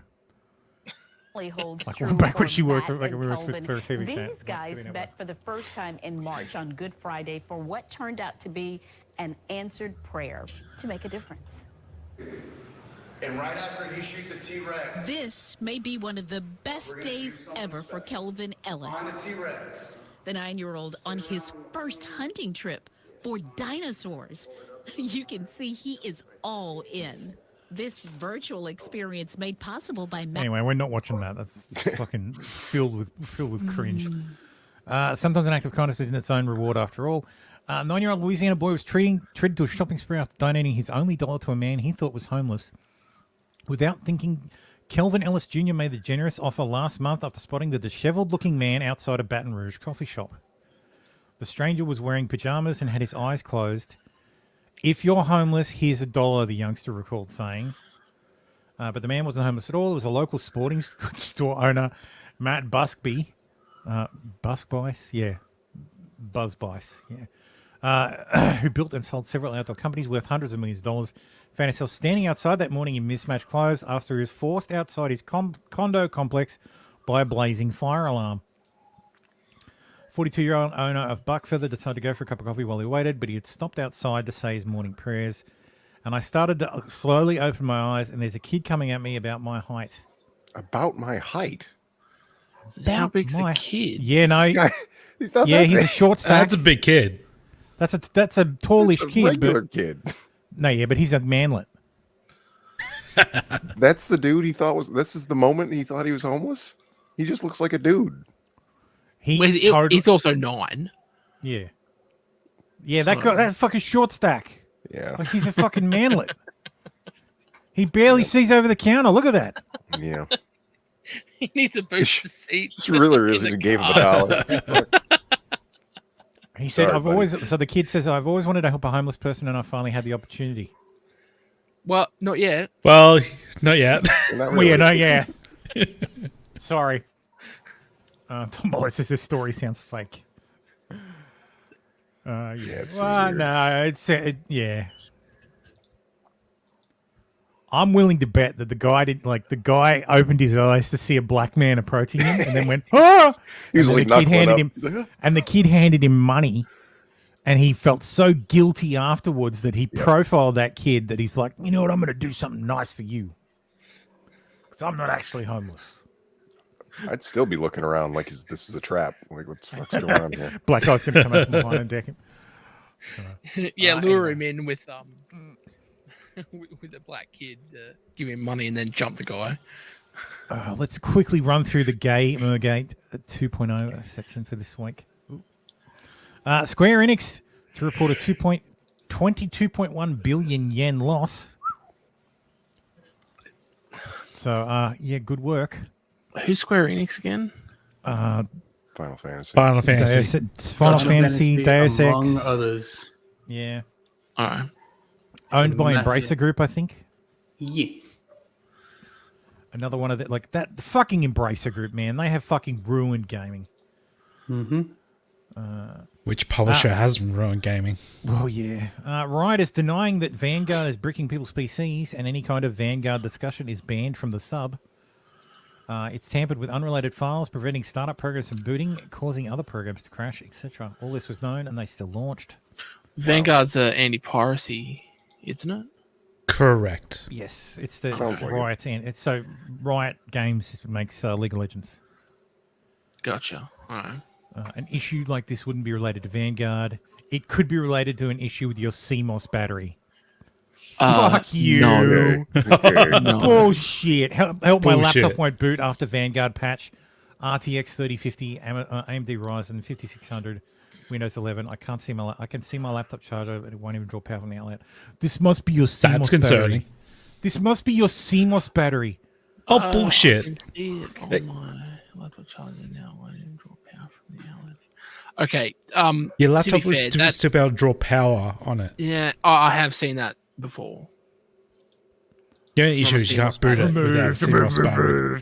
I have seen that problem from a CMOS battery, but still. Like, how Still. common or / rare is it? I've seen it once. Once, okay. Replace the God, I battery and it fucking started hate working Redditors. properly, but seriously, like that is so uncommon for that to happen. Asmongold considers legal action after yeah. Twitch streamer offers $30,000 to make him disappear.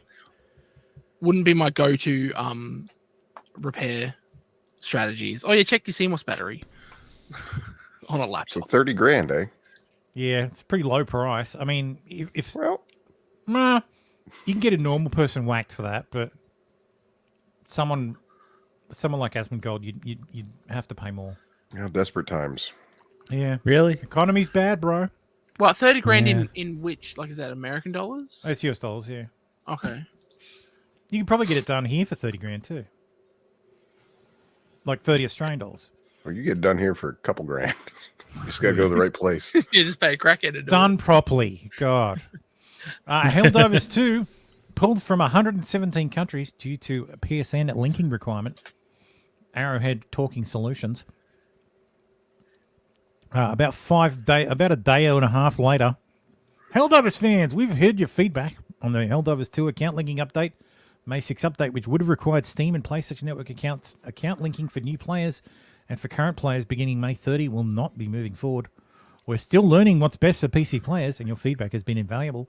Thanks again for your continued support of Helldivers 2. We'll keep you updated on future plans. Hang on, linking. It was the refunds. So you'd So have you'll- to link. Refunds you would have if you wanted to play Helldivers 2 on PC, you would have to have a PlayStation Network account.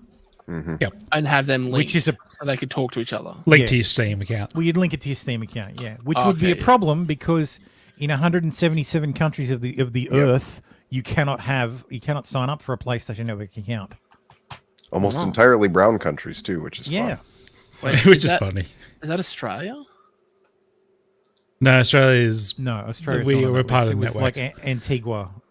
Oh, okay. Well, it looked like an Australian flag. So they were up to Antigua. Ghost of Tsushima now has the same problem because in order to play the multiplayer mode of Ghost of Tsushima, you need to you need to sign in with a PlayStation Network account. So Steam has removed it from sale from 178 countries. So where you can't sign up for a PlayStation Network account, like.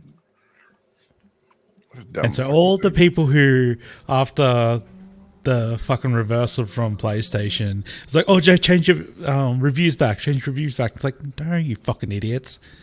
Well, no, they're not doing it to Helldivers, but they're just going to do it to Ghost of Tsushima. Which I will say is a fucking fantastic game. Ghost of Tsushima is a baller game. It is the only game on PlayStation I have ever platinumed. So that should speak volumes about how fucking good it is. I assume platinuming a game means It's you've like got all all the achievements, yeah. Oh, okay. So they just went, oh well, fuck you. You live in one of these countries. Well, you can't buy. they're like Steam is refunding people. Green Man Gaming is refunding people. If you bought the director's cut and you're in a country that can't get a PSN account, they're just automatically refunding you now. So fuck, Wow. Sony learned absolutely nothing. Of course There not. you go. So Grum's saying Steam is refunding players for Ghost of Tsushima.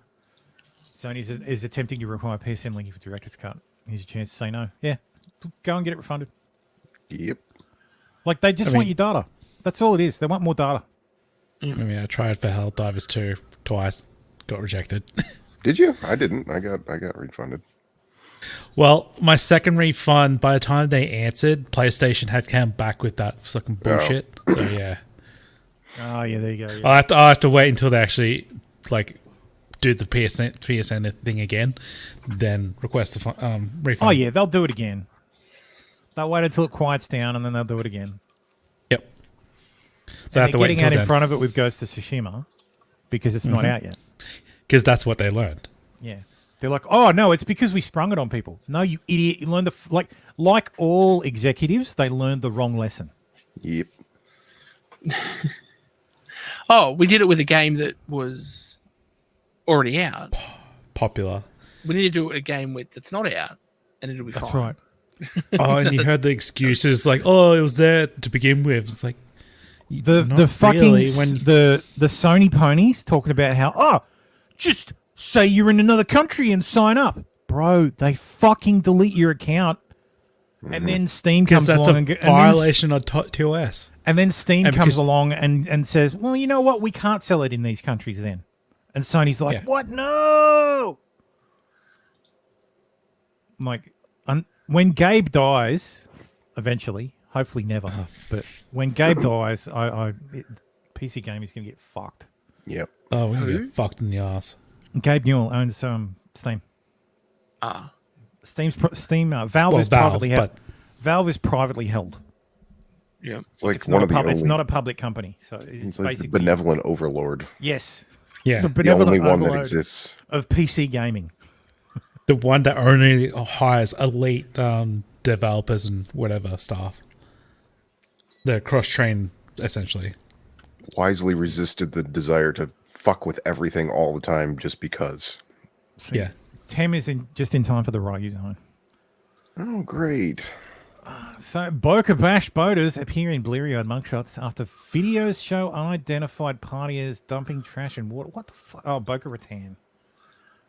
Must have been a... Oh, I know why he posted it. Yep, skip. So... Thottery. It's thottery, yeah. The moment Miriam Riviera told contestants she was a transgender woman on Sky's cruel reality TV show, and they went on a rampage. Dude, this happened like 15 years ago. It's coming. And I watched it, and it was hilarious when it aired. Yeah, it was. It's because there's a new Channel 4 series called Miriam, Death of Reality Star, about her life. Sorry, 20 years ago. Jesus Christ, it was 20 years? It said 2003. Look at the haircuts. I'm not a woman. I was born as a man.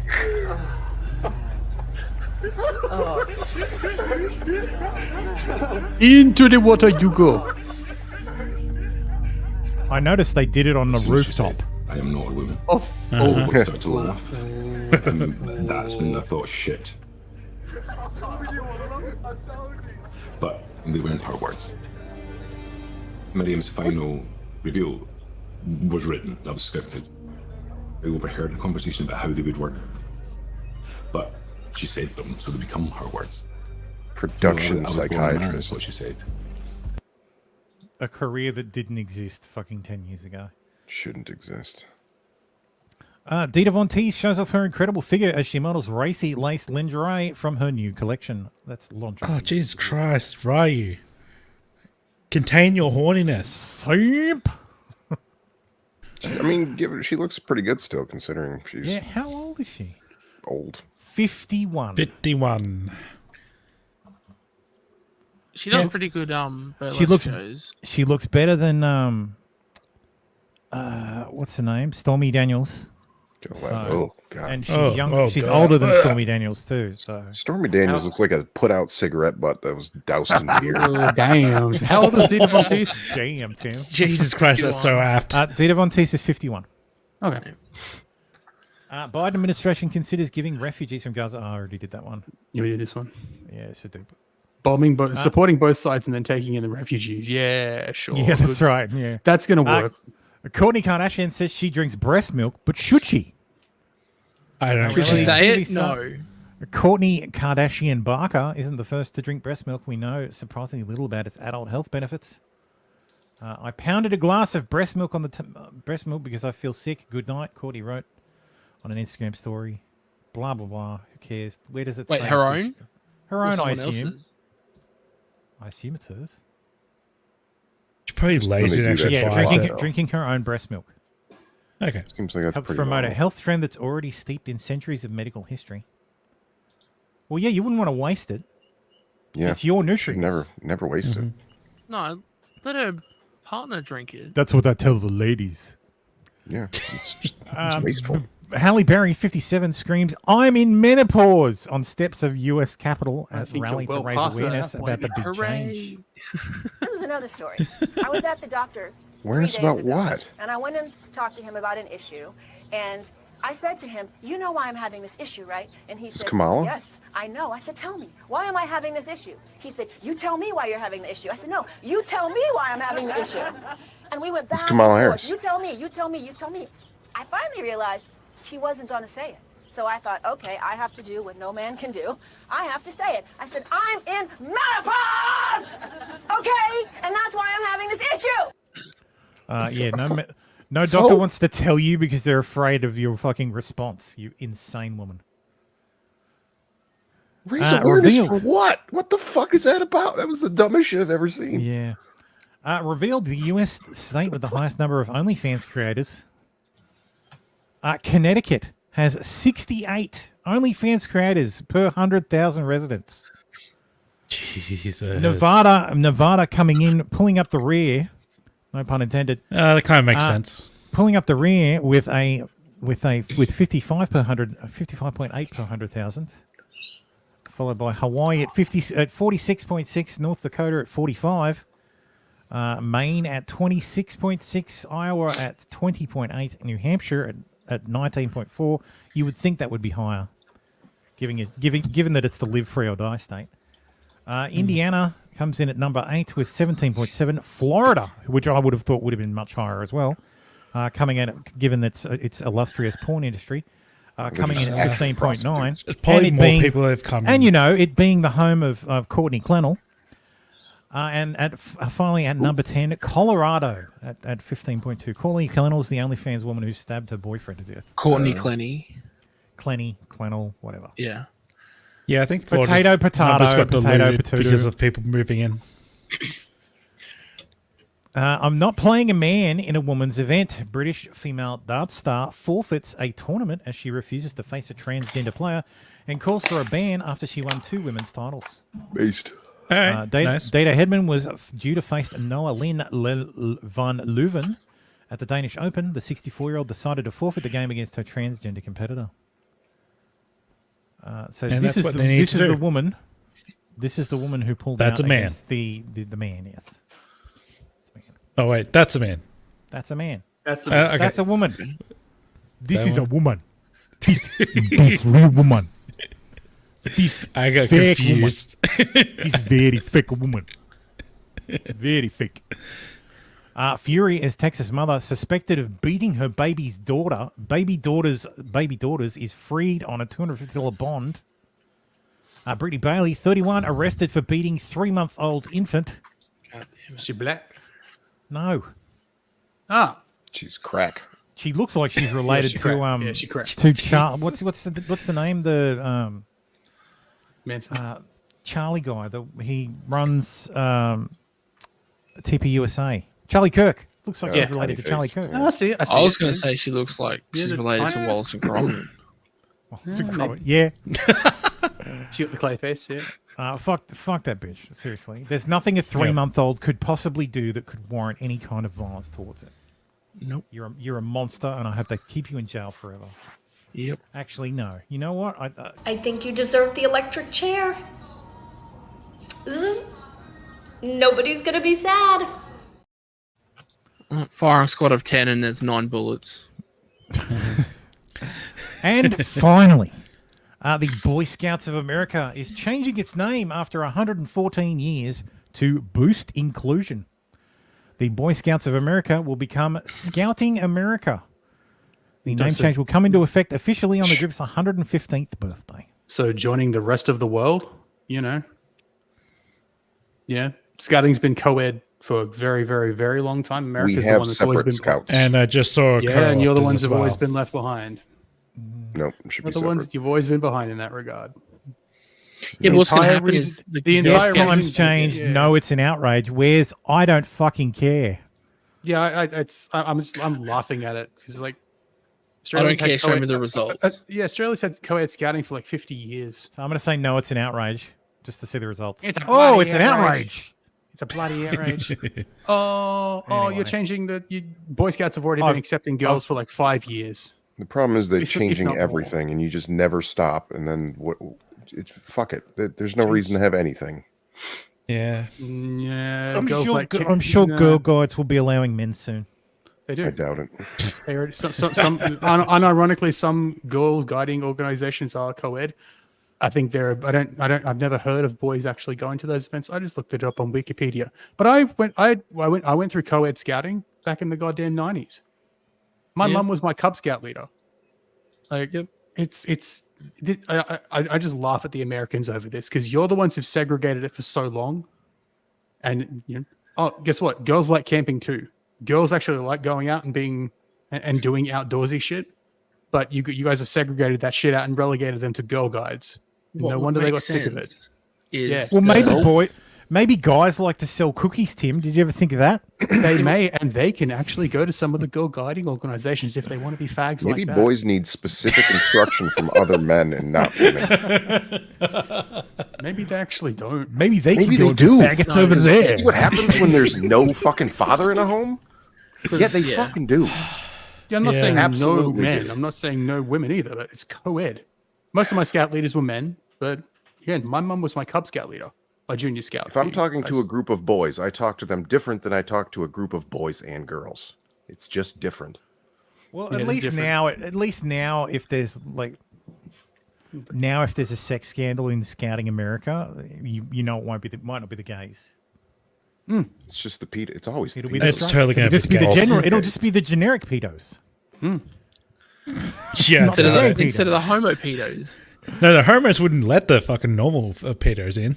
And on that note, on that wonderful note, that is it. That's all she wrote for these last 2 weeks. I'm sure there was other stuff, but I don't care. What was? Do didn't. you know the count for this week? Oh, I'd have to reopen everything. Oh, okay, fair enough. Well, 4 hours 42 minutes. So that's the count. I didn't. I culled a whole bunch of. The only thing I really culled was the college stuff because I had a ton of that stuff, and I thought we covered this 2 weeks ago. It was still sort of going on. I mean, yeah, it's great to watch fucking people getting arrested by the cops after being a whole bunch of smelly fucking hippies. But who cares? It's if you've turned on a TV in the last 2 weeks, you've seen college kids demanding Israel's surrender and being arrested by police with not enough force applied. So it would have just been disappointing. There wasn't enough brutal beatings. I could have done the we could have done the college guys and their Iwo Jima moment, and the right getting upset because some of them were Jews, because God forbid Jews love their country. Oh yes, Jews born in America. How dare they? How dare they love the flag? Such clown world. Well, I mean, if you're born in America, why are you putting Israel first? They weren't. They were protecting the American flag. I misheard you. Sorry. I've seen too much of Shapiro lately. I'm sorry. Oh, you are why? welcome. He's the Farrell. shill. Thank you. That's when the cops came in. Was it the cops came in and they changed the flag back to the US flag? There was some right. videos of that. Yes, as well. Yes, as always, if you want to support the show, head on over to support.theprestream.com, support.theprestream.com, and buy us a coffee. Or, sign up for a membership and buy me coffee. You can join us in the Discord. Let me play the clip. If I can find it. There's like 3 of them. I don't know how I can't find it. There it is. Give me money. Money me. Money now. Me a money needing a lot now. So yes, thank you guys as always. Thank you, chat, for contributing all that you do. It is very fun to have the chat. I wouldn't do this if there was nobody watching. So have a great week. We'll be back next week. I have nothing on, so that's fine. Good night. Yeah, good night, everybody. Good night. Night.